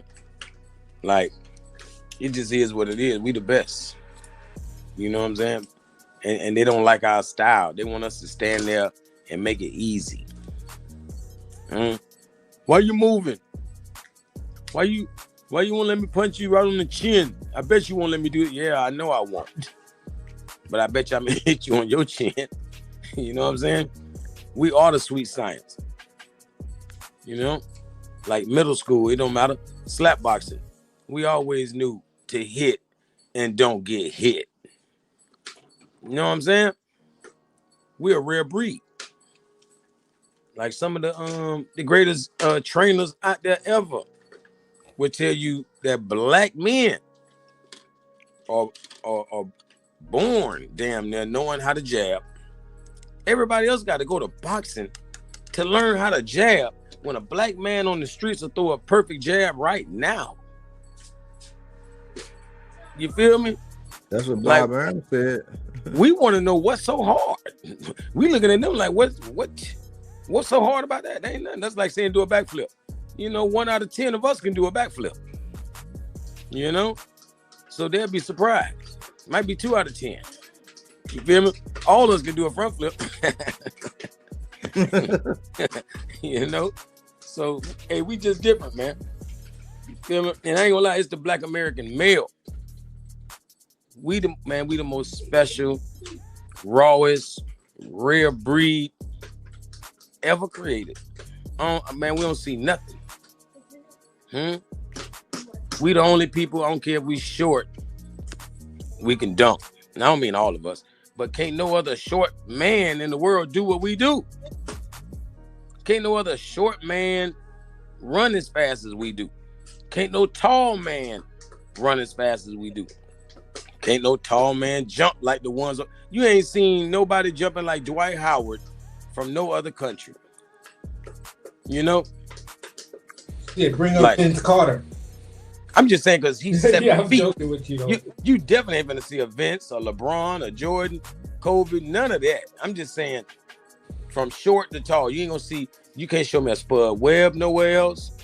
You can't show me a Dwight Howard nowhere else. You know what I'm saying? But we do this with regularity. You feel me?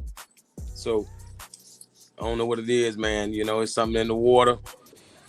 We've been inventing everything for the last hundreds of years. You take away the black American man's inventions, the world will go back to the Stone Age. They'll be on, man, they'll have horse and buggy. And might have to take the buggy. You feel me? If we're gonna claim all our, you know, shoot, what we talking about? Real talk. Like, hey, we the best. You know, everybody else fighting for second, man. I ain't gonna lie to you. And if you ask me, I love my Latin community. I give them second place. I told Punch Drunk, I own Punch Drunk Box. I told him straight up. Ain't no cap. Because he know I'm going to keep it real. So he put me on the spot, and he know I'm going to say it in front of your whole Latin community. Hey, it is what it is. I do believe we the best, you know, blacks. Calico, you guard body? I'm sorry to interrupt with the question. Not quite, but I'm with the science. Oh, okay. Because if You sounded like my homeboy Unique and my other homeboy Wonderful. I was like, if he was God body, he would have a name like that. You Yeah, know what I'm saying? yeah, yeah. The reference to show it out. Yeah, to show it up. The show. Mm-hmm. Man, I'm telling you, man. I told him straight up though, but I do respect the Latino.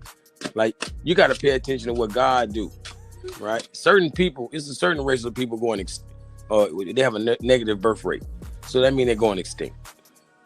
You know what I'm saying? Like, no species has come back from a negative 0.5 birth rate, and they already at that. You know what I'm saying? So the end is near.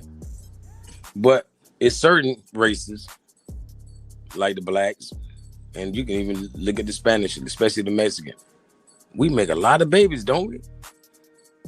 Huh? That means God like us. You feel me? Because some people can't do that. They're not reproducing. The ones that are, yeah, you've been chosen. You feel me? So they special. But God damn it, you're second best. I ain't gonna lie to you. So not only are you just gonna rub it in everybody's face that we be laying down pipe, but then the traffic just be crazy. I'm talking about we balling in every way. You feel me? We laying down pipe and making these highways and creating traffic. hey, we spend more money than we make. They don't know where we get this money from. We ain't gonna tell them either. You feel me? God damn it. They say these motherfuckers spend more money than they make. What the hell? You feel me? Like, how did they do this?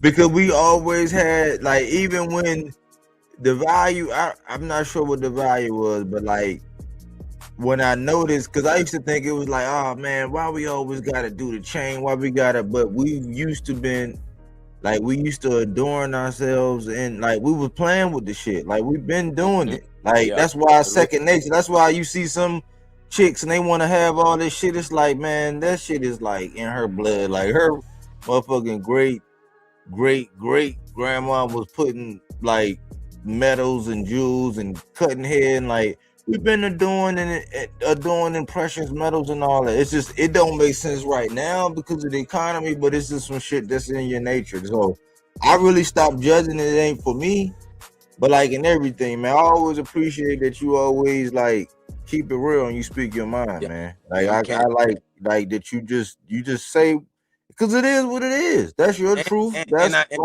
fact. I'm like AC. I'm consistent with it. Yeah. You feel me? Yeah. You can check my temperature next year. It's still gonna be the same. Yeah. Real. Yeah. Yeah, and at the end of the day, bro, just to piggyback off of what you guys were saying, I got into college. Well, the colleges that I applied for, I could have got in and just went for free on a straight up academics on an academic scholar.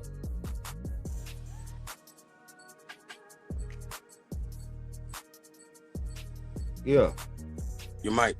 You dropped out. Sometimes his phone do that. You dropped out, AC. I think he can hear us though. We gonna come back in talking.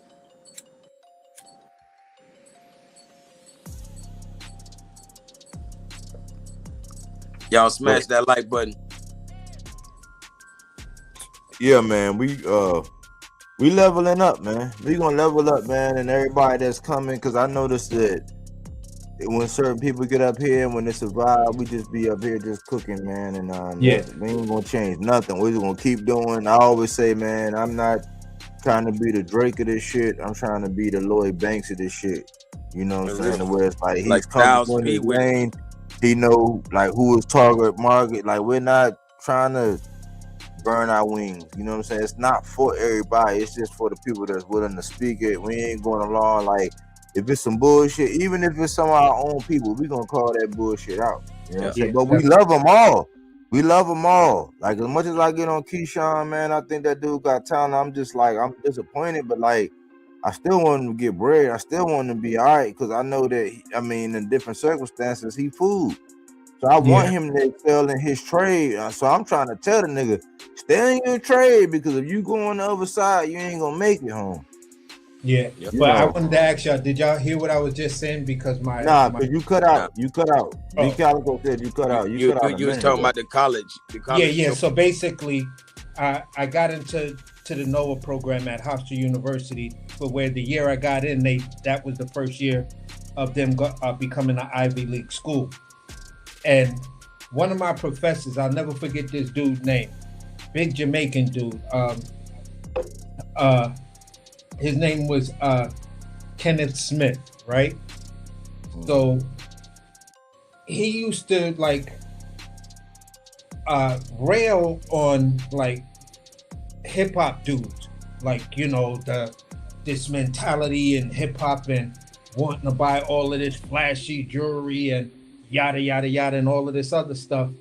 And I used to listen to him, and I was like, okay, how the fuck am I in a black scholarship program and this motherfucker don't know shit about blacks from Africa? There were go back, black folks had cities of gold. Gold was nothing to us. It was a precious metal. It was just a precious metal that we wore as jewelry. It was used to line certain things and stuff like that. So I used to always be like, what is your beef? Is it black folks or is it the fact of hip hop? And when you look at many people in hip hop talking about the things that D. Calico was just talking about, you had very educated black folks who were railing against hip hop. You had musicians. You feel what I'm saying? From Michael Jackson to Prince to all of them, that was like, no, I'm not gonna be dealing in no hip hop. I don't want to deal with that stuff and yada yada yada. And that was kind of coming because at that point it was the 2 Live Crew, it was NWA. But when you listen to East Coast rap, our rappers weren't cursing. You know what I'm saying? It couldn't.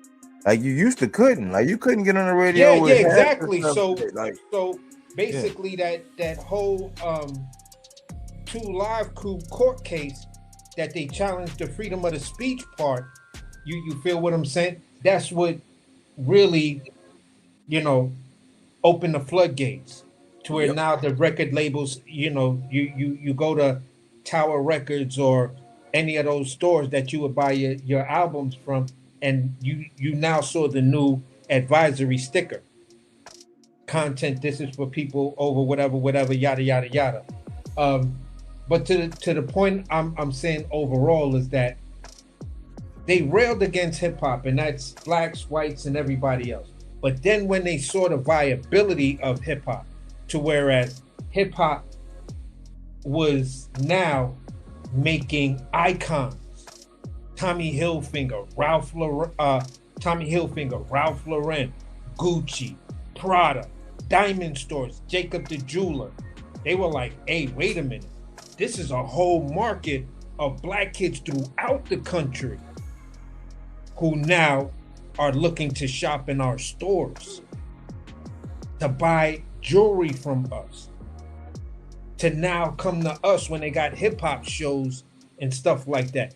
Were we paying way more than our counterparts? Hell yeah. But then when they really said that, hey, wait a minute, the money's not an issue to these guys, they got it. That's when they said, all right, I'm gonna start making deals and making precious things solely for you.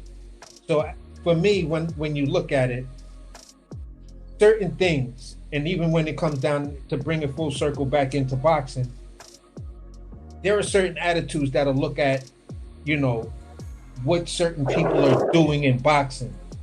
But when the long-term thing comes around, you'll find that it's either good for the sport or bad for the sport. When you look at what's the name used to always say at the end of all of those Floyd Mayweather fights, what is boxing going to be after the Floyd Mayweather era? Mm-hmm. That was a profound question that he always used to ask. But at the end of the day, for those fighters that are not running towards the smoke, they take the Floyd Mayweather route to get the accolades and get everybody talking about him and all the goofy shit. But you're not doing what Floyd actually did, because Floyd is a tale of two Floyds. And that's where I'll land that right there. It's just a lesson to be learned that, you know, everything and every move ain't good.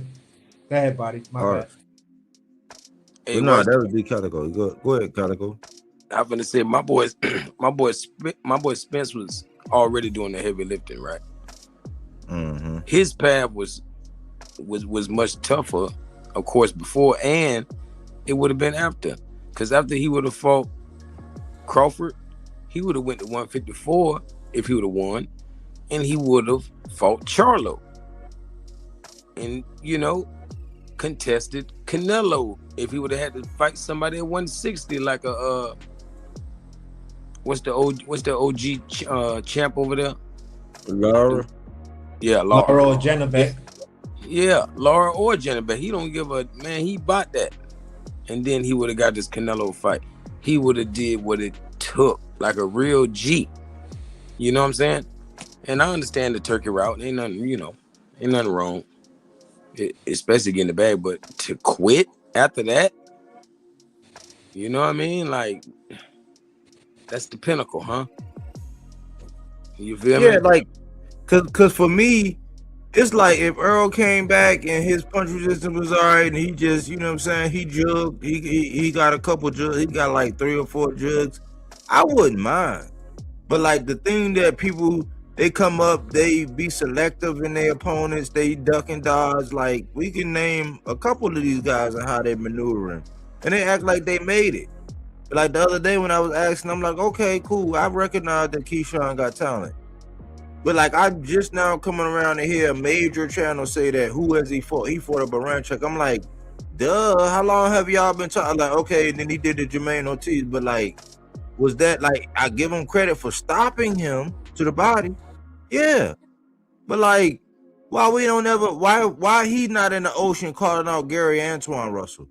If you're gonna stay at 40, because you can't have it both ways, but see, the sleight of hand is to attach yourself to somebody at 47 like Devin all this time, to where it's like, yeah, people will say, that's a great fight.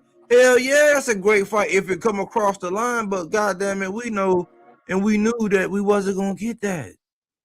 That's why I called it out. That's why I said A-side problem. I said, man, between Xander and this guy, only thing is you can't get on Devin because he getting ready to do a unification with Rolly. That's bulletproof. But that's how Devin moved. Like, they're going to be strategically moving, and then head-wise, where it's like you can't point, like, it's Teflon Don. You can't do nothing. But when you go back to Keyshawn, you look at him, it's like, okay, you was attaching yourself to 47, but you stand at 40. Your man saying he was going back down to 35, but he's staying at 40. But then they're like, neither one of y'all are tied to Gary Antoine Russell. Y'all notice that? And now the narrative is that Gary Antoine Russell, according to Low Nose Boxing, with his dumb ass, his flip-flopping ass, he gonna sit up there and say Gary Antoine Russell is terrified to say Shakur Stevenson. Now, I thought that he took a little extra etiquette. I did. I was saying, man, damn, I wanted you to go a little harder. But like, I ain't gonna knock him. He's smart. He know what he doing. He playing the game. But right now, you got to know that that's the media darling. So he is smart. So I'm not gonna make no defense for him or nothing like that. But I noticed that there is no pressure for Shakur. When he won that belt, the same way when Richardson Hitchens won, they're like, oh, he ducking Gary Antoine. When Shakur won, cricket. Like, why he ain't gotta fight Gary Antoine? Why Keyshawn, he bypassed Cruz. He ain't gotta fight Frank Martin. He ain't gotta fight Gary Antoine. He can attach himself to 47. Don't fight no fucking body at 47, like at 40, with no tenure. No Tito Mercado, who called him and Shakur BITC. Both of them at the fight. Say, yeah, I want this guy, but I know this won't fight me next. To their faces. And nobody say nothing. Like, let's be real about what's going on, man. So when Earl, like for Earl to collect 3 of them straps in the era and who he did, he beat the guys when they were the guys. Like when they had the strap around their waist. Like it wasn't, oh yeah, you already been relieved, you already got your bag, you been on them silk sheets. Like no, he was the guy that nobody wanted to fight. He forced that shit. He broke Carol Brooks' will. He made Danny Garcia have mental health on live TV. Mikey, you saw something, I bet you he was pissing blood for like the next week and a half. I bet you he didn't see nothing more. And he could have stopped him, but he wanted to show that he could outbox him. He went toe-to-toe with Sean Porter and unrelieved him of his strap and dropped him. Made his eyes roll in the back of his head. And nobody gave Errol Spence nothing but these guys who can come by, pick, choose, and refuse, picking their friends, turning on Jamel Herring. Now they get to move like they ain't gotta do nothing. They can pick, choose, and refuse. Ain't gotta fight nobody, but Earl Spence ain't shit. Like, nah, I'm not rocking with it. I'm not. It's real. Motherfucker done prove that they hard body. You know what I mean? Mm-hmm. And like I was just saying, how some people have Daniel Kinahan, some people have Jay Prince. Right. Hey, and I was looking at them, Dot. Nobody say nothing about that. And when you look at that last bout versus those Latinos, them Latinos sure looked scared. You feel me? They sure fought scared. But Jay Prince said, "You've been to my house and you know what time it is." Yes, sir. I was so like, goddamn it. Oh shit. You feel me? Jermaine and now Ortiz, you popping right back. So and look, and now he's going up a division to 47, and they putting him in the mix like he never lost. Yeah. Like that, but they say no, but in one breath you'll see a video where they say what Shakur Stevenson did to Teofimo, like he basically damaged him. I'm like, nah. Damage goods would be like what Boots did to Romain Villa, like where you can clearly see that he wasn't the same. Damage would be like what Jermell Charlo did to Erickson Lubin, where you can clearly see that he was never the same. Damage would be like Jamal Charlo and what he did to Julian J. Rock Williams, and he was never the same. Damage would be like what Jermell Charlo did to Banana Rosario, and he was never the same.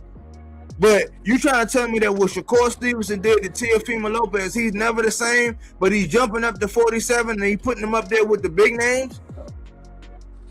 Like y'all, some people know what time it is, y'all. Y'all not gonna run that bullshit. We're gonna be here all the time speaking the truth. Yeah. Hey, watch this. My bad. Go ahead, bro. No, I was just gonna say real fast that, you know, for me it's I just forgot. Go ahead, bro. My bad. It was like a kind of a joke type thing I was gonna say.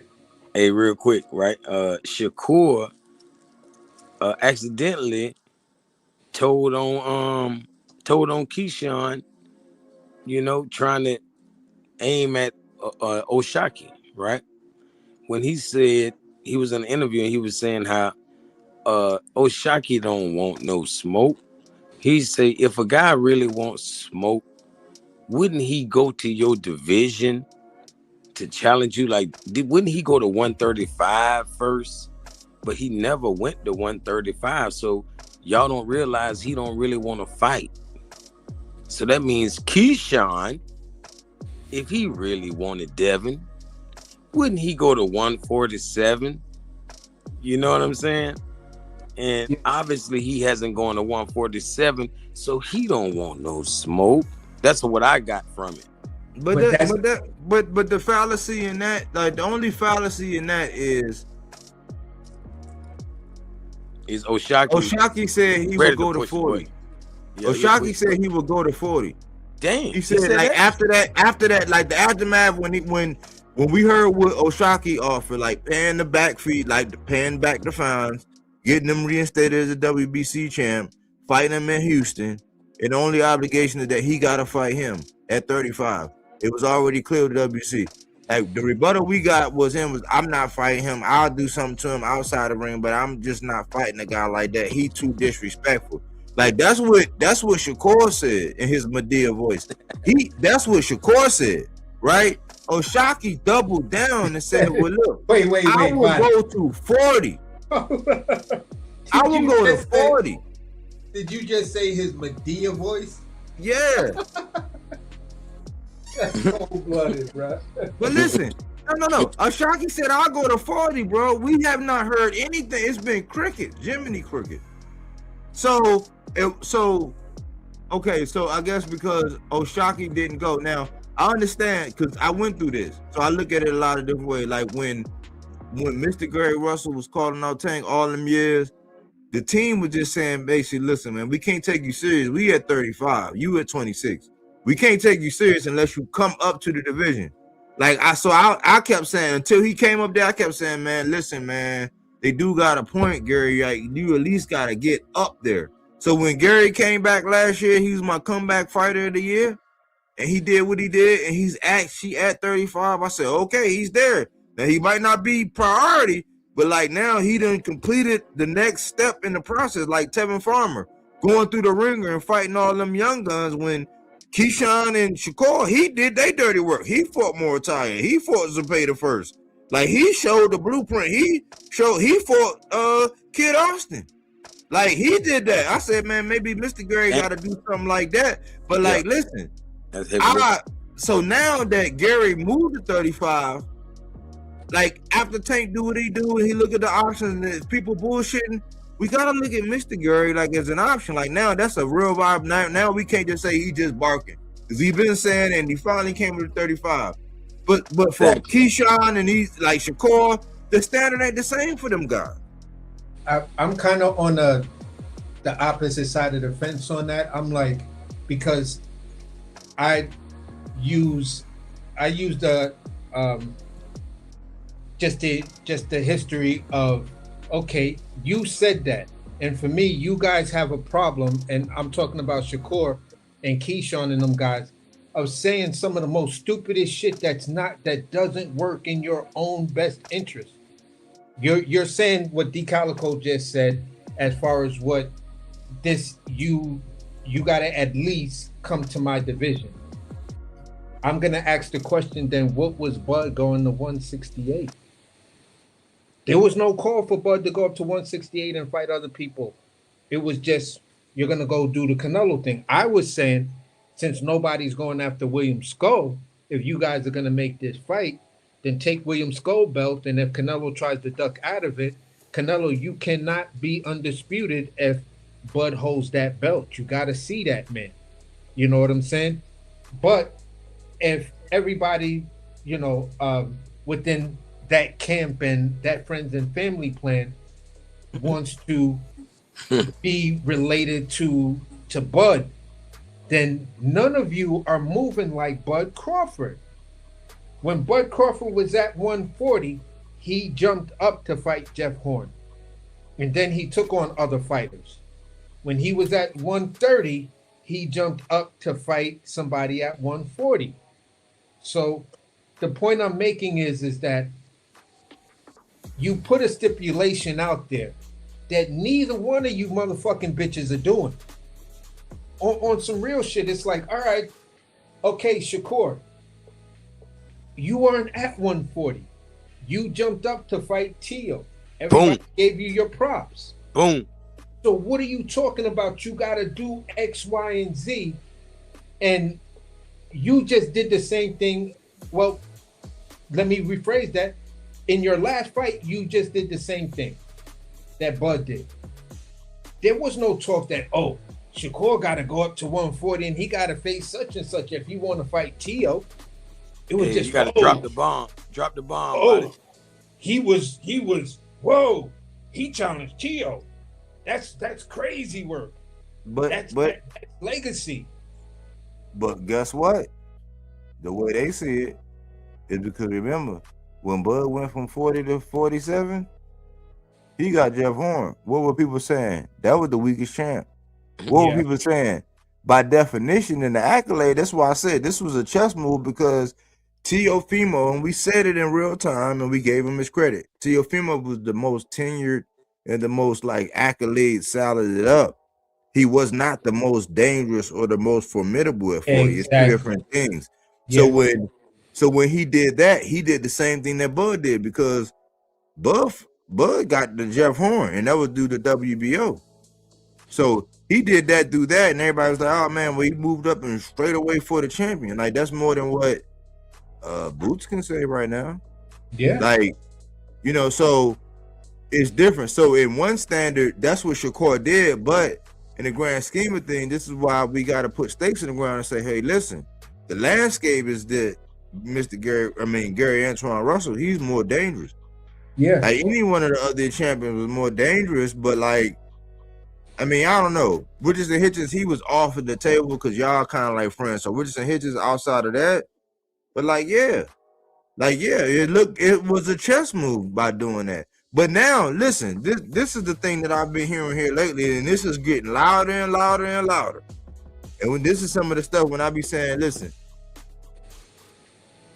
we got to benchmark this and we got to put this in. I have never heard so many times how fucking small Shakur Stevenson is. Oh, he's really an itty bitty guy. Like, man, he really don't belong at 40. I'm like, dude, like, stop it.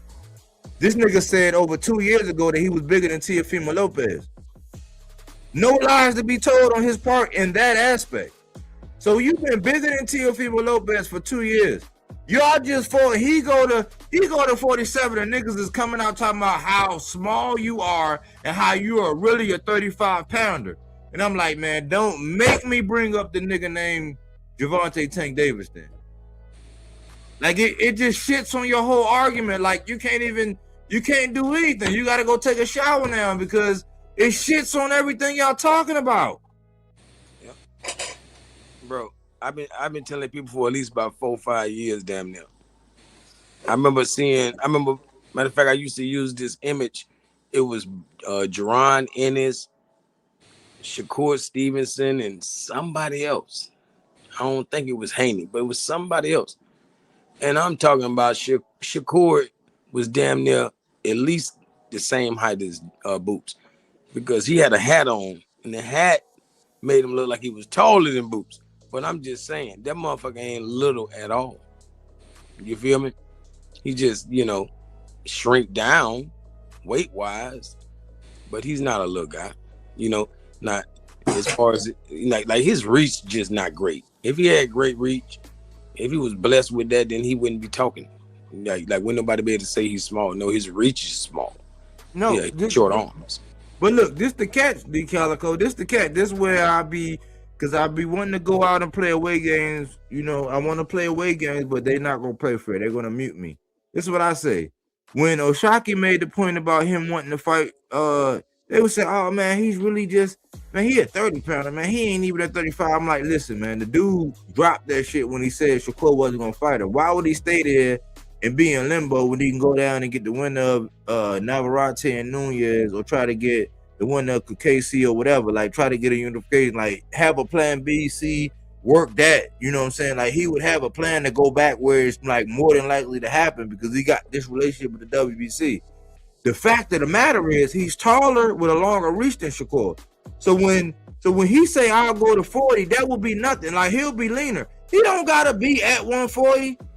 And it goes to show that he has more of a predator, more of a like mano a mano, more of a pound for pound type mentality. He's like, listen, like Shakur is always confident when he done spark somebody. Like, because it's rare that he ain't gonna really get in there if he ain't sparred or got in there with you. Think about it. That's the track record. But it's something about Oshaki that he don't like. It's something about him because if it was easy pickings, he would do Oshaki the way Oshaki did Fulton, but he won't do that. He want to put his mans on. But the truth of the matter is, Oshaki could very much go up there to 40, and it really wouldn't be no difference than him fighting him at 35. Oshaki ain't even gotta be a full 40. All he gotta do is come in over 130. He could be 135 and some change and still make that fight like Floyd used to do. You ain't gotta be the same weight, but it's something about that fight that Shakur don't like. Because it's too evenly matched. According to Tim, if we use what Tim Bradley was saying, one of the loudest voices for Shakur, it's a real 50-50 fight for Shakur. You have no advantages. Everything you do well, he does well. You're defensively responsible, He's defensively responsible. So that fight is too dangerous for him because he can 74 literally walk out of that fight with a busted lip, black eyes, fucked up nose. You know what I'm saying? The way he says he don't want to go home because he don't want his daughter to see him like that. So it's like, then why are you a professional fighter? Like, you don't think one day somebody gonna blacken your eye or bust your shit wide open to where you bleeding all over the place? Headbutt you by mistake, knock you the fuck out. I mean, like, you're in the wrong thing. Like, my son was nasty with boxing in his hands and just mixed martial arts, period. Then he was telling me, you know what, I don't know if I want to do the whole mixed martial arts thing because, you know, I'm not a fan of being kicked on like that and yada yada yada. And then I was like, well, I'll take you over to the homies gym and, you know, let them work with you or let one of their coaches work with you and you tell me what it is. So he did it for about a week. Long story short, he comes back and he says some shit like, I don't really know if I want to be a boxer because I don't really like hurting people. And I said, then you have no business being a boxer because they're looking to hurt you. And if you're not looking to be reciprocal in that hurt game, then I don't want to see you get fucked up like that. Like, you could literally lose your life or wind up in a wheelchair or just stupid. Like somebody literally knocked you stupid for the rest of your life. So leave the boxing shit alone. Don't go back to the gym. If you want to go back, just learn what you need to learn, how to defend yourself, and call it that. But looking to try to go into the amateurs and a whole bunch of, nah, that's not for you. You're too kind-hearted. Yeah, because when somebody's willing to go somewhere where you're not willing to go, then that's when it's over. Because it's like you could go there, but if they willing to go there and you not, it's like in anything in life. Like, you got to know that in anything. So in boxing, there's people that's gonna be willing to, like, you could be head turned, like they'll hit you in the back of the head. The ref got to tell them, hey man, stop hitting them in the back of the head. I'm gonna take a point. Like, they're gonna do that shit, like, until it's just the facts of the matter. So in anything in life, and that's what we've been feeling like as a people in life, is like a lot of other people have been willing to go places where we really ain't been willing to go. And it's not until we look at each other and we all see the same pain in each other's eyes, and we be like, man, enough is enough. And we stand up. You know what I'm saying? That's how it is in life. Yep. Yeah. And I know what the brother mean though, because you know, I ain't talking about boxing, I'm talking about just straight knuckles. I don't be want to hurt nobody, you know? Mm-hmm. But boy, I used to hurt people. You know what I'm saying? So yeah, it just be like, I try to avoid it because I feel like this motherfucker might never look the same. You know what I'm saying? And they don't be realizing it. That's why they say take the bigger man and walk away. Yeah, they do. That's really the gangster, like doing, like, we know that following the rules, dealing with everything, and then matriculate, like never ending up in jail, never doing that, like me. Like, I feel like, man, my shit been the hardest because everything I've been through, I've never went through any of those things, and it's like that's the fucking, that to me, keeping that together and holding it down, that's the hard shit. That's hard. Spazzing, that's easy. All you gotta do is let go and do whatever the fuck you want to do. Yep, that's running away. Like, give me your location, I'll pull up right now, and all I gotta do is, as soon as you send me the location, drive over there and do something stupid. That's easy. Mm-hmm. Not doing that shit is what's hard. Yes, sir. Real talk. Yeah. In my situation, it was always not 90% of the time, or 9 times out of 10, it always popped off in a club. I feel you. Because I'm well dressed, you know what I'm saying, and I can dance. And so I'd be in a circle cutting the rug, be a bunch of chicks out there. One chick want to talk to me, I'm talking to her. It was always some dude that, oh, blah, blah, blah, blah, coming in like a fucking caveman, and I'm like, big man, be easy right now. You drunk, just be easy, you know. He And really then mad. Can't dance. when I get out the club, that's when, oh, that's that nigga right there. And I'm like, I'm trying to tell y'all, I'm not the one to fuck with. I'm trying to walk away. I'm not the one to fuck with. Just enjoy the night. There's plenty of other ladies. You know what I'm saying? And I'm not even interested in taking shorty home. I got in-house pussy.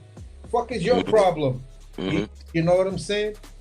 And they keep pressing the issue. And then when you do something, it always seemed as though when I did something, then it whoop, the cops like right there. I'm like, where the fuck were y'all 15 minutes ago? When we was arguing and all of the other stupid shit. You seen this big nigga push me, you know, or take the swing at me. Then I put him out. And now you taking me to jail? Wow. Wow, that's fucking crazy. You know what I'm saying? And like, you are absolutely correct, because I used to have a mantra I used to tell people. Listen, the hardest thing in the world for me is to stay calm and deal with a lot of you people. That's the hardest thing for me. The easiest thing for me is just to tell you shut the fuck up and just start swinging. But for me, it always just ended me up in jail. So that's why one of the last times I went to jail, and that was for some shit that I definitely did not do, I was like, okay, I'm 30-something years old. I'm an executive chef of a restaurant. And I'm sitting in the bullpens, and I did nothing. Your complete attitude, once you get through this mess, your attitude has to completely change. You have to do a 360. Go back to being the 11, 12, and 13-year-old nerd you originally were.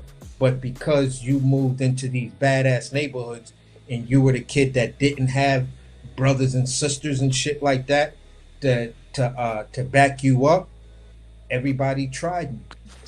Story of my life. God damn. Hey, how you know me like that? That was deep. That was deep. You feel what I'm saying? So it's just like, you know, I have a respect for the fight game. That's probably why I've always loved boxing. Because in my soul, I wanted to be a boxer and a fighter, but I didn't have the temperament, and I knew I didn't have the temperament. When I was young, no, that wasn't gonna happen with me.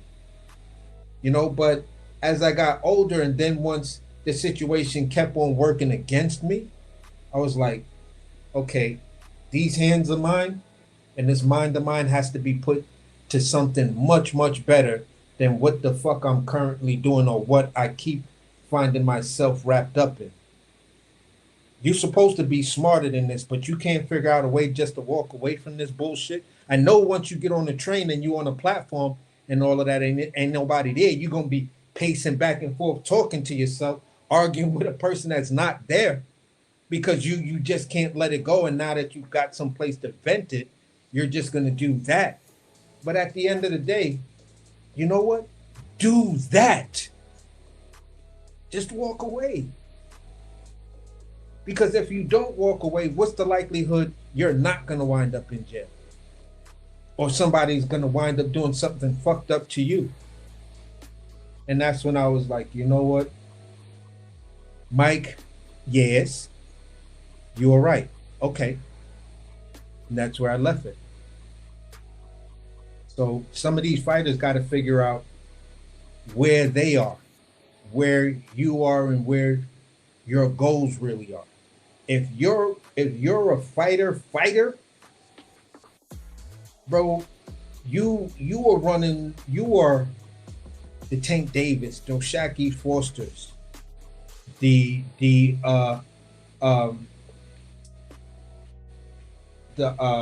Brian Norman Jr.'s, Abdullah Masons. You know what I'm saying? Fucking David Benavidez is of the boxing era. Why is there such a small handful of this when all you guys say you're fighters? Yo, I've been doing this since I was ooh. Okay. If I've been doing that and I used to do the shit for free and now I'm getting paid for it, bro, you said you're gonna put up 120,000. 120,000 and you're gonna get me my belt back. And all I gotta do is fuck you up. All right, bro, I'm gonna fuck you up. Because I can beat niggas, I can beat people ass and get paid for it. And I got the temperament not to do the stupid shit in the street. Bro, there wouldn't be a motherfucker in boxing in my division, the division up from me, and then the following division that these motherfuckers wouldn't be shook about me. Cause I'd show up at your fight and be like, you just won, right, bitch? When your pussy ass gonna fight me, motherfucker. And say something crazy right now. See, I smack the shit out you in front of the cameras. Watch. And dudes be like, nah, man, this dude is 730. I don't want no parts of him. He just crazy. And I'm like, yeah, but you said you a fighter, pussy. Then come on, bro, sign the contract. Let's get this on. I love getting paid to beat dudes like you are. And anybody else who want this. Like, I would be on some different time. They'd be like, you know what? That dude, that fighter dude, Mike A, man, listen, somebody got to knock this dude out because he just be talking crazy. And then my fans would be like, yeah, but he mean that shit. He mean it. He just different. He one of them then. Like, I'd have basically, at 147, man, listen. Hey, yo, Mr. Crawford over there. Mr. Where you from? Where you from? Like, what? Omana? Omawa? Oh, okay. Yeah, but check this out, bro. I'm gonna fuck you up. Because I see how your bitch ass move. You playing a game that's just whatever. You don't want no real smoke from no real fighter. Yeah, you got Errol, whatever. But I'll beat your fucking ass, homie. And I dare you to say something to me. Let you press me like you did Teofimo Lopez's father. See what I do to you. Let you come and think you're gonna put your arm around my shoulder like you did Teo. Over here on this coast, when you put your arm around somebody and they don't really like you, it's the punch and spin. Bah! Fuck off of me. That's how I catch you, bro. You be walking around, my lip busted. I think he caught me in my lip. Tell me if my lip busted. It tastes like I keep tasting blood. I keep tasting iron. Is my lip busted? And that's what you would be saying. Because a fighter, a person like me who's a real fighter, who enjoys hurting people. I promise you. I enjoy watching you get me punching you in the face. And guess what? I enjoy the fact that when I'm home and you caught me with a good shot and you black my eye, I'm touching that shit like, woo, you caught me. I like this. Yeah. Like that. Now I'm gonna go in the bedroom and give my girl a business. Hey. Yeah, I'm in a little bit of pain. The pain turned me on. Bro. I feel weirdo like that. Bro, in prison, you know, I was quiet as I could be, chilling, you know. But when a motherfucker get my timing wrong and they think they could try me. Nah, it's a different story. I'm talking about, bro, I used to get so wigged out. I tell them, bro, like, you know, when you been done bust them, boom, split them, now they bleed and all that. I tell them that shit, get my rocks off, basically. I'm gonna keep it PG-13. Huh? Cause hey, it was like that. Like this was like my climax almost. Huh? It felt great every time. Y'all better leave me the fuck alone. You know what I'm saying? I was the complete opposite in there because you in Brooklyn, bro. All the 5 boroughs are right there in all the jails. So depending if you on the island, bruh, like literally, you could be quiet to a certain degree, but there's still somebody gonna try you. Too many people. That's what I'm saying. It's just too many people, and the crazy I'm gonna part teach them a motherfucking lesson. The crazy part was, and I'm not even proud of this, I had a red ID badge on the island. That means I was a predicate. Oh yeah, Not a predicate criminal, but no. if you fuck High with me, you security. talk shit to me, you piss me off in any way, I'm putting hands on you. Yeah. So Yeah. It's called high security. yeah, exactly. So basically, Yeah, they got me at the highest level for no reason. For no reason. I mean, I was first time locked up. How the hell I get that? You know what I'm saying? yo, But they do it. They Calico. do it because of your IQ too, though. Yeah, definitely. So basically, sometimes you got 30 days for something. Simple assault, dude's not showing up and all of that. So the judge is like, since you whatever, we're gonna hit you with 30 days. Those 30 days wind up turning into 2.5 months because I kept on taking little charges. Like, stop with the fucking hands, man. Yeah. Put your hands in your pocket. Yeah. You know what I'm saying? And it's just not like, looking back on it, saying, you know, it's like that was all just wasted time. Yep. Yes, funny stories to tell when I'm in that type of crowd of people and they like, but yep. But it's really a sore spot. Yeah, it's not a badge of honor. You know, it's like the badge. Yeah, I got a badge, but the pin is in my skin. You know, it ain't on my shirt. Nah, the safety pin is in my skin, man. Deep. Bro, I'm gonna keep it a beat with y'all. Hey, Body, you Yep. down in Baltimore right now. You feeling this heat right now? This late night, huh? Yeah, it's warm. It's like shit. Yeah, hell yeah. Bro, it just got so hot in my little office. I'm sitting here like, why am I sweating? Look, I normally ain't like this. I normally got my hoodie and all. Like, man, it's getting. I'm like, this weather's crazy. Hey, something I had wanted to say when I was up there with Kid Austin on that last interview. I don't know why they ended up cutting me off there. You know, too many people on the panel sometimes. But I was telling him, because last time we had talked to him, it was right before the Tellez fight, Rene Tellez, when he fought the little Mexican. And they surprised him the day of the fight that it wasn't going to be a 10-round fight. It was going to be a 12-round fight. So everybody went to get in Kid Austin's head because he's never been like past like the 5th or 6th round. He always knocked people out. You know, and they want to make that a deficit. Like, oh, that's the bad thing. That's not good. You know what I'm saying? That's not good. Like, you got to be able to go 12 rounds. Man, shut the hell up. Y'all never satisfied with a black fighter, right? But I'm telling him how he could have knocked Tellez out in the 3rd round. I saw how he had hurt the little motherfucker, you know. But the guy ended up surviving and got dangerous later on. He got real dangerous later. So he was playing with his food to a degree. Yeah. But I just don't want him to fall for what the crowd's saying. Everybody's saying you got to go 12 rounds. Don't even worry about proving if you have the stamina or testing and learning about it. Fuck that. Get rid of their ass. Keep getting rid of them. If you only got 6 rounds of stamina, do your motherfucking thing and get their ass out of there in 6 or less. Listen, like it's like right now they in the media thing. Once these guys start mixing it up and it's a couple more fights, like first of all, the style and the mantra behind what they're trying to push the Shakur era type thing. That shit ain't gonna work.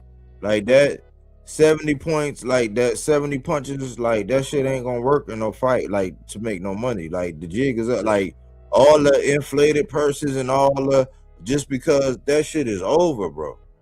Like what you, like your demand and people wanting to see you, you got one to, like all these niggas got one. That's why I said I'm gonna let y'all dig it. You know why? Because Keyshawn moved up to 40. He beat Jermaine Ortiz. Okay, cool. So now you get your one off. All right. Shakur, he jumped up, he knocked off Tia. Okay, get your one off. After that, oh my goodness. And the jig is gonna be up because the money not gonna be there, and now you up against it. Like, where are you gonna go? Like, who's gonna pay you to do what? And that's gonna be based on that next performance. So choose wisely. That's why I say I'm just sitting back, relaxing, looking at these motherfuckers. I'm like, it's only a matter of time. Y'all niggas gonna have to fight somebody, and y'all gonna make it worse because that fall from grace. Oh yeah. The minute somebody call your bluff and they get your ass, like I got your ass, like somebody playing coy right now, and somebody gonna have to sign a contract to get on the other side of either one of these niggas. The first nigga to hit they ass in the chin bone is gonna be a hero. Don't let it be Tank. Don't let them see they fucking up, letting Tank go to get Lamont Roach will go get whatever he gonna get right now. Like, y'all are fucking up. I'm like, y'all niggas are dumb as fuck. Like, y'all get on all these interviews and call out Tank, but ain't nobody pick up and say, hey man, you ain't come out and do a video on camera saying, listen, I'm on Jay Prince's horn trying to get a Tank fight. You ain't doing no shit like that so that people can go put that heat on Jay Prince. You calling out every motherfucking body, and what y'all doing is y'all gonna let this nigga go get a Lamont Roach or a Pitbull or whichever one, a very viable test. Something that y'all ain't gonna get that same Tank with them, but y'all gonna let this nigga go get that out the way, and it's over after that. As long as he ain't on no red tape and he get to fight, that he get to plan his next fight, it's over, y'all. Like, y'all are being stupid right now. If y'all had an opportunity, y'all are fucking it up royally, running y'all mouths.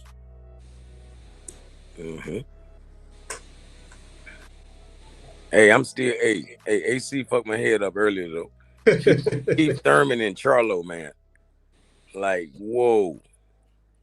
I never dreamed of it. But now I'm thinking about it. You know what I'm saying? That's heavy. Yeah. That's very interesting. That comes down to who's healthy, who's spry. That's an interesting fight, man. And they both took these long layoffs.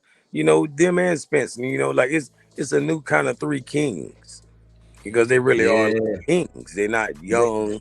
You know what I mean? They all got to fight though, man. And they got ranked. Yeah. They gotta fight each other though. That's the thing. Like, if we can all all get to fight, like if they all mixed it up like that, that'd be beautiful. Man, them three alone can bring boxing back, bring American boxing back. It really can. All three of them have to do is get in the mix. But let me ask you this question, Calico, because I posed, well, not a question. Well, I am going to pose it as a question because I brought up a situation to whereas, all right, Keyshawn is at 140, right? Mm-hmm. There's a fighter at 140 that will not turn Keyshawn down. Mm-hmm.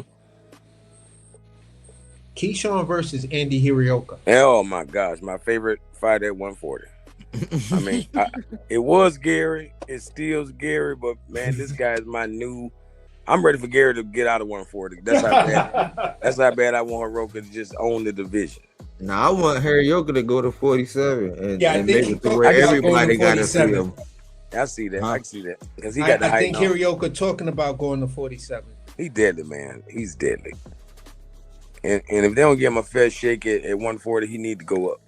But man, he need a fair shake, man. Give him one more try with an interim champ or a real champ. He don't got a belt. Keyshawn ain't got a belt. Oh yeah, him and Keyshawn. Oh my gosh, I would love Keyshawn to have to run around the ring. Keyshawn, you see, Keyshawn ain't calling him out. No, you don't even want to mention that he fought Gustavo Lemos off of a loss to Richards and Hitchens. Like, I mean, they pick and choose when they fight people off of losses. I'm like, yeah, y'all talk all that shit about Gary Antoine, but who raised their hand and said, look, I'm about to go show you. I'm gonna show y'all how to beat this motherfucking Hirioka. Nobody. Yep. Ain't nobody. And Gary Antoine did it handily when y'all really look at it. When y'all get down off the bullshit that y'all on. Talk about he's terrified to call out Shakur. I was like, bitch, where? Like, Gary Antoine, like, Shakur went down there to go get training from the Russells of the Southpaw. Like, Mr. Gary was the man. Like, he throwing up through that division. And Mr. Gary Russell was like, man, don't get out of pocket because you already know. Like, you didn't hear nothing. That was that time. And then the old Shockey thing, that was that time. Like, it's a history with this shit. You know what I'm saying? But we can't call out no good fights for these guys. We can't say, we can't say even Keyshawn versus Tito, because Tito is hungry right now. That's my daughter. And when I look up there, I don't see a Keyshawn Davis there. So the people that we're talking about makes perfect sense. It's like, you can't tell me that's looking backwards.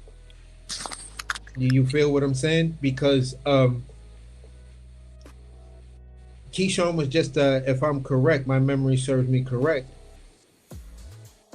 he just acquired a title. He never defended that title. His first title defense, he blew weight and then blew the show. Abdullah Mason stepped up and saved your show. He put on a performance in front of everybody that came to see you.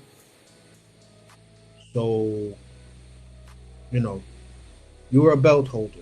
You never, you didn't do anything with that belt. So, at the end of the day, there's nothing wrong with you fighting Andy Hirioka or even Tito Mercado. Man, that'll be, they ain't doing nothing like that. But Calico, you wasn't here though. Let me ask you this though. You seen that whole thing about Keyshawn like doing that shit with Abdullah? Yeah, that punk ass shit. What'd you take away from that? That goddamn heat.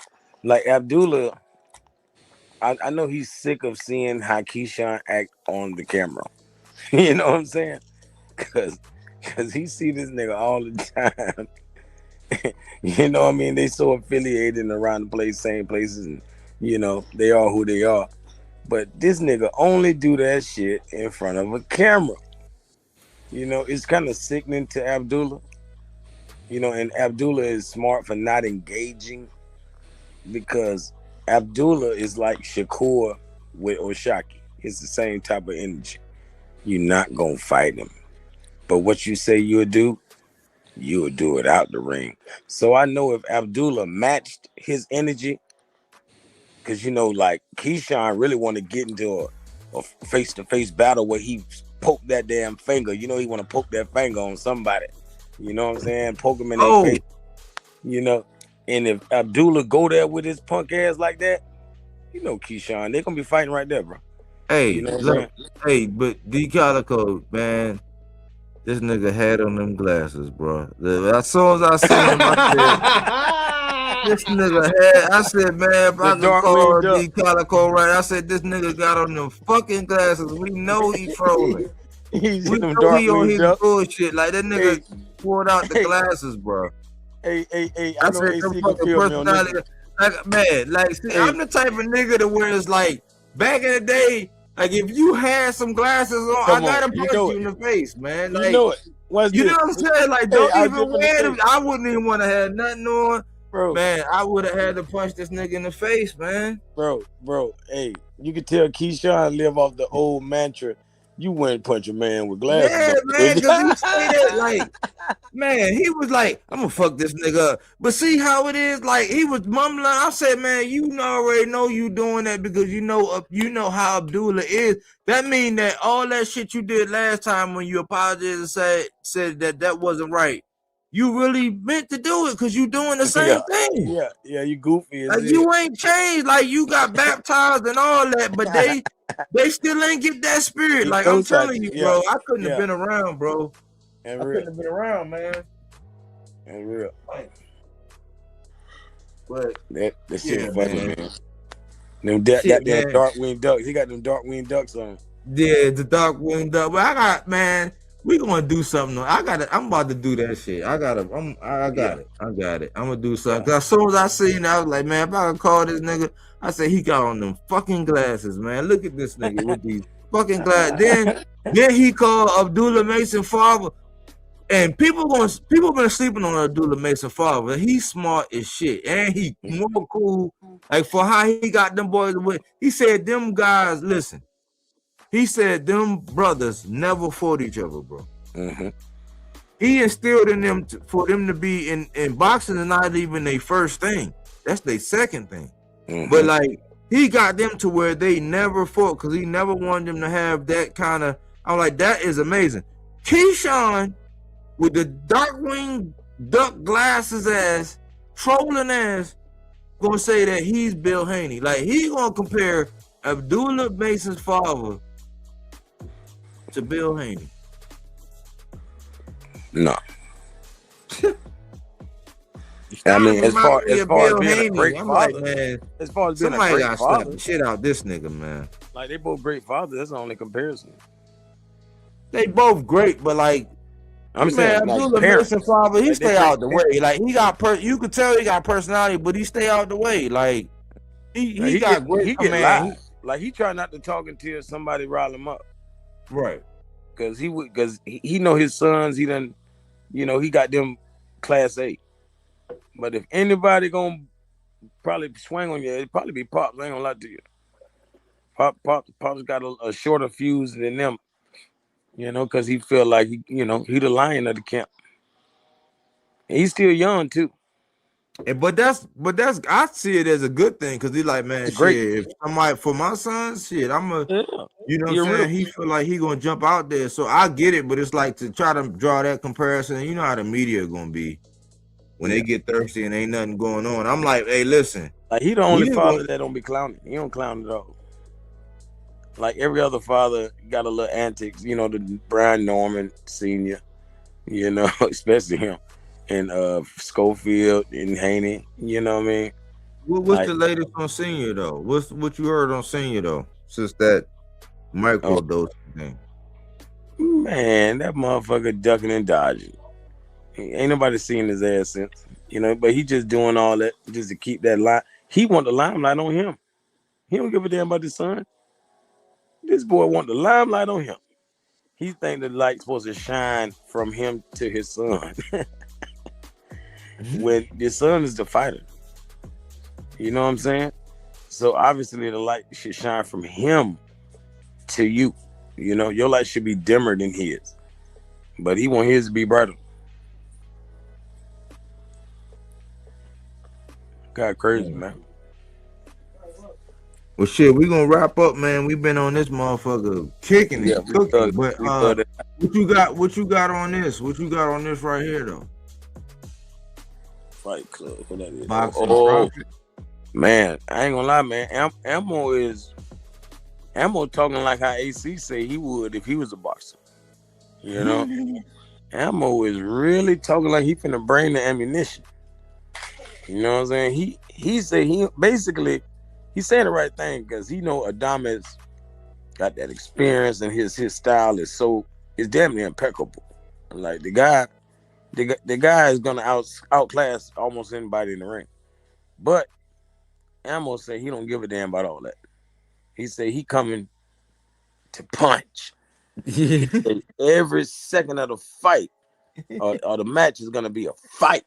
He said he put his soul on it. He don't give it. He said basically you gotta, you gonna have to unalive him in the ring, man. It sound like he ready to, kill or be killed. And he might get killed. He might get killed. Look, D. Hey, I feel it, man. But the last time I seen Ammo that emotional, he had a feather in his hair, and he got a foot off in his ass. But I was a charade. I was like, man, I know.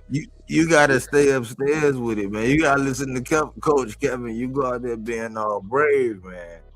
But I'm just gonna hit you with that right hand, boy, and you gonna wish you listen to Coach Kevin. You know what I'm saying? See, me personally, even if I was a boxer, I don't think I would fight none of Turkey's friends. Look at this. If a motherfucker friends with Turkey all his shit, I'm like, nah. Look at my man Kane. Hey, shout out to Kane Velasquez, man. You wild, bro. Hey, this man said, bro, Ammo is going to sleep. He is already punchy. I looked at his eyes. I'm like, man, you might need to go up, man. You got too much muscle mass, man, and Hey, what he got, like 82-inch reach? yeah, but he got, but guess what? This is what's odd. I've been studying him so long. This man got some broad ass shoulders, so them long ass arms. That's what it You know is. how when you trying to stand in the bladed stance, he can't. He's almost always squared up. Yeah. So even though he got long arms, it's like y'all remember them click clacks. It's Y'all not remember long. them? Yeah. Y'all remember them click clacks? Them little. Remember on Karate Kid? He started that shit with them click clackers. That's how Ammo built. He got them long ass arms, but his shoulders so broad. It's like when he's standing the bladed stance, he's still square. It's like, man, he's odd, man, but he got power. The thing is, if he line his ass up with that left and he catch Adames, that's the only way I see it. But I'm like, I said, man, Adames is just too experienced, and if he can do that, still lose. all the time hasn't caught up with him overnight or something, it's like I don't see it, man, because I seen that dude, the little skinny dude, just outboxed Ammo, man. He got the decision, but like, I like Coach Kevin Cunningham. I pull for Ammo. It's just my heart say Ammo, my brain and my boxing mind say, man, Adames is gonna take this man to school, man. Yeah, he is. Yeah, he is. And that's the biggest criticism with Wendy Toussaint. He just is comfortable fighting at one pace. There is no up, no down, he just comes in there and he fights at that one pace. If he ever learned how to do that, Wendy Toussaint will probably get a belt fast. You know what I'm saying? But you know, with Ammo, 6 feet, 78-inch arm reach.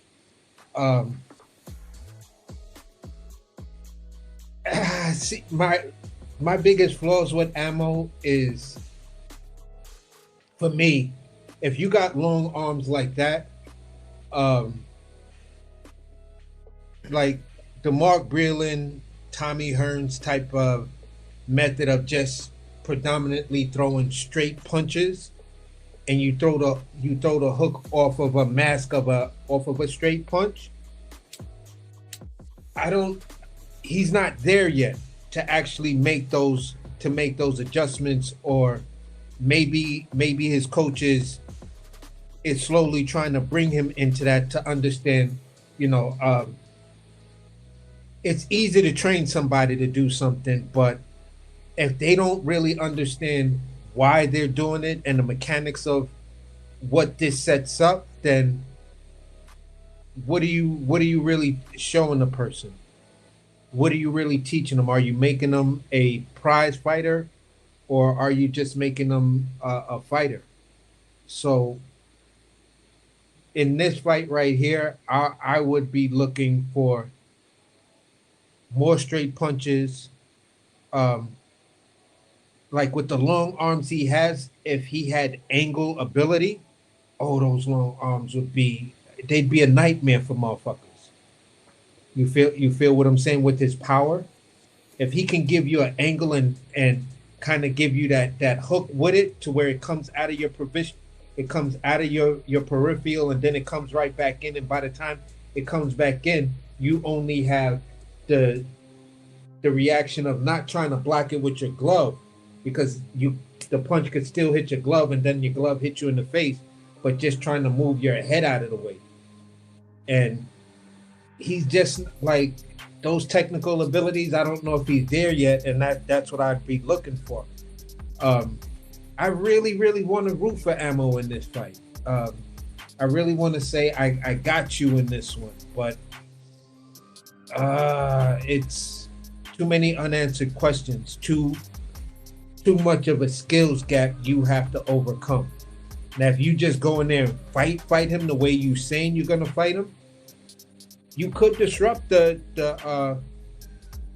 boxer like that, because sometimes that's what works. We saw that in the Rescindes beat down of Caleb Plant. Caleb Plant was a much better boxer, but Rescindes brought you to a fight. You came to box and Rescindes made you fight. And we found out that, you know, Caleb Plant could box, but he's not a good fighter. So I think hopefully that's Ammo's strategy. I mean, this is what he's saying he's going in to do, but you know, I'm looking for something like I seen with Rescindes. Just completely take him out, make the ref do his job. You know, beat this motherfucker up. You got them long arms, you younger, you stronger. Impose your will when you can. Smart pressure. You know, if he tries to slip out and the ref's back to you, grab that motherfucker and push him back. Like, no, you ain't doing that. You staying where I want you to be. So that's what I'm hoping for. But the rational part of me just says, you know what, just pick ADAMES. Just pick ADAMES. But there was this, what the fuck? Is the dude named Williams? He fighting a Spanish guy. Skinny dude with the afro and the beard. I cannot remember his name. He's on this card and shit like that. I'm looking to see how that fight goes. Omari? No, not Omari. This guy, I believe he on the card he would fight after Omari.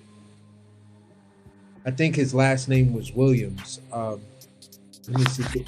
That's what Ammo last name is, Ammo Williams. Yeah, no, but this guy, I believe his first name starts with an M or something like that. But I'm trying to see if I still have it tabbed up, whereas I can just go back and look at it. But at the end of the day, I just think it's gonna be that fight right there. I'm kind of looking at. I want to see what happens because it's that fight is supposed to put those guys, the winner of that fight, in line for a belt. And it's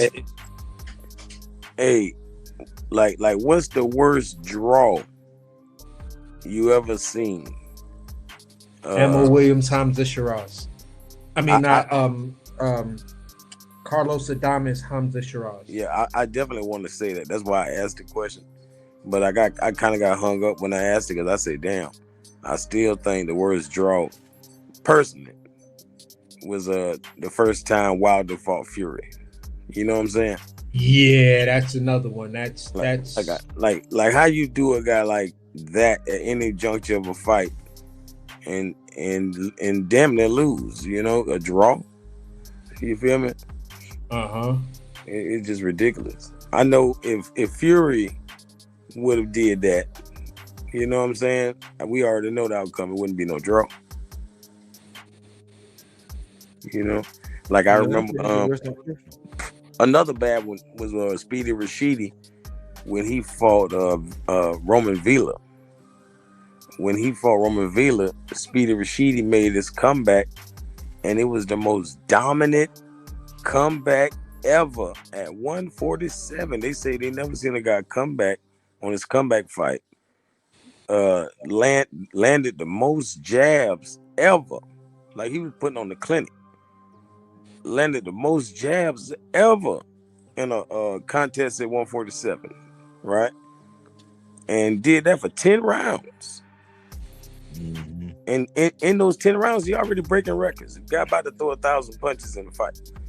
In the 11th round, got dropped. 12th round, got dropped. Yep. He lost. It wasn't even a draw. They gave him a loss after he clearly won 10 rounds. You know, that was a tough one. That was a tough one because we had Speedy winning, but like I said, man, damn, like because of the recency bias and closing out the fight, the 12-round fight, I could see how they would do it because they look like he stalked them down and but he won the fight on the scorecards. He won the fight, but the judges made it to where he got dropped at the end, man. And it looked like if it was a 15-round fight, Villa might have stopped him, but like it was just one of them things where he still won technically, in my opinion. Mm-hmm. But they rendered what they rendered. Yeah, bro, it's crazy. It's like you don't even have to worry about the first 10 rounds. You know what I'm saying? Like if you just do your thing in them last 2 rounds, you're gonna win. You got a great chance. In this day and age, you got a great chance of winning. But the guy I'm talking about, the fight is this dude Marksman versus Gomez. Gomez. What's his first name? Corey Marksman, Jacob Gomez. That's the two fighters. Oh, okay. They both at 135 pounds. Oh, I gotta check them out. I don't even know. I mean, unless I'm overseeing something, but by name, I would have remembered them. But no, I don't. I gotta check them out. Yeah, I mean, I did see the dude Marksman before, but I didn't watch the fight. I don't know what it was that I didn't watch the fight, but I saw him on somebody's prelims. I think that their fight is I don't even remember how many rounds their fight is supposed to be and stuff like that. But the thing that I was enjoying from the Marksman dude in the weigh-ins was when they brought out the little belt, he was touching the belt. You feel what I'm saying? And even during the stare down, he was still holding on to the belt at points. And then when they turned around and they was like, all right, you guys go around and take the picture. Gomez was on one side. Marksman was right there next to the dude holding the belt, and he had his hand clearly on the belt in one hand, like, yeah, this is my belt. I'm just gonna come and pick it up tomorrow. I was like, yo, I like that. I like that from Homeboy. You know what I'm saying? But again, I just gotta see how he fights. But that's the part where I was like, yeah, now I want to see you fight this time, because that was a little funny right there to me. I like that type of energy. Hey man, hey, so the fight tomorrow, right? Yeah. So is you going live before or after? Probably after. More than likely it'll be. It's a busy day tomorrow. But more than likely, yeah, more than likely it'll be after. Yeah. That's for sure. Hey man, you know, I already know. I appreciate y'all. All right, man. Thanks for kicking it with us, man, and thanks for all the support, bro. I guess we'll holler at you after the fights, man. Yeah, hey man, you got to play that Riyadh anthem for him sometime too. I told you. I don't think AC heard it. The Riyadh anthem, okay. yeah, that Calico. Hey, right. Calico, I gotta ask you this question. Yeah. Did you see the Avatar animation for Bodywork? Yeah. I just saw it. Yeah, I saw that. That's short. Yeah, with the black sweatsuit on. Yeah. He's swift. I was like, yo, this shit is crazy. Yes, sir. Yeah. No, for sure. Definitely. All right, brother. Hey, yeah, you definitely got to get him doing your ad lib. Body. Hey, peace to y'all brothers. All right, dude. All right, bro. See you later, man. And yeah, man. This was another great show, Bodywork. Yeah, nice long. I ain't never would have thought it would have went this long, but it was one of them Fridays we were just kicking it, man. Yeah, definitely. Speaking boxing, man. We need these times where we just speak freely. You know what I'm saying? And put out that word. But I appreciate you, you know what I'm saying, being the consummate professional that you are, man.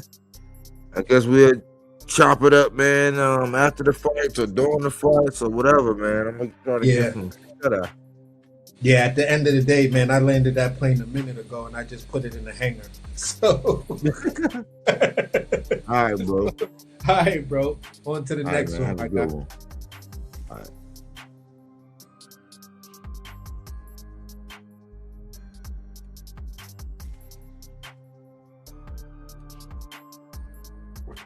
I wanted y'all to see, man,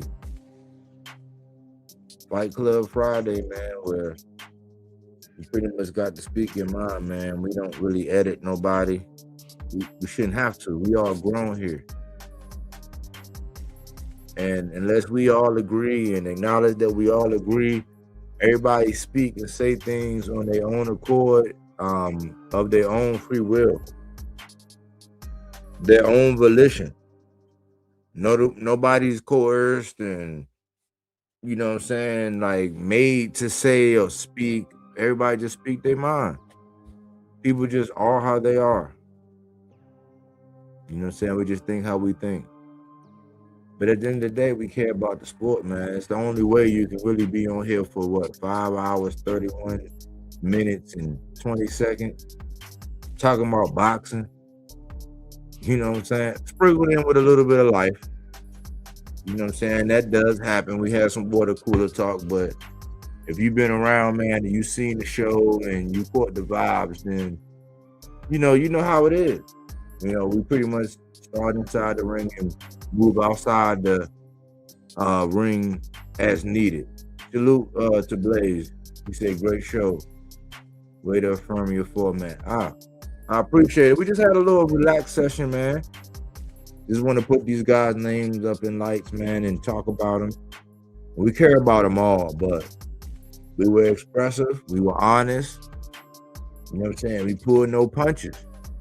Hopefully you was able to put something in your rucksack and march on with it.